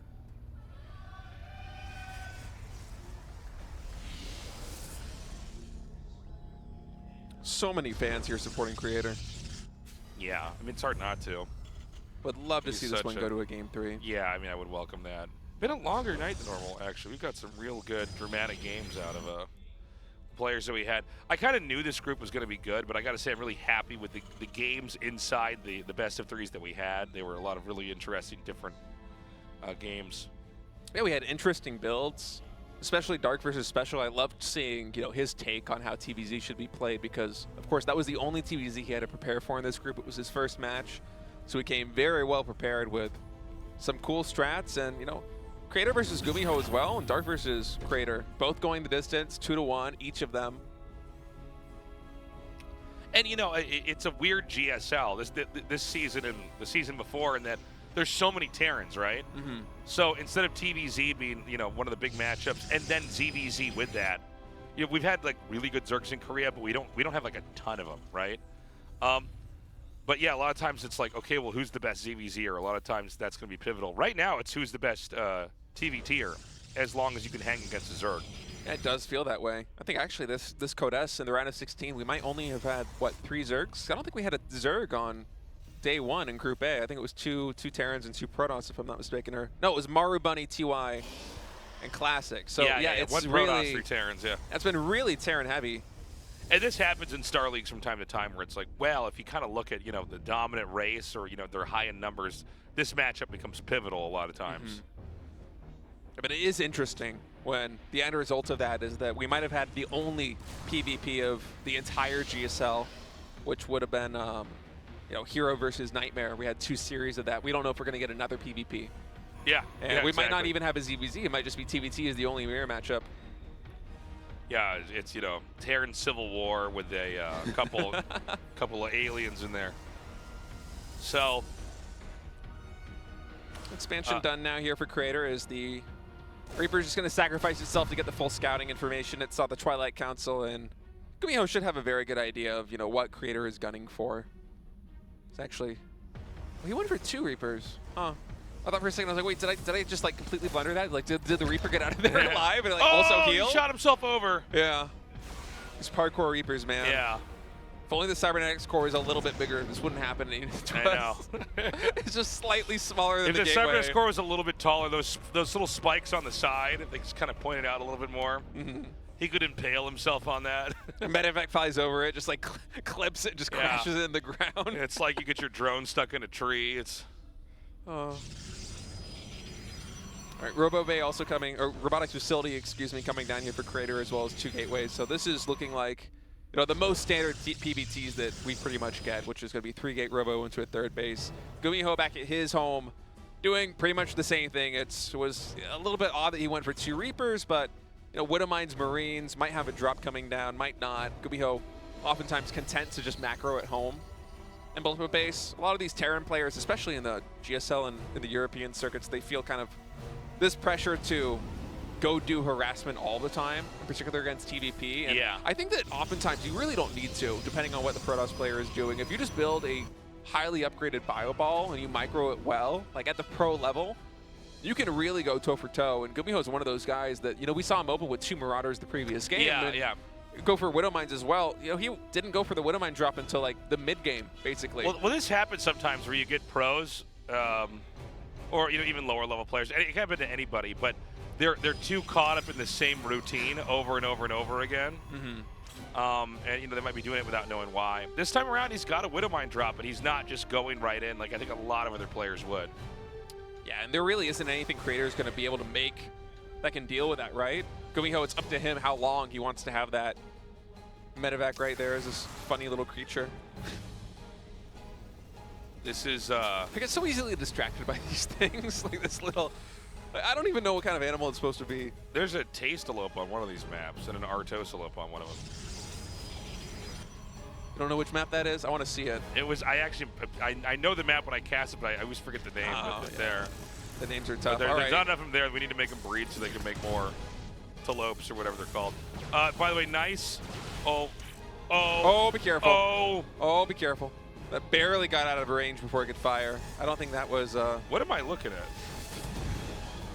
See, GuMiho it like shoots itself in the head. It's like, I can't get anything. GuMiho just trying to change his targeting so that Creator wouldn't be able to see it. Yeah. Get as much mining time lost as possible. Back at home, Terran is going to be ready for a push pretty soon. It does look that way. A lot of Marines. Siege tank production is continuing here. Relatively late engineering bay. No third command center in sight, so there is the potential that GuMiho just decides to go for it. Oh. Oh, no. He's going to send this one. Oh, the feedback! I didn't even know Templar were on this map. Snapped. Feedback's one of my favorite abilities. It's cool. It's rewarding when you get it off, too.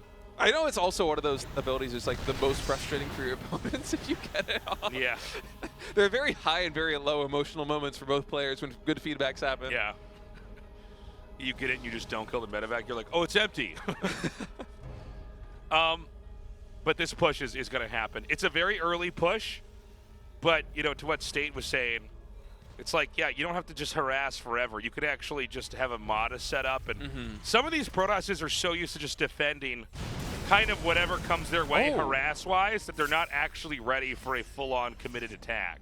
Yeah, Creator actually almost sniped that medevac. Would have been a fantastic catch. Instead, just going to have to make do with getting a lot of damage on it. And one thing to keep in mind during this next engagement is the Raven locking down the Warp Prism with the Templar in it, because that could become a huge issue for these players. You can see Creator, he's trying to set up to get a feedback. Well, if he feedbacks the Raven, it could be huge, but barely out of range.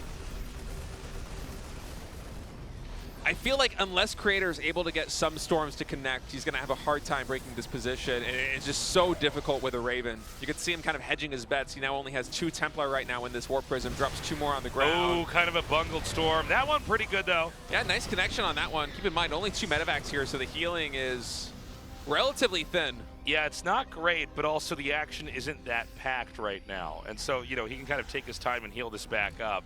2 more Templars pocketed. Medevacs are empty, by the way. +1 infantry weapons. Sorry. But no, you're fine. I was just with energy. I said empty. People could think I'm talking about what's inside of them. But I actually thought that's what you were talking about. I'm like, of course they're you're empty. Like, Tasteless, he's pushing. You're such a bad caster. You're like, no, Tasteless, they're full of Marines, and he's going to drop them any second. I think GuMiho just might have attacked his own siege tank there with those Marauders. A little bit of a hiccup. That one moves all the way back. Guess it's the bad siege tank. Now, you know, you can kind of take your time in this push. As long as you bait out those storms and they don't get much damage, you can maybe eventually get in range of the Nexus itself. For the probes, like we're seeing here. Yeah, it is a perilous position for Protoss, and also it's so awkward. I mean, you don't really have the range units besides maybe the Immortal that can deal with this effectively. Just 1 adept does pick off 2 SCVs on the other side of the map, and okay, I guess Creator's saying it's time to go. Zealots are charging in, but then he backs off again. Lockdown on the Warp Prism takes so much of the momentum away from this force. I mean, storms are so critical. Now the lockdown expiring. Another one's going to come in, but not before 1 Templar drops at least. And a really good storm, Tasteless cleans up a ton of Marines. And Creator's actually going to breach this position. Yeah, I don't think he could actually stay here. Yeah, that's it. That's it. So he's been beaten down pretty badly. Now, is the counter push going to be an overextension? Wow. We've seen this, you know, more than once. A really good storm. The Terran bounces right off that. There's only 1 medevac on the field. Almost all of them got picked off by the Blink Stalkers there during that engagement. So big win right now for Creator. And yeah, he's not going to overextend. Opting to go for a 4th Nexus or Robotics Bay. Starting up his Forge upgrades now. 6 Ghosts on the field, by the way, for GuMiho. Yeah. That's going to be pretty important, but you know what we need to see next here from Creator is the next step in the splash damage. We can see that he's getting the Colossi tech here, which is going to be needed, but it's still pretty far away. Yeah, Forge upgrade's also very slow. He's going to have to chrono boost those to try and catch up. I'm glad you pointed that out as well. That can really add up when it comes to just, you know, the 2 armies clashing against each other in the middle of the map. I mean, yeah, those upgrades, they're relatively cheap. They're cheaper for Protoss than the other races, I think, even. But it's still such an investment that if you want to hold off a push like that, I mean, imagine Creator, if he had invested into a Forge and an upgrade that hadn't completed by the time the push comes out on the map, and he's also trying to get Templar out. Yeah. And get Storm. It's just such... You're spread too thin, so the sacrifice of being able to tech up the Storm and also secure that 3rd base against the push is to delay the Forges, but that leads to a window where GuMiho now might be able to find some damage because this ghost count is very high. Starport units refreshed. He has 3 medevacs now, so that should be at least some healing. Okay, nice the storms, though. storms are pretty nuts, man. Oh my God. Is it going to be enough? There's not a lot of medevacs here, so every bit of damage, it does stack up. And it feels like GuMiho is trying to force this, and it's just not going to happen, man. Yeah, those storms were just so money. Wait. Big connections with a ton of them. Like no probes mining in the main there. Yeah, he had to pull them away, I think, maybe from another Widow Mine or something to that effect. Yeah, I think the Observer missed something there, but it looked a lot more like a ghost town in that main. Yeah, 4th command center now coming down for GuMiho, flying to that 4th base.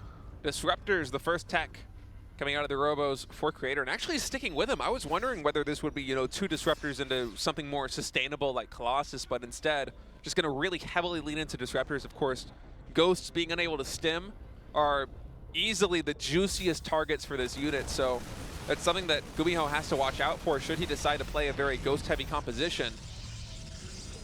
See Storms now, gets to see the full Protoss army almost. And yeah, I think it was a Widow Mine. I think GuMiho's been running these around like this one here at the 3rd base. Okay, another scam. And, I got to say, this is just a better game in general here for Creator. One thing that just is, it's undeniable about Terran is it's easy to remake your comp, right? Where, a lot of what Protoss needs is like coming out of the Robo, and there's so many, so many different units that you can make there, and you don't have, tons of robotics. So we got to make sure for Creator's sake, if we're going to get a game 3, that he's keeping a balanced set of technical units surviving in each fight. Yeah, as it is right now, it's mostly just going to be on those Disruptors. And I want to see the unit composition. Oh, nice. The tab is up. Yeah, 18 Stalkers, 6 Disruptors, and 4 Immortals, I believe, is the main units here for Creator, of course, in addition to those High Templar. And Blink Stalker Disruptor, if you're quick with it, can be very hard to breach or pounce on this as GuMiho. I mean, especially once you get up to a count like 6 or 8 Disruptors, because then you can just kind of stagger the shots and you never really run out of cooldown, right? Oh, what a big hit. Yeah, nice little shot there. And we're not done yet. He does get that Widow Mine here, too. He's going to try to hit these 2 areas. 6 o'clock looks very much so undefended. Yeah, reinforcements are coming in right now from the 3rd base. And once again, the shield battery trying to regenerate the Nexus, but not like the previous game, unable to actually keep those shields up. But GuMiho's not looking. So many units get taken out. Creator with some really big hits by these Disruptors, and a nice storm, too. I mean, the AoE damage coming out of Creator right now has been so on point. Yeah, it's been extremely good. Even supplies here, and I think naturally we may just see Creator just chase this all the way up to the expansion, maybe even at the Triangle base? Yeah, he might. I mean, this is a very powerful army, and that's a lot of Starport units getting taken out, and I feel like GuMiho might be in a little bit of trouble right now. The army supply lead finally going in Creator's favor. And again, with 6 Disruptors, there's a lot of potency to this army. Plus, GuMiho, he loves his Marauders. Creator, he has 4 Immortals. That's such a great addition against a player like GuMiho, who generally plays Marauder heavy when he plays MM. This is a difficult army to beat for GuMiho. I don't know if he can do it. He's going to have to evacuate this base. Yeah, I mean, I think Creator's patience might have just paid off here. I think he's at the point where he's like, can you actually deal with what I've got now? GuMiho's trying to cause some problems on the other side of the map, and Liberators plus Widow Mines might be able enough to buy time, but Creator's just going to blink on top of it and then use Disruptors to shoo the bio away from the Stalkers. Colossus and a Disruptor here. I think we're going to go to game 3 here. I think so. It's looking really good right now for Creator. I feel like there's a large window where he can get something done. Okay, nice shots. Oh! Oof. Good dodge, good dodge. And more Disruptor shots coming in on the right side with a big connection. His 3 Marauders and a handful of Marines, too. This is a tough position to breach because of that Liberator and the Planetary morphing in, but Creator's just going to push on it anyway. All right, another attack in over here. But it just seems like there's such little right now for GuMiho. I mean, there just isn't enough army just supply. Kind of flattens whatever he's got. Wow. I think that's going to be GG here. This Planetary is going to fall, and I think we are going to find ourselves in yet another game. What a game played here by Creator. I mean, from the defense at the triangle third against that siege tank push, to navigating his army composition with disruptors like this and translating it into a win here against GuMiho. Very well played. We're going to go to another game 3. I love it. We're really getting, you know, just some dramatic, high-level, very cool games out of these guys. And so, I mean, it's anybody's call, man. The rematch has been just as close as the first match. Absolutely, and very interesting games, too. I love what we're seeing out of both of these players right now. I don't know who's going to take it here. I don't even know who to give the edge coming into a map number 3. I feel like Creator, he's making some really good adjustments to GuMiho's styles. I agree. He's been evolving over the course of the first best of 3 and now the second best of 3. Yep. And GuMiho, he keeps mixing it up with his openings here as Terran, but it feels like he might be getting solved a little bit here by Creator.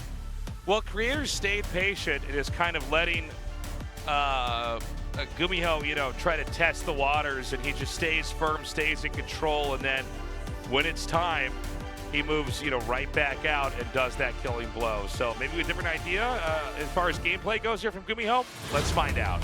2023 GSL Season 2.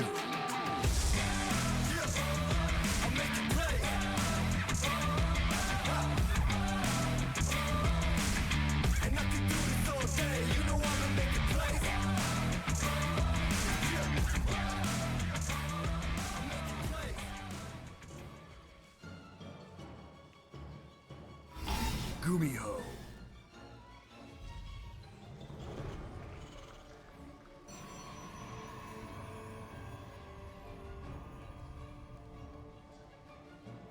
Club NV Creator.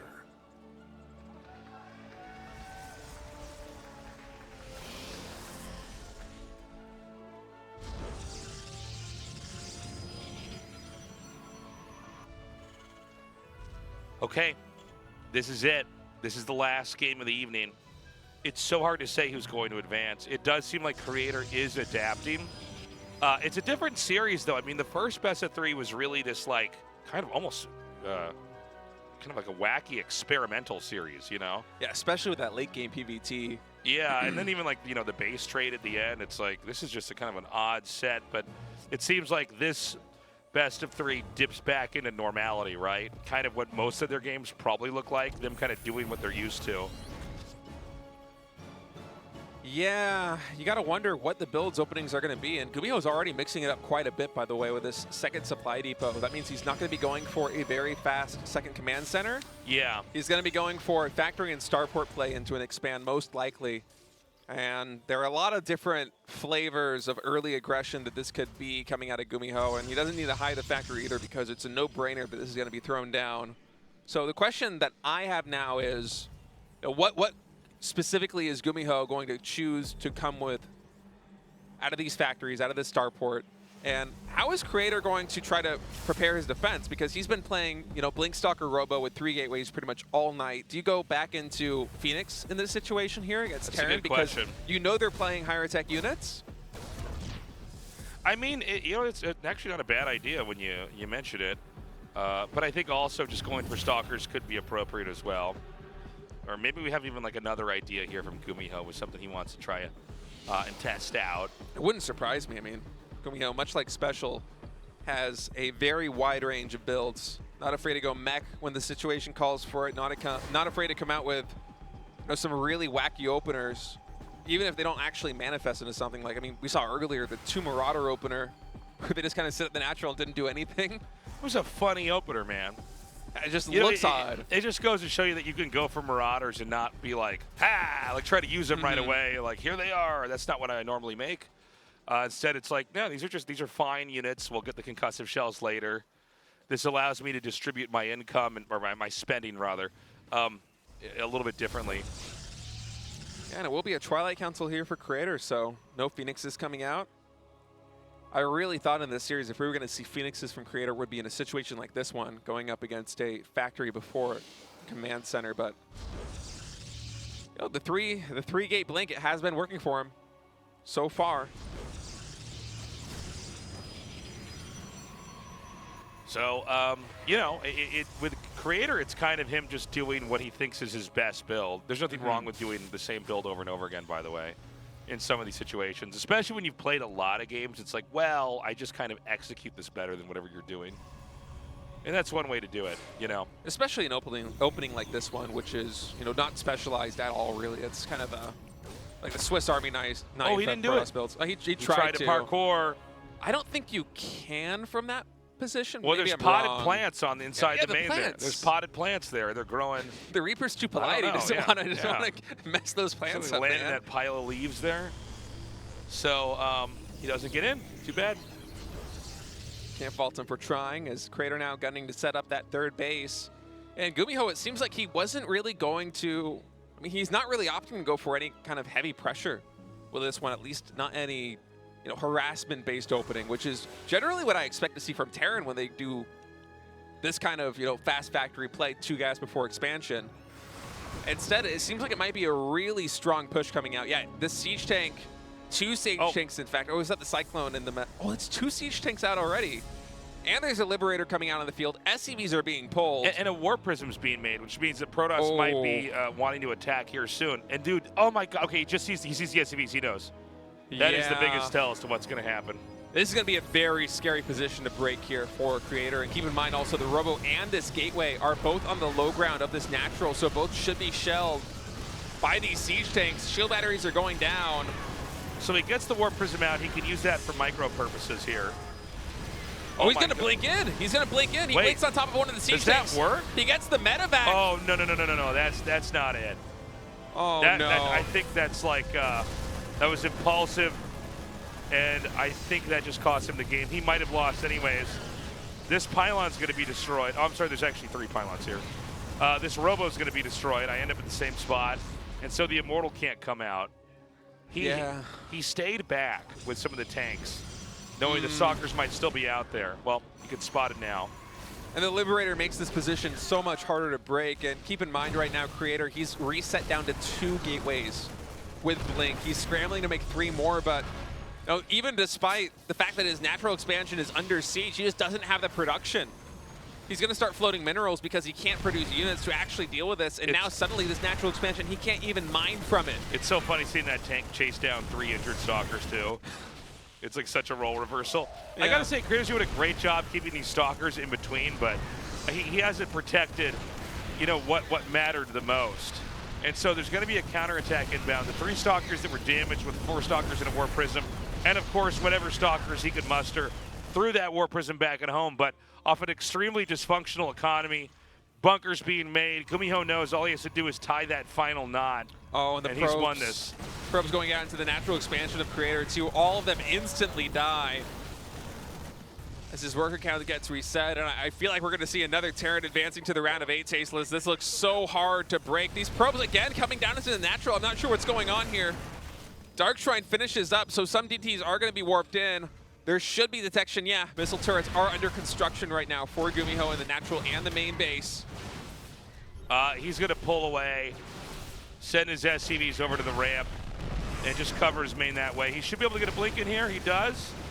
Yeah, another siege tank is done, though, and this force on GuMiho's side of the map gets wiped out, and you can see the frustration on Creator's face as GuMiho is going to be the next player to advance to the round of 8. That's it, man.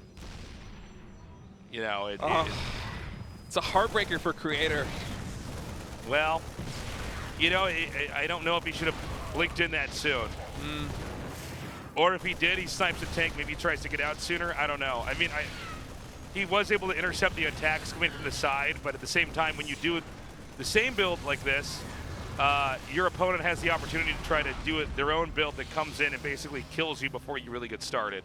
Yeah, and you can just see the power of GuMiho mixing it up and going for the double gas before expansion here as this push hit so much faster than basically any other push as all these Stalkers get cleaned up here, and even the repair on the siege tank. That's going to be a GG is called. GuMiho advances to the round of 8. Wow. Well, long live Terran. This is the year for the humans. Humans rise up. Humans rise up. Well, that's going to be that. GuMiho advances. I think, you know, it was a great series that we had there. from Creator, but GuMiho kind of a little bit more flexible, a little bit more range there. More able in a back and forth in 6 games between these two, able to bob, able to weave, able to adapt, and therefore able to go on to the round of 8 of GSL. We're going to go to an interview now with GuMiho and see how he's feeling. This will be translated by Andy. Andy is back in the studio. Yeah, and we'll let you guys take it from there.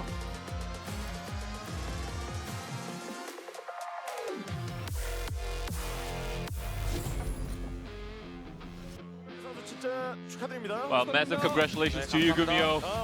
Thank you. It was not an easy match. It went to a full best-of-3 series. And in the end, you were able to put the nail in the coffin and win. So how do you feel right now?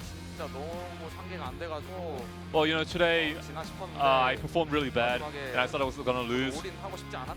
But, you know, in the end, I didn't want to go for the all-in play, but I had to resort to the play, and then luckily it worked out well.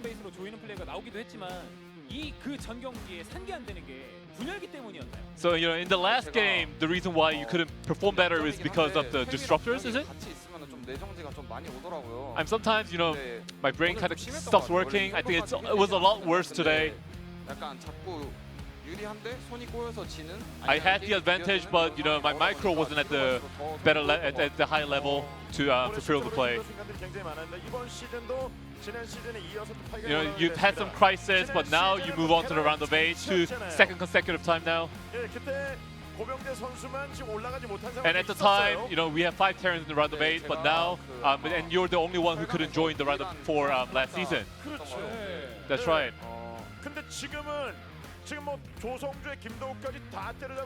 But now you have defeated Maru, you've defeated Cure, and it feels like you should be aiming for a higher round now. I do kind of want to reveal my goals and determination today, but my performance wasn't at the right level today. And even for the TVT, it wasn't really at the satisfactory level, but I'm always trying to upgrade from my plays. And there's so much to learn from playing against Maru. And I'm always trying to make improvements. But for this season, my goal is to defeat Maru and win. So right now, is your form kind of getting there? I thought I was, but then I think I feel like it's reverted to the original state. Well, it's maybe because of the weather. You're feeling kind of like you're under the weather, you know. Okay, then anything else you want to say to the fans? Well, there's a lot of time until my next round of 8 match, so I'll try to prepare well and try to show a better performance back during that. Well, once again, congratulations, GuMiho, on making it to round of 8. Thank you, Andy. All right. Well, you know, more Terrans. Yeah. More Terrans. That's what I want. A lot of Terrans. We got our first Zerg, though. Dark advanced first place in this group with victories over Special and Creator, both going the distance 2-1. And then GuMiho able to pull the rabbit out of the hat in the final match against Creator. Sends him as well to the round of 8. And what an ambitious goal. He wants to take down Maru. Yeah. I mean, you got to respect it, man. You take down Maru, you can take down anybody. Especially in a TVT meta. Especially where the humans are doing the best right now. That being said, we do have some other races making it through. We're going to get some representation there in the round of 8 and on. But yeah, we got Hero and Dark already, and then this Thursday, Group D, Kira, Estrella, Ryung, and Solar. We might have a foreigner make it to the round of 8. Estrella is back in Korea. He's competing in GSL. He's qualified for Code S. And Solar making his return as well. So yeah, good to have Solar back. Kira looked to be in very good condition before. Ryung, he's strong. I think he's maybe the weakest in the group, but upsets do occur. Yeah, I could see Ryung coming through with a surprising result and making it to the round of 8. Could happen. Yeah, I think Kira and Solar are my favorites in this one, just because I feel like Estrella, his style, you know, a little bit more greedy, might be a bit of a mismatch in a group with both Kira and Solar, who are just absolute killers. Kira always been, even when the meta wasn't as good for Terran, Kira's always been a TVP sniper, it felt like. Always one of the scariest players to go up against is Protoss, and Solar as well is just so deadly with his timing attacks. But it should be a very fun group. I mean, all of the groups up until this point have been so exciting, especially here today. Group C, I mean, every single match, with the exception of one went the distance. It was It crazy. was so evenly matched. We had one quick best of 3, and then everything else was epic. And I think there's going to be a lot more of that there in Group D. And again, we're going to be powering through this this GSL. So be sure to join us. It's every Tuesday and every Thursday, 6:30 p.m. KST. You can buy the tickets for Thursday. They should still be up now. We have not sold out our tickets here in the audience, so there's still time if you want to come down and check it out. And if you want to buy tickets for next week, that goes live on Monday. There it is. They beat me to it, or I beat them to it. On Friday, actually, so you can buy them as soon as the end of this week. Yeah. And it's really good. It's 8,000 Korean won, just over $6 US. It's a fantastic deal. Way better than a movie. Way better than a so much better than a movie. Only with $6. actors. What about pro gamers? That's all the time we have, guys. We love you. We'll see you on Thursday. Bye-bye.